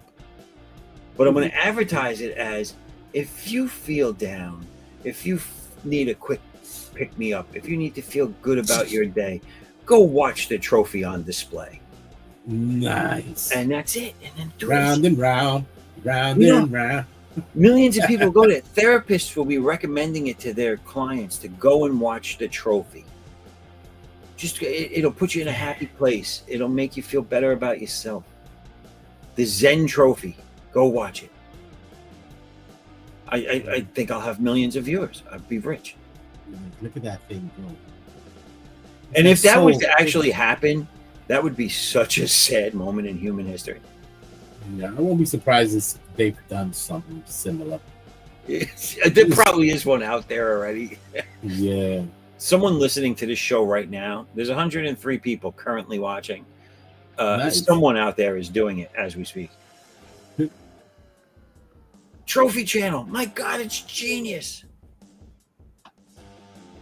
Yes. Oh God, if I ever see that in the news, I'll kick myself for not actually doing it. I'll be like, you ripped me off. I'm suing you. It was my idea, and it's televised. Oh God. All right. So we have an update on this movie from Raul. Believing them to be linked to a boy mysteriously disappeared last Halloween. As these experiences intensify, he desperately seeks a way to make the vision stop, and soon thinks the pumpkins what? Are guiding him to another dimension. Another dimension. Bro, what the fuck are you watching? A movie. It's a movie with people running around. Oh wait. The other dimension is to bring back to Menschkin. I like that. To bring the boy back. Pumpkinhole. What? All right. Fuck. It's one of those you gotta watch it to really figure it out, because it makes no sense right about now. Raul, do they know where you are? Did your ankle bracelet come free?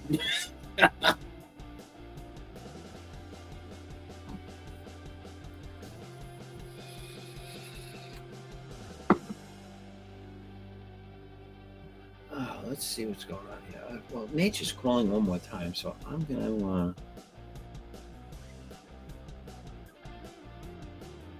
gonna do this to everybody one more time. All right, I'll be right back.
Almost made it back in time. Back in time. I knew I wasn't going to be here early because my zipper got stuck halfway. Yeah. Oh my God, I caught it. I didn't want to get the beans above the Franks though, so. The glizzy. Oh no, that's all right. So let's see.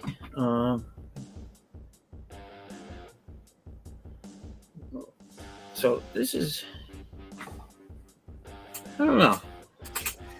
I put a lot of time into this one. I don't dislike it, but it's not my favorite of the set. But there it is. That's nice.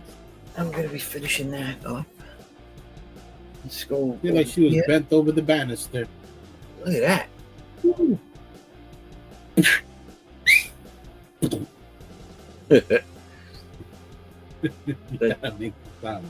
That looks cool, dude. I like it.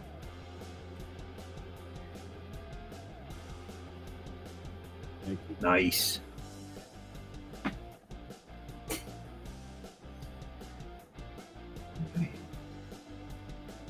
Well, I think it's about that time. I am out of beer. Well, I have a sip left. That's going to get me through the outro.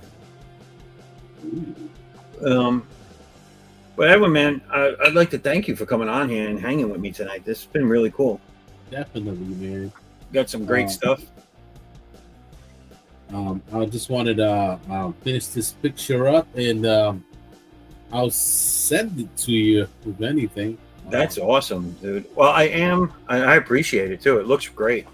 And if it's okay with you, I have a fan page in the next book coming out. So if you say okay, I could put this in there if you want. Oh, definitely. This is your character, so you do as you please. I will title it with my name. Awesome. Yeah.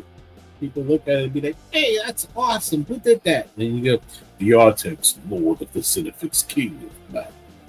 Like, no, you ain't gotta use that voice to scare me. I'll be like, Pumpkinhole drew this. Oh shit! Oh no, okay.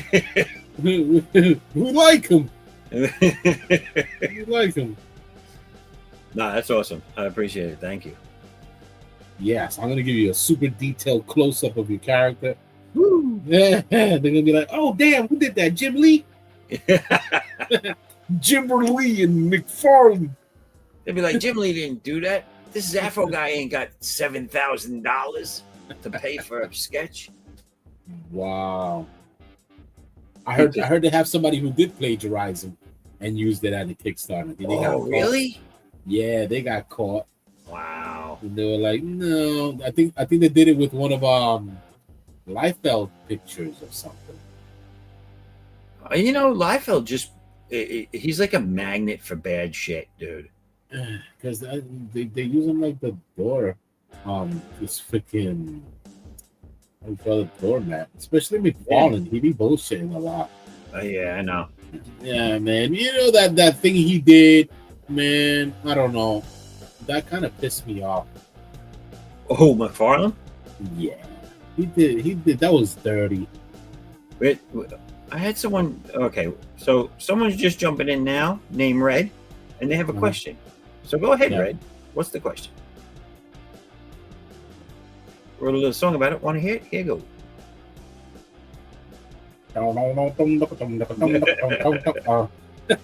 This is one of my favorite bits back on when In Living Color was out. Yeah. Want to hear about it? Here we go. Wrote a song about it. Here you go. Here's the question: have you ever seen the historical?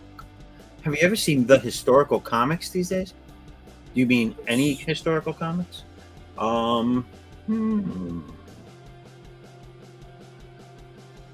Journey to the West. I don't know. No, I have not. Raul's saying Big Red. Oh, Raul knows Big Red. Oh, okay. Is Big Red watching Pumpkinhole with you? Yeah, Pumpkinhole. They are lacking.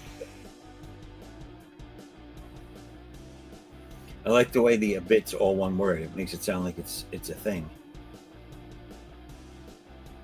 I bought a new pair of pants yesterday. They were lacking a bit. I know this guy. Oh, I don't know this guy. If you don't know him, then why just say Big Red? Like he was your boy. I'm just fucking with you, Earl. I've been drinking. Just remember that. Every time. The end of the stream, I've been drinking. I've been drinking. Shit ain't gonna make sense like it did at the beginning of the show. Stridations. Big Red. Hi, everybody, OG. Oh, OG, you were here earlier on. What's up? He probably had a whole night's sleep while we were on. Yeah. Oh, these guys are still on there? Oh, Yeah. God. Oh, God. God damn, they still there? Big Red bubble gum. What? Bro's just saying words now. Because I'm bored. I'm just going to type in blabber dabber blibber flabber dabber. Oh, he just got done watching SummerSlam. All right. Oh, I don't know. Oh, wait. Art reminds me of David Finch. And I'm all here for it. All right, so he's liking you to David Finch. Wow, that's awesome. I've never had a compliment like that. There it is. Thank you very much. David Finch is amazing.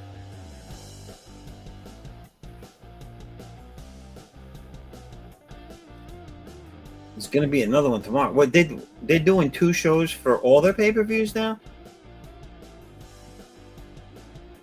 That's a bit much. I knew they did it for WrestleMania. I didn't know they did it for all that shit now. They're just trying to suck the money out of all of us. Yep, he's another one tomorrow night. So the main event that I was looking forward to hasn't happened yet, I'm assuming then, which is John Cena versus CM Punk, right? Well, that's the only people that actually are worth putting money at because they are, they're punctual. Right. That's the thing about that. I don't want to watch it anymore. Yeah, so I had been a wrestling fan most of my life because me too. As a kid, I still love it. When I was little, my uncle and my grandparents got me into it back when Bob Backlund was the champion. Yeah, he used to snap. That was my favorite. Yeah. So he used to snap. That was the best. He put everybody on the freaking. What was that move? The chicken wing. What is it? The chicken wing. Yeah, the chicken wing. Yeah. Wait, hold on a second. The John Cena versus Cody Rhodes is the main event. I thought it was against CM Punk. The fuck did I miss? Well, Cody Rhodes better win. I thought he was gonna fight him for it come WrestleMania again, like to end Cena's career. Interesting. Well, Cody Rhodes better win it because he got robbed of it the first time.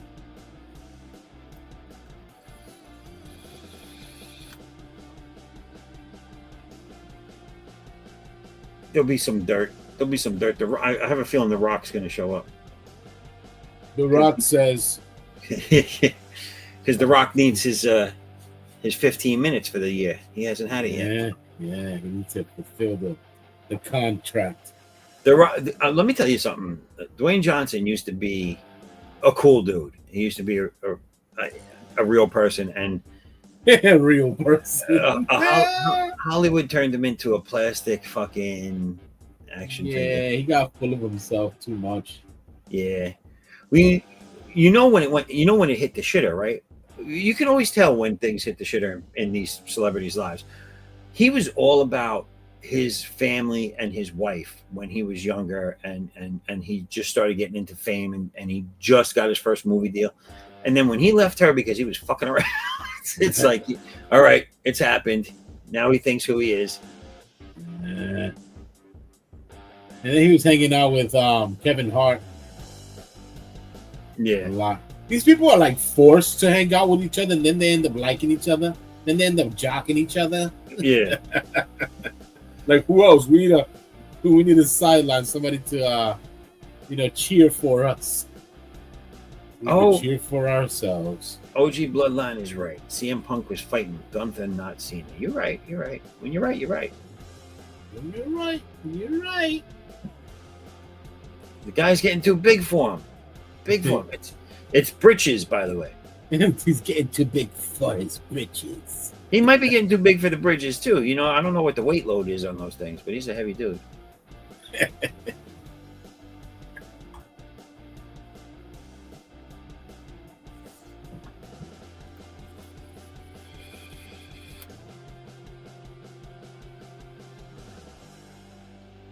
But yeah. Raul has a. Raul wants to see you pull out the camera a little bit so he can see Addix's haircut.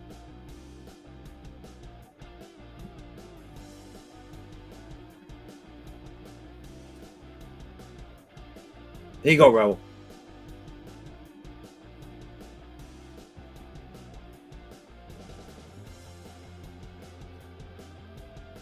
So Edwin is drawing my character, Addix. He's doing a close-up view of him, grilling out, and I'm drawing two of my other characters. I'm drawing. Let me show you some of the ones I have done so far.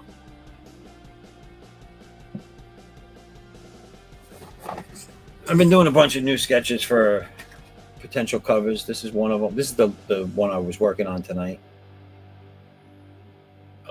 These are two of my characters. This is Lexus, and this is Imperial, and this is the bad guy in their story. And then I had previously done 3 other sketches for covers to this. These are all the same characters.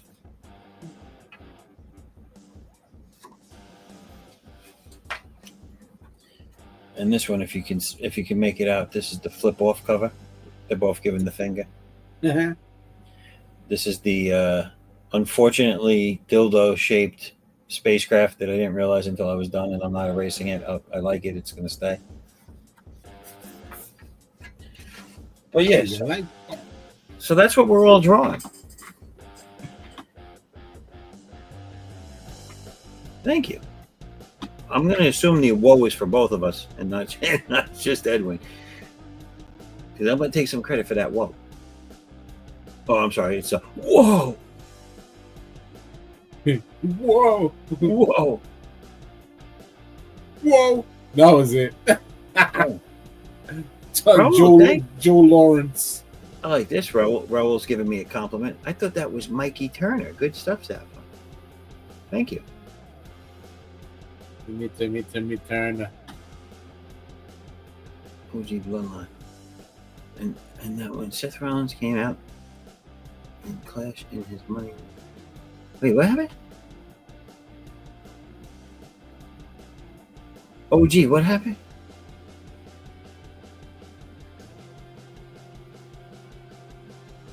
Seth Rollins used his money in the bank and lost it? Is that what you're saying?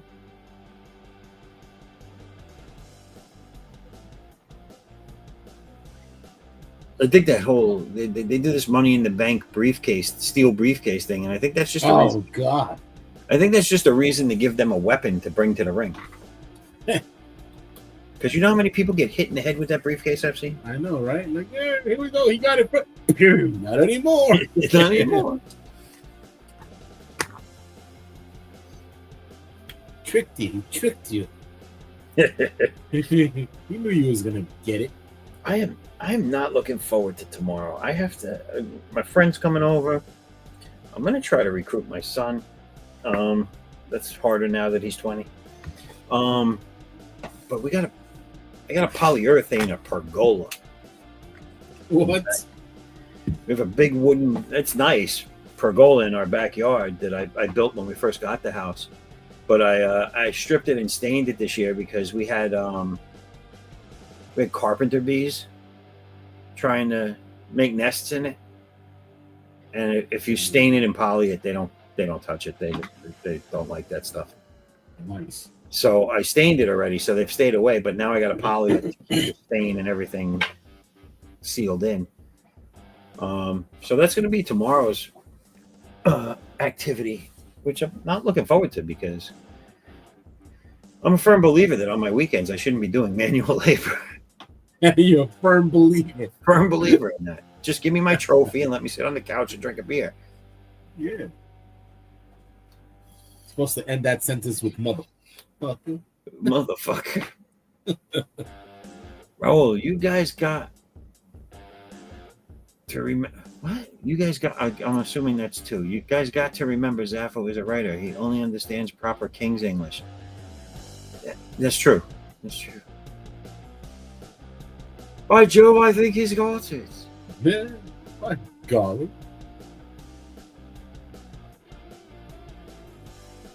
Eureka! That sounds so weird. Eureka.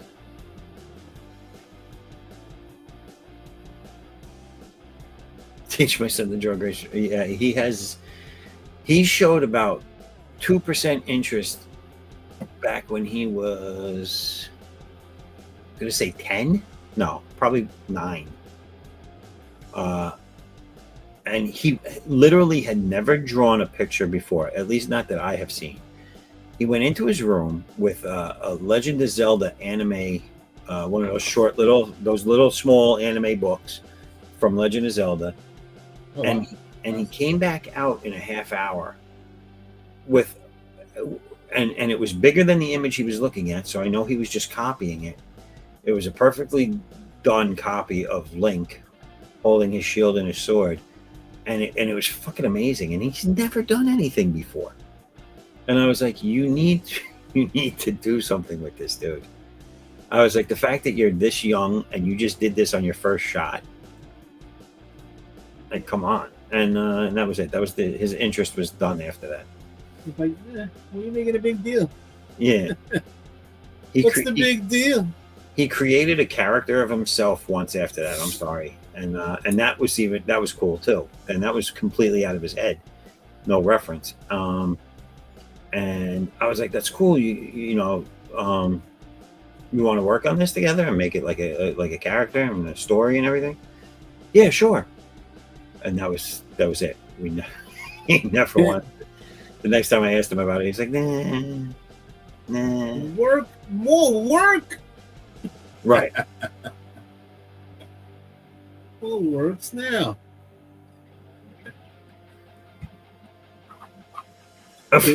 When fun becomes work. Red goes, I gotta tell you something uncanny. Last night I saw a scorpion crawling around on the wall. It was looking at me while I was just sitting there. That's not normal. How do you know it was looking at him? Well, yeah. Well, that's curious. Yeah. How do you know he was looking at you? Those little tiny eyes is kind of hard to see directional viewpoint. Maybe he was looking over your shoulder too. It could have been that. But no, that's not normal. That's not normal. I can honestly say that has never happened to me. Now, I've had a jumping cricket spider look at me, but that's different. I had my dog stare at me while I'm eating chips. Oh, God. My dog stares at... If my dog could stare at me while I was taking a shit, he would. Yeah, they do. Not mine. I kick him out. Yeah, me too. I kick him out. They're like, all right, buddy, you got to get out, buddy. What are you in here for anyway? My dog has been trained really well with access to rooms. If I close the door even a little bit and there's more than enough room for him to come through, because I've closed it a little bit, he won't cross the line. Yeah, you know what's crazy too? When I catch my dog doing humanistic things, yeah, and I call him on it, he goes back into acting like a dog. Yeah. I saw you flush the toilet and put the seat up. Yo, and I'm not bugging. People be like, what do you mean? What do you mean? Yeah, there was one time the dog was drinking water, right? And he thought I wasn't looking at him. He got a mouthful and spitted it out like a human being and shit and looked at it. I was like, who the fuck does that? That's weird. Yeah. Like he swished it around his mouth and spit it out. You know, Raul's over here trying to get me to pimp my son onto a drawstring. He's like, pay him to draw. Be on your stream. Pay him to draw. He goes Cash App for dinner. Oh, God. Give me Cash App. Red Give me said, Cash App. Red said the scorpion's body was facing him. He didn't know that scorpions were evolving. Yeah, they subscribe to the New Yorker. Listen, the Scorpions haven't put out a fucking album in years. Oh, wow. Isn't there a female in that? Was there? A female Well, band, probably right? now. He probably turned into a female now. I know, right? Ugh. Just to stay relevant. The darkness. I believe in a thing called love. That was the best track ever. And that's it. Oh, God. A one hitter. Everybody, whoa, shit, you bringing it back? Oh, no, he's not. That's all he got. Fuck. That was fun. That's funny. Yeah.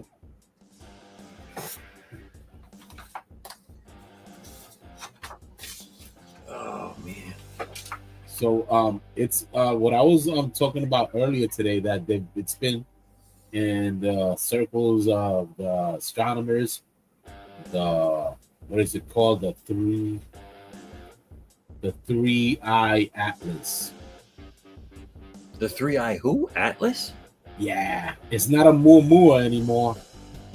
The Muamua, which is a visitor from the outer space from behind the sun. Yeah, now it's the three-eyed atlas. And That's what the hell is supposed- the three-eyed atlas? They're trying to figure out what it is. They think it's comets. Three of them, because they look the same size. They're bunched up together, and it looks apocalyptic. Are they all heading here? Yeah. Is it the mothership? Hey, that could be it. They don't know what it is. The other thing is that it's weird to see three stars together that are the same shape and size. Kids, And- get your Kool-Aid ready. Yeah, that's the thing, and it's because we're comfortable with the other ones that we've seen, and nothing has happened. And then when something apocalyptic comes, people start to think, "Oh yeah, the scriptures are true." You know what I'm saying? Yeah, So it scares the crap out of people. Like, damn, this makes too much sense. I don't like it. Look at Raul trying to bring it back. Look at this. He's talking about the three-eye atlas. Watch Pumpkinhole. What the fuck does the three-eye atlas have to do with Pumpkinhole? I guess it has paranormal or what is that? That's the alien stuff. Is the three-eyed atlas in Pumpkinhole, Raul? I gotta look this up now. Now, see, now people making me do homework. Let me see. Three-eye. 1, 2 tree. It's the new rave. This is the first I'm fucking hearing of it. Yeah. Well, it's a couple days already. People have been talking about it. Really? Yeah. Look at this. Comes right up. I didn't even have to finish writing it in. Yeah, 'cause that's the algorithm right now. You talk about three-eye atlas. This is straight from. Well, that's not cool. From the algorithm. This shit is, according to their trajectory, it's going to thread the needle right between Mars and Earth. Yeah, that's pretty tight. That's pretty tight needle to be threading.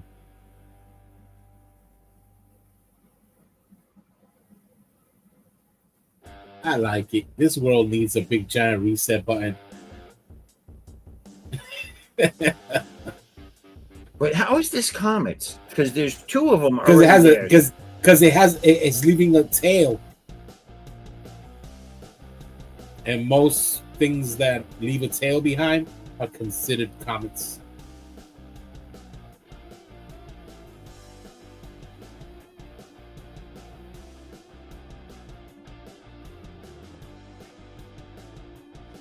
So they're saying We're all gonna die.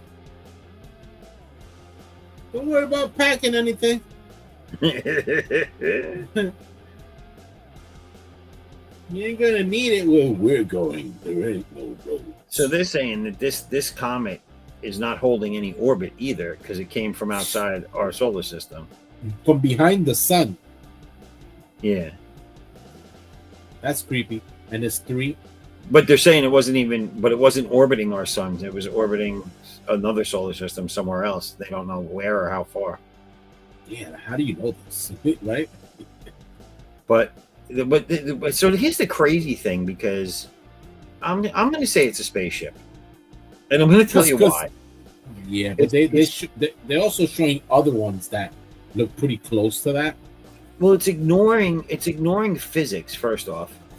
And just like and they have this animation of its movement, and it falls perfectly in line with 2 other ones. Yeah, the same thing with Oumuamua. When it hit, when it was getting close to Earth, it took another turn, like it had control of what it was doing. Yeah. So that means that it could have been a satellite sent first to see it was safe enough to get close to us, take pictures of us or whatever, and then send the real people. Or the invasion. Yes, I hope they come in peace. Yeah, right. Like, what's the other guy's name? What is it from? The Egyptian. I forgot his name. I don't know. The oddly shaped guy. I don't know. Akhenaten. Akhenaten? Yeah. Yeah, he looked like an alien. And his Akhenaten means I come in peace. It's creepy, right? To That have is a name creepy. like that. That is Like my name is I come in peace. James Earl Jones voice. I want to know how they're saying that this fucking comet, which is just a comet, is going to come this close to our sun and not be pulled into orbit around the sun. And I want to know how it traveled so far and wasn't pulled into any other orbits. That was my problem with the theory of it being a comet, because a comet is moving fast, but a comet is so, what's the word? It's lighter than all of these other these masses, these bodies, and it should be easy for the gravitational pull of a sun to latch onto it and grab it. Right. So I don't know. It's manned by artificial intelligence satellites and controlled from the other solar system, I guess, or unless they, have a solid state drive, and, and they put all that information up in there and say, yeah, when you reach around this area, you know what I'm saying, you're gonna get pulled in by the sun. So turn on your boosters. Artificial intelligence. It's going to be one of our old satellites being hurled back at us at 100 times the speed, and it's going to have a note on it when it comes near us that says, "We know where you are." They're saying that thing moves at least 1,000 miles per second. That's scary. Yeah, it's fucking fast, bro. Ridiculous, dude. That thing is just like roaring. There has been things. That shit is. Yeah, there has been asteroids that people were like, "Oh, this poses a threat to Earth," that have come nowhere near as close as this thing is supposed to come, and they have been blown out of that trajectory due to other factors. So let's say this is coming as close as they say, and it gets blown out the wrong way and goes right into our line of fire. Like, that's what I think is creepy.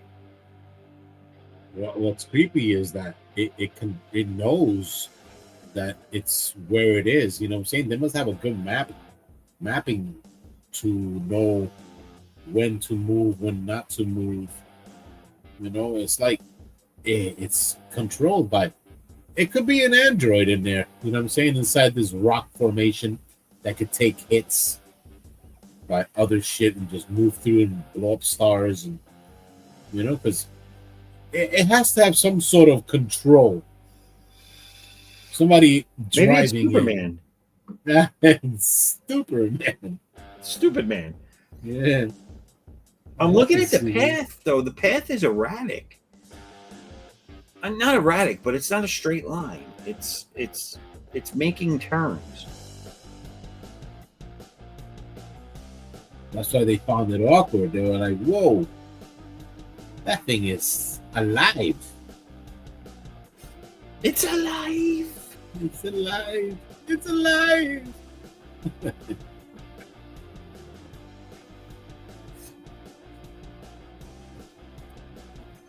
Look, I know what y'all doing. Oh God, I'm looking at this one. Okay, so they got the imaging of the close-up of the satellite with a marker around it, and it's over a bigger picture of what looks like a nebula, but the nebula looks like a big asshole. I mean, it could be a belly button, but it does look like a big asshole. It also does, now that I'm looking at it, it looks like Santa Claus blowing. Yeah, it has like some sort of face on it, right? Have you seen this picture? The Rock. It looks like a half a torso. No. This is. I can't bring it up because I'm looking on it on a different computer. Let's see if I can get it over here. Because they showed one where the Rock looks like a half of a torso, and the impacts that it has, it gives it a sort of character that it gives you that pareidolia feel where you think you're looking at a face. Here we go. Let me see if I can pull up the same image here. All right, so I'm just going to share this. I lost all of you. Where are you? That's not you. Oh, damn. Damn. Isn't that from what was that TV show? Oh shit. What's happening? Damn. I can't remember. I don't think it was What's Happening. But I cannot think of it, so.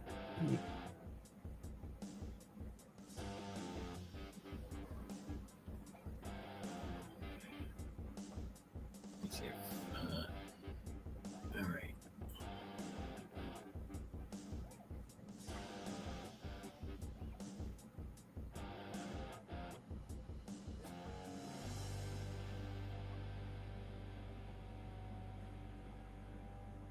Oh.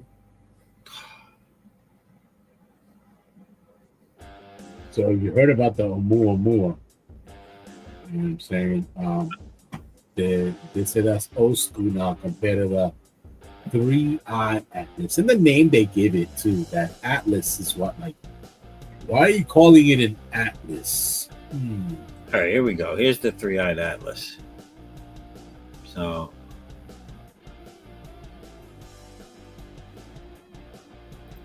this is what I'm talking about. Look at that trajectory. It goes right between the Earth's orbit and Mars, and it bends, but it's not going to get caught in the gravitational pull of the sun. I mean, look how close it is. Wow. I think that's weird. And then you have here, which is the movement, where see how it kind of like moves into position between the other two. Is that why they're calling it a 3-eyed? Yeah. I guess. I think they're showing the movement of the others that did that same thing, but one of them is like they're like bunched up together. You know. Well, like this is it. If you watch that marker, it goes right into between these other two. Oh, the animation, right? It's like the the pictures that the telescope took. Yeah. So its final position is between two other ones, and it looks like a row of 3. Yeah, that's crazy. But So, they look the same size. That's what's creepy. Yeah. Yeah, they all look exactly the same size. So then, like, where's the natural formation of that? You know, it's not natural. it looks like a comet. No, I'm not dismissing it as a comet. I'm dismissing. Well, I am dismissing it as a comet. I think it's alien invaders from another universe. But anyway, and then there's a video there that I have not watched. I'm not going to watch. But look at this. Okay, so here, can everybody see my cursor? No, can you see it? It's not. Hold on. There it is. All right. So you see my cursor? See this section I'm circling? It looks like Santa Claus' face blowing. Does anyone else see that, or is it just me because I've been drinking?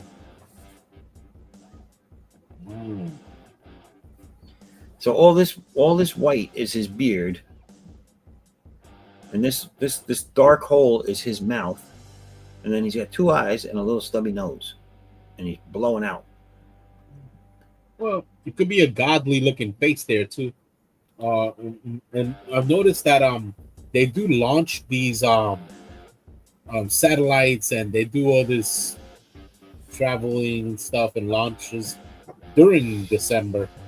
I think that's the time when the hole in our atmosphere and the trajectory to where they want to go is lined up during the December period. Well, yeah. And it's funny, if you make a straight line from Santa's mouth to where the three-eyed Atlas is, which they superimpose here, you can see the red box. Yeah, it's a straight line. So, yeah, it is. It looks like it must have came out of there. Or could that circle could be the black hole it came out of? The other end. Could be wormhole.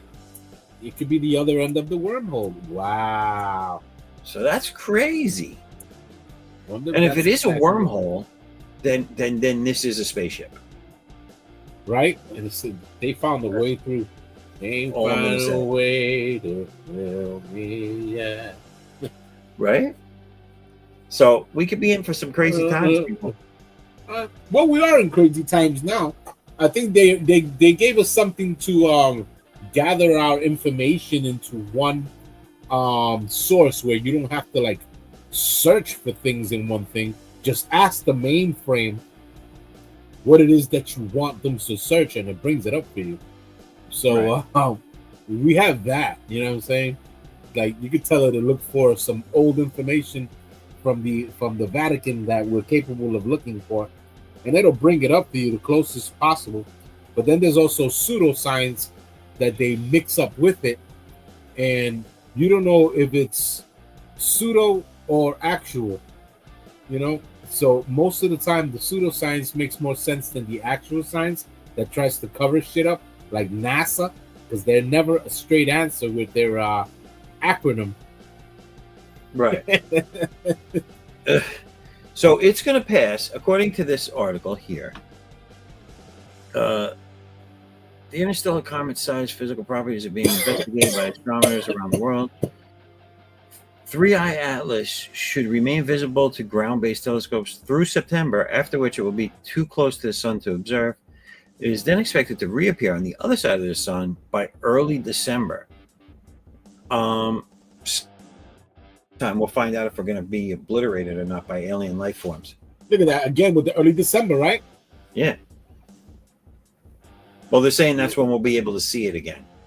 I don't know how close to us it'll be at that point, but that December point is always the trajectory of the angle from where we're able to see, because we only to look at a certain area. We can't see from behind the sun, even though China have tried.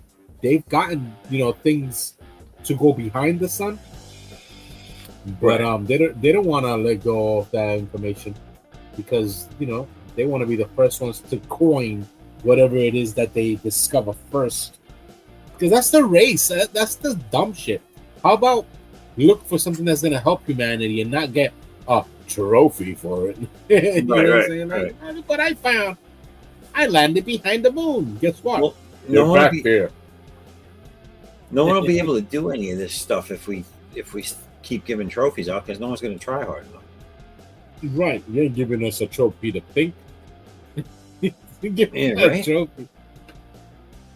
So I got a couple of questions about this. So they're saying we're going to be far away from it because the way we're rotating right now around the sun, by the time it reaches here, we'll be on the other side of the sun in our furthest point of orbit from the comet.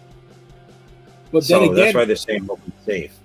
Right. But then again, it's certain other what is that called?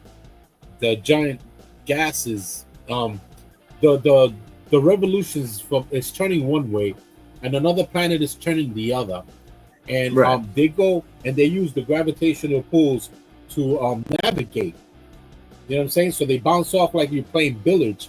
Depending which way it's turning is the direction that is going to get pushed off from or sucked in. So that's where it's like, okay, it controls itself. It has a path. That means that it's being manned somehow. And the ships don't look like, even if we're safe, like right. Something doesn't look right. Even if we're safe, it looks like it might take out Mars, dude. Yeah, but then again, a lot of Mars isn't inhabited compared to where they actually are hidden, you know? And they're inside the planet, not above it. They'll be fine. Yeah. It'll ring like a bell.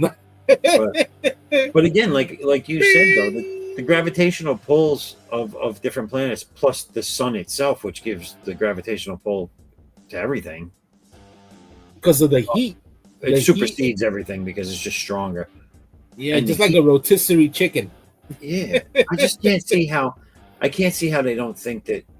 I can't see how it wouldn't be affected when it comes through the solar system. Right. That's the reason why it has to have is manned. If it's a ship coated with magma or meteorite and whatever type of steel that we don't know. You know what's crazy? That other steel from space that we haven't had you know, like let's say a meteorite has a steel that we don't have on Earth. It seems to be stronger for some strange reason. Right. It's more indestructible just because we don't have it. You know what I mean? Right. It's like, wait a second. That's weird. So when we get stuff, it's always an upgrade, even if it's weaker. Or if it uses I know other what this compounds. Is. I've figured out what this is because of the time frame of which this is being talked about. This is Ozzy Osbourne died. He stole Satan's train, and he's going to come by, and you're going to hear him. He's going to be like, right? Oh, Santa Claus is going to be attached to it. This is Ozzy coming back, man. This is the crazy train.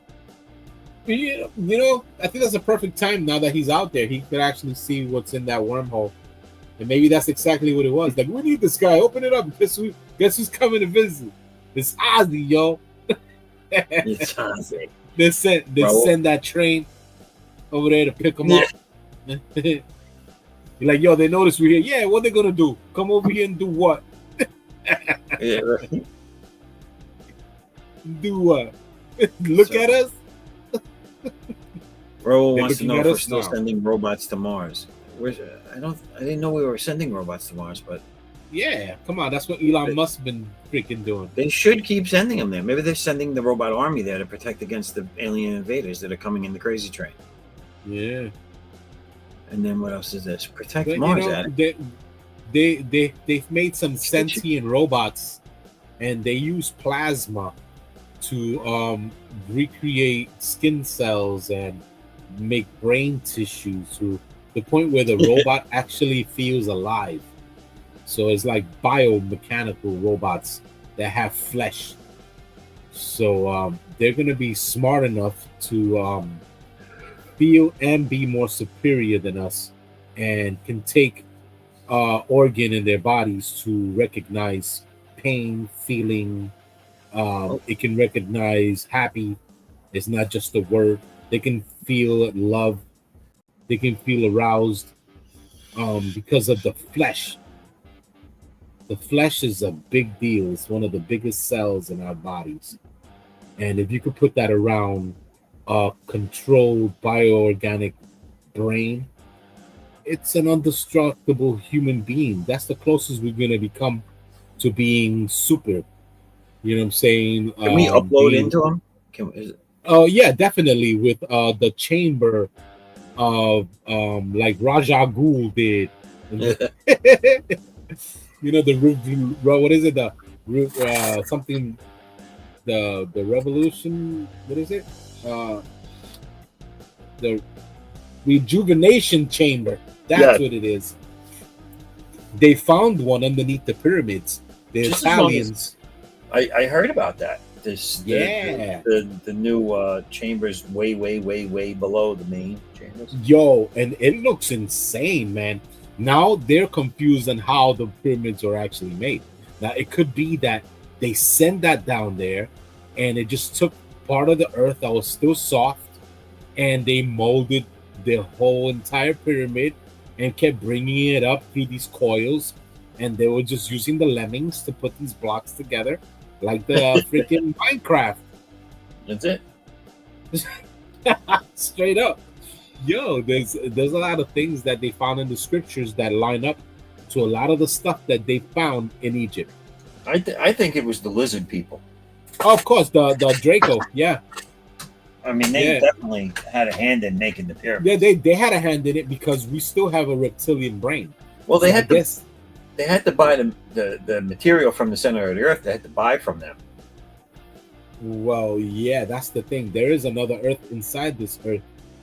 And all we are subjected to and shown through the sciences and the astronauts is not everything. The earth and our technology of focus, we can't really fathom the actual size that we really are. You know what I mean? So earth is larger than what we see and what they show us. Do we see ants? You know what I'm saying? There's tiny. I like the Godzilla movies theory that the center of the earth is a bunch of wormholes to different areas. Well, it could be once you reach that point, I guess, non-existence and being. You know what I'm saying? Yeah. It's like we give life to things. We can make things out of nothing, and we're the ones that move it around. Just like you ever notice when you get cut and the blood will come out on, and then it starts to reheal and start making craters and little mountains and little valleys, and it's just mending your skin together to heal it. You know what I mean? I think that's what we are. You know what I'm saying? So we move around healing this earth or destroying it. So I don't know what the government has or NASA has, but I will say that dealing in construction, we've dealt with some of the strongest drilling equipment that's out there, some of the strongest mining equipment, whatever. And there is a layer of the earth. They refer to it as granite, but I know we can get through. Even though granite is very hard for us to break through, we can get through it to an extent. Yeah, but they hit this layer, and watch movies like documentaries where they're digging for one thing or the other, and they're like, "All right, we can't dig anymore here because there's granite. We can't go through. Like we can't go any further." Right. So, but is that the core? No, it's nowhere near the depth you would need to get to the core based on the outer circumference of the Earth. Right. So that means that also brings it to there's an architect who made this happen through the math of it all. If you see, there's a certain part I think it's Saturn or Venus and Mars where you can see like an octagon type of design where it looks like it came from there and it just kept making itself into this mathematical equation. And it just kept happening until it was that's it. You know, it has its is infinity, because there's more infinities than there is, you know what I'm saying, than a regular infinity. Right. The infinite of infinity. Well, also isn't- the first from space, the first mapped images of being over Antarctica. Have you seen those? Yes. Where all They the say mountains that- all of a sudden Yes. They say there's systematic. other beings out there that just don't want to be with our civilization. They kept their own civilization because of who they were and their bloodlines. You know Well, what I'm saying? that's Because there isn't. It's not just us human beings here. You know what I mean? Well, that's there's- why the whole X-Men used Antarctica as the place for the Savage Land, because no one knew what was up there. So they said, "Oh, it's old prehistoric." I mean, what would it be like if it was old prehistoric shit still there? and there is, man. And the ice is covered there. Land of the lost. Atlantis could be there. You know what I'm saying?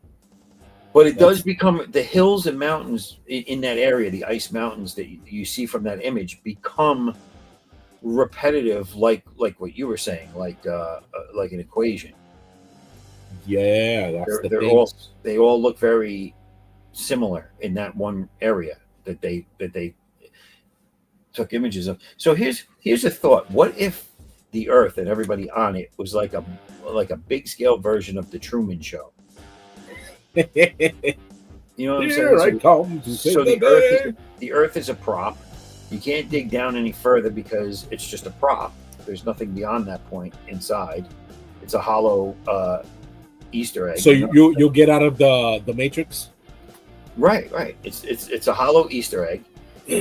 You can't go past the Antarctica because again, that's the boundary to the game. You know, like you ever play Assassin's Creed and you go where you're not supposed to, and it kind of gets like all The glitch behind the board, yeah.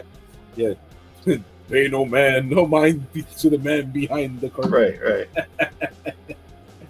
I think it is that we are a giant science project for some kid. and Ozzy figured it all out, and now he's on his way back. To tell us all. You say, Ozzy's lost his mind. Right.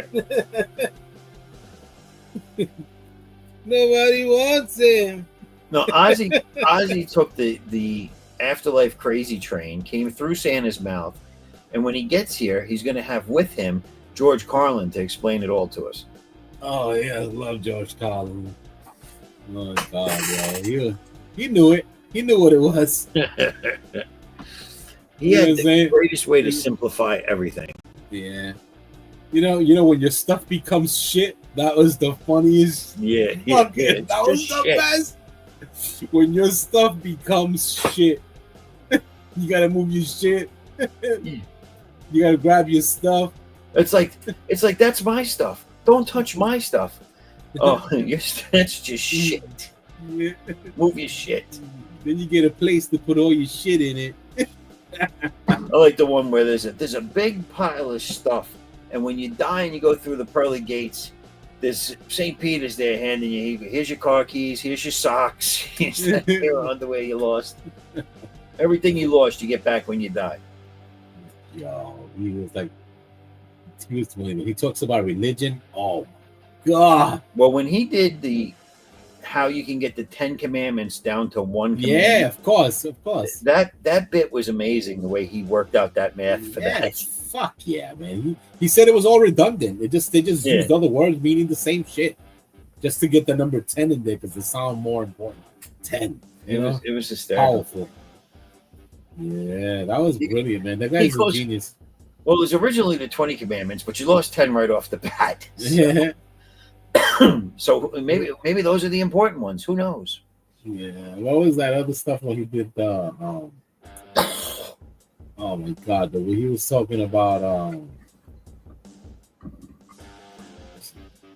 I know he did the word fuck. Yeah. The history of the word fuck. George Carlin, man. Yeah, man. I remember when I was 18 years old, because I used to listen to him with my father. My father loved him, and him and Robin Williams, who was my favorite comedian of all time. but he used to be a big fan of them, so that's how I got into them. And when I was 18 years old, he gave 18 years old, either 21 or 18, I can't remember. One of the Christmas presents he gave me was his George Carlin's book. When will Jesus bring the pork chops? Yeah. And now that book still to this day sits in the bathroom for people to read at their leisure while they're shitting. I liked him, man. He had a lot of good stand-ups. Yeah, every time he came on, everybody was worshiping that guy. Yeah, George Carlin. Did you ever watch any of Robin Williams stuff? Oh yeah, of course.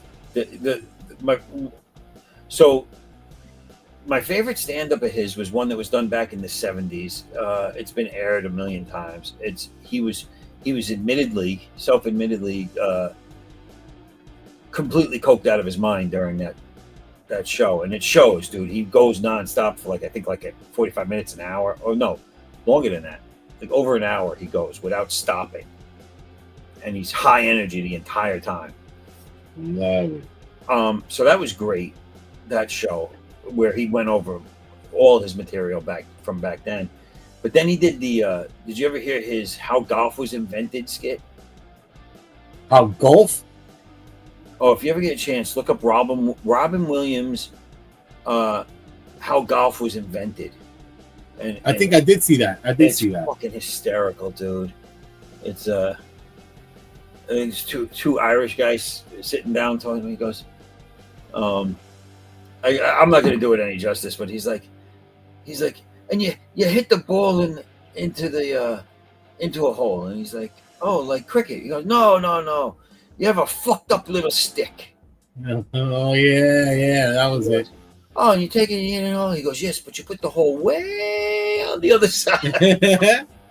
He goes, oh, so you got to hit the ball straight. No, you make the course all crooked and everything. He goes, and then when you just about get to the hole, we'll put a little flag in it to give you hope. But then we'll put water and sand and everything around it to fuck you up. It's just great the way he did it, man. Yeah, he's freaking good. Man. I used to love watching the Morton Mindy because of the way he did all that funny shit. Yeah. You know what I'm saying? He's like, so you do this one time? He goes, fuck no, you do it 18 times. Yeah, Morton Mindy was great. Yeah, he man, nobody could ever do Popeye. You know what I'm saying? He did Popeye the best. Oh, that was great. His Popeye was just freaking awesome. They were trying to do another Popeye. I'm like, man, leave that alone. Y'all gonna mess that shit up. Well, Popeye was his first movie, right? I'm not sure. There was another one. Because I know the Morton Mindy stuff, the TV show. He was already a star. Well, that was TV, but he was already a star. This guy. So, being in a movie, everybody already knew. Like, oh wow, this guy. Everybody already knew this guy's celebrity status. You know. But he was always, and Popeye is a comedic role, but I remember there was some controversy about him being cast as Popeye because they didn't think he'd be able to pull it off. And he ended up being like fucking fantastic for it. Right. Because he had the faces, the sounds. Yeah. Fucking hilarious, man. He did the voice. Well, he was a good impersonator, and he did the voice like fucking perfect. Yeah, what was that? The movie that he did that I liked that he did well too was that Toys. Toys, yeah. Toys. That was a fun movie. He had a lot. He had Good Morning Vietnam. He had of course. He had, but I liked. You ever see 1 Hour Photo? Yeah, that's kind of creepy. That was a creepy fucking show.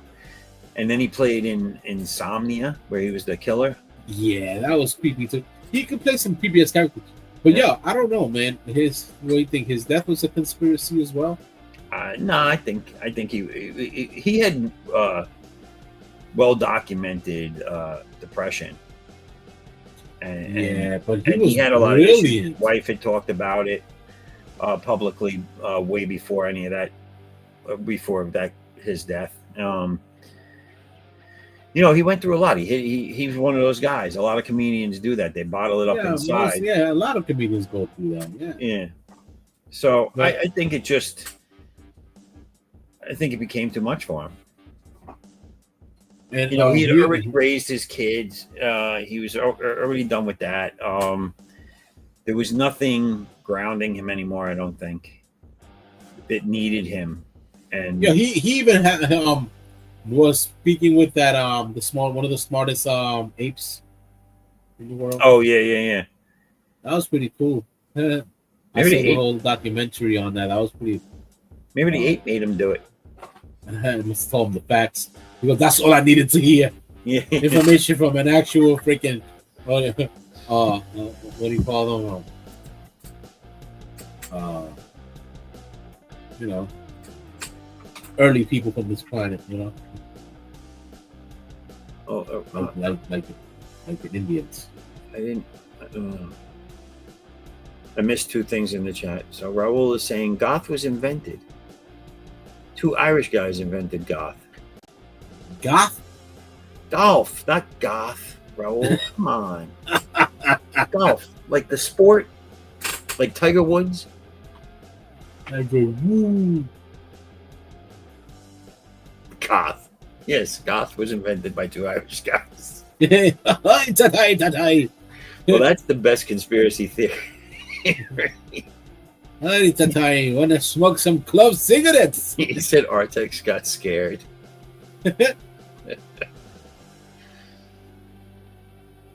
Golf, yes, golf, Yeah. yes, with the flag. He's laughing. Like, I could hear Raul now with his. He's like, "What is Zaffo talking about? Goth wasn't invented by two Irish guys." Yeah.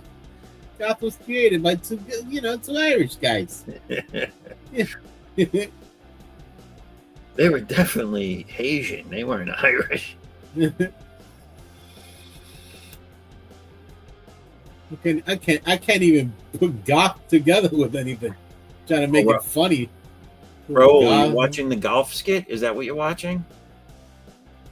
It's funny, dude. Well, if you know golf, it's funny. If you don't know golf, you won't get some of the references.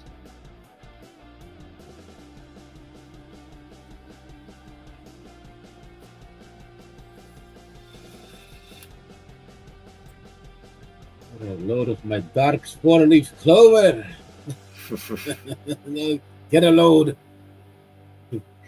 Let's play some. I'm gonna hit you with my shillelagh. My dark shillelagh. Shillelagh. What's that other one? My typo negative music. Raul's on a golf spree right now. He's loading up the Robin Williams skit, and he's loading it with Happy Gilmore too.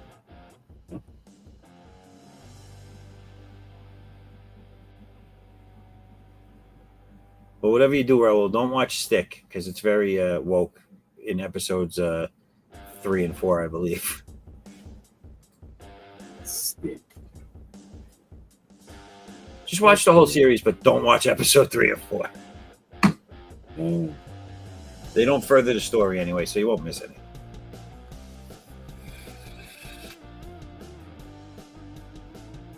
Oh yeah, the another part that they put in there for, again. Oh no, this is a different show. My wife was watching a show, right? And and I sat down to watch it, so I got sucked into it a little bit. And then all of a sudden, it goes to the next episode, and the episode starts with you think the dude's in bed having sex, right? And then you realize that there's nobody in front of him. And now you're thinking, oh shit, he's having gay sex. And then you're like, all right. And then you see his wife behind him. What's going on? What the? She was fucking pegging him with a goddamn strap on. And this is the police chief of the town. Again, that whole scene. And the reason you know it was a strap on is because they don't show you anything. It's not like a XXX fucking movie or anything. It's a TV series or a streaming series. But then again, what does that have to do? You're right. But you see her just whip out the fucking the strap on out from under the sheets and throw it behind her. And I'm like, I'm like, Done. did anybody need to know any of this? And again, it didn't Done. do a fucking thing. Oh, you know what I'm saying? Like, oh, this is why Right. that damn dildo. If it wasn't for that damn Right. dildo, Like, this would never. He would have never went this route. It didn't explain anything in their relationship. It didn't explain anything about the killer in the movie. It didn't do anything but shock value you. That's the thing, man. And people get caught up with that. I'm like, okay, so what do you think? This is something that you would do mentally? You don't want to tell anybody that this is your thing? Because I like that shock value. Yeah. Sometimes you need a freaking dildo. You don't know if you like a dildo. Your own wife fucking you in the ass with a damn dildo. What the hell? Yeah, you never know if you like it or not. You gotta try it. Raul's watching the skit now, and he's quoting it as it goes. He goes, "I knocked the ball in a gopher hole." Haha, fuck. Okay. Right into the dark places where gothic golfers. Every time you miss the ball, we'll call it a stroke because that's what it'll feel like you're having. You're having a fucking stroke. Stroke. That's the good accent right there. You're having a stroke. I'm a doctor, not a mathematician. Oh, fucking Bones, man. He was great. I think he stayed up at night thinking of all his comebacks to damn it, Jim, I'm a doctor, not a Scientologist. Not a mathematician.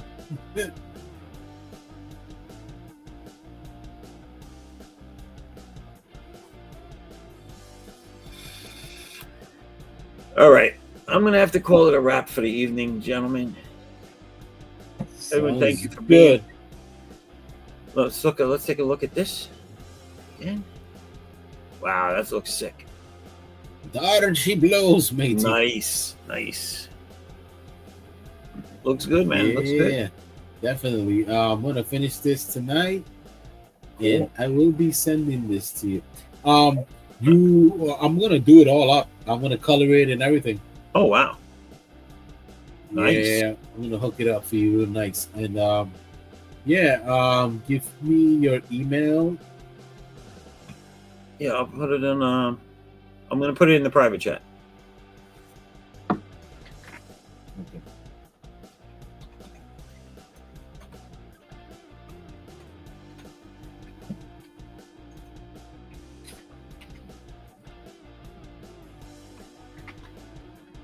All right, I just put it in the private chat, so you can grab that.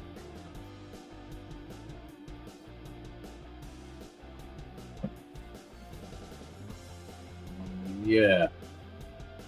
You see it?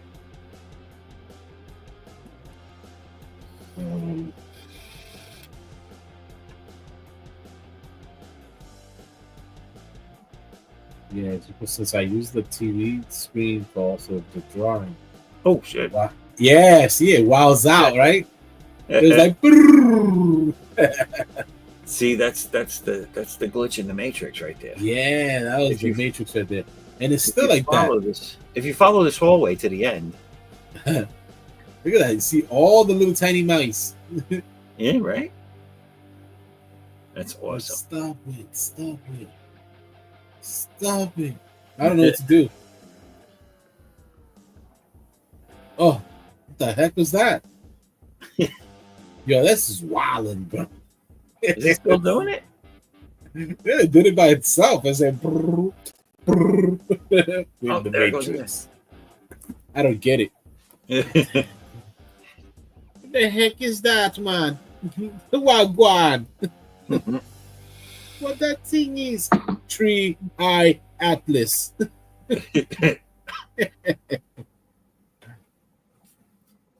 It's coming towards Earth. Run! It's a kaiju. It's a kaiju. You said it's a kaiju? No, I said it was a high Jew. Oh, it's smoking too much of the ganj. Too much. It's always on my doorstep. Don't play a hate me. Yeah, go play the hate somebody else. That's funny. Oh, the player hate me.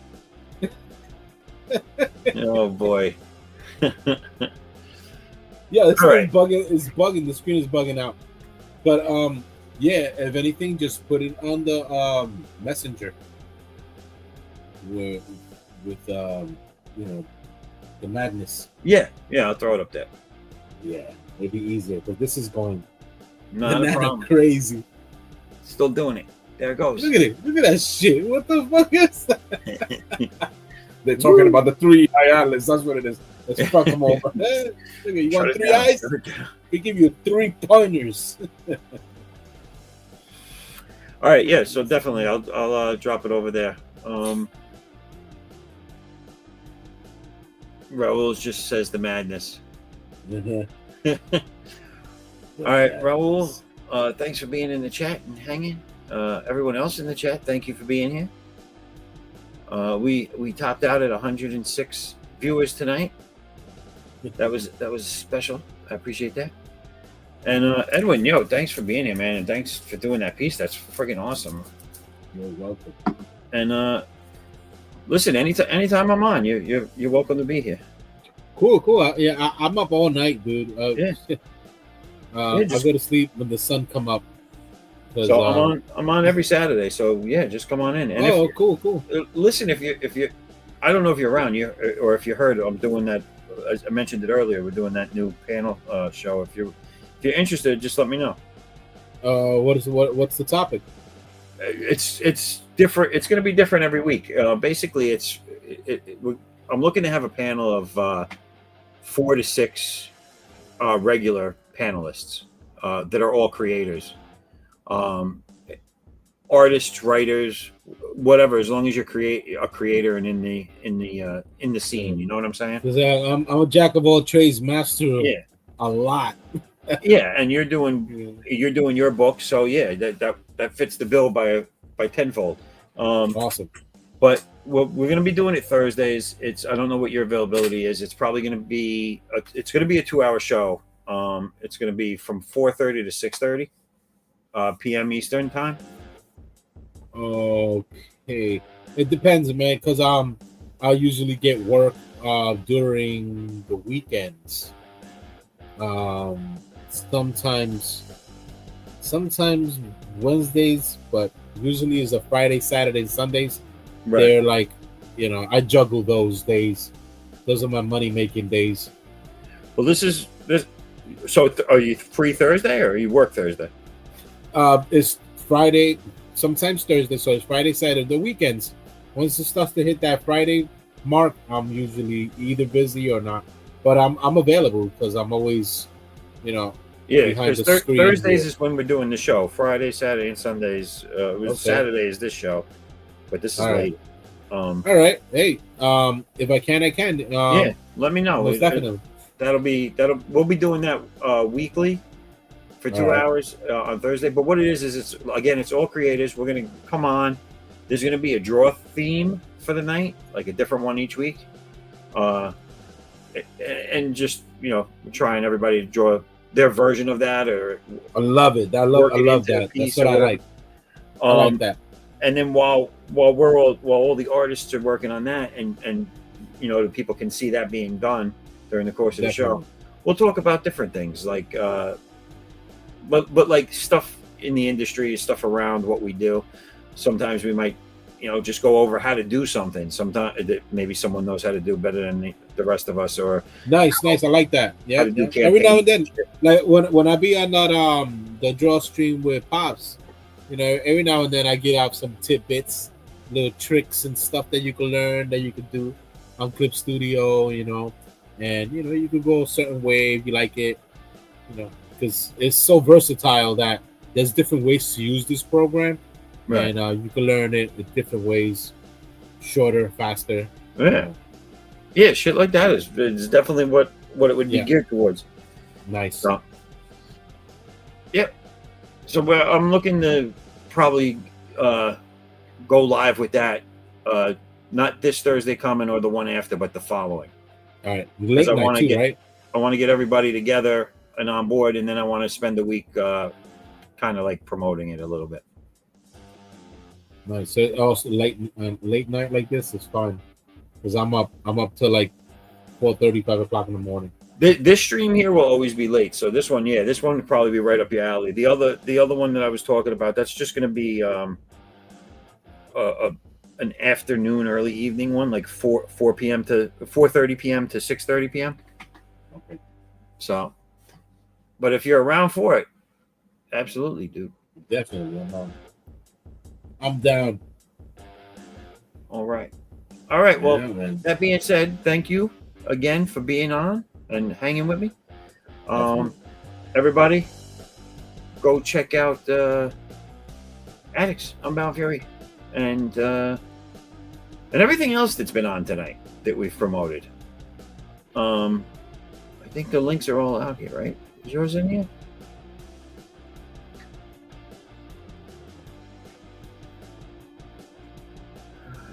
I've been drinking. Yours is active, right? Am I wrong? Am I lying? No, I'm sorry. That was. There you go. Where is it? It popped up now. The screen looked like oh, it went into a commercial. Oh no. No, but that's just YouTube over here on the free YouTube.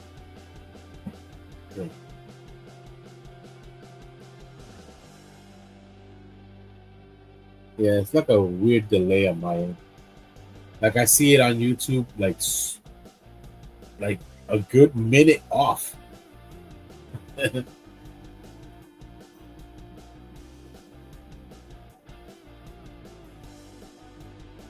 All right. All right, let me go through some of this stuff real quick. So, Drawing Aces anthology. Don't forget to go check that out. That looks like a great thing, great anthology. Some good artwork, some good stories. Give that a look-see. Then you have I don't think he gave me his, did he?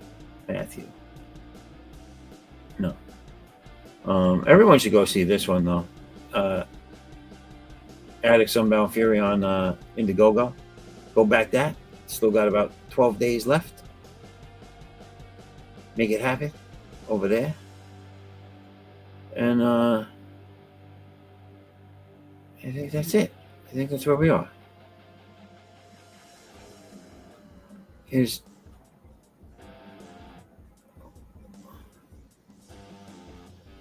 OG Bloodline says, nice female picture. Okay. Thank you. And you're welcome. Thank you for being here, dude. Come back. Come back again and again and again. Raul, you have a good night. Thank you for being here. Thank you for watching golf. Thank you for watching Pumpkin Hole. Someone had to do it, and it wasn't going to be me. And well, that being said, everybody, I want to thank you all for being here. Edwin, thank you for being on again. Definitely. That's what I gotta say. I gotta say thank you. You know what I'm saying? So I'm gonna say I'm shot. I've drank all my beers. All the beers are gone. That's terrible. I drew all the pictures. All the pictures are done. Well, for now. And now I gotta go to bed before the wife leaves. But no, I had a good time, and we're gonna do this all again next week. So awesome. So be here, and we will be here. Later, everybody. Peace. Peace.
Oh, all I did was play it? Oh, fuck. Good night, everybody. I'm going to end the stream now.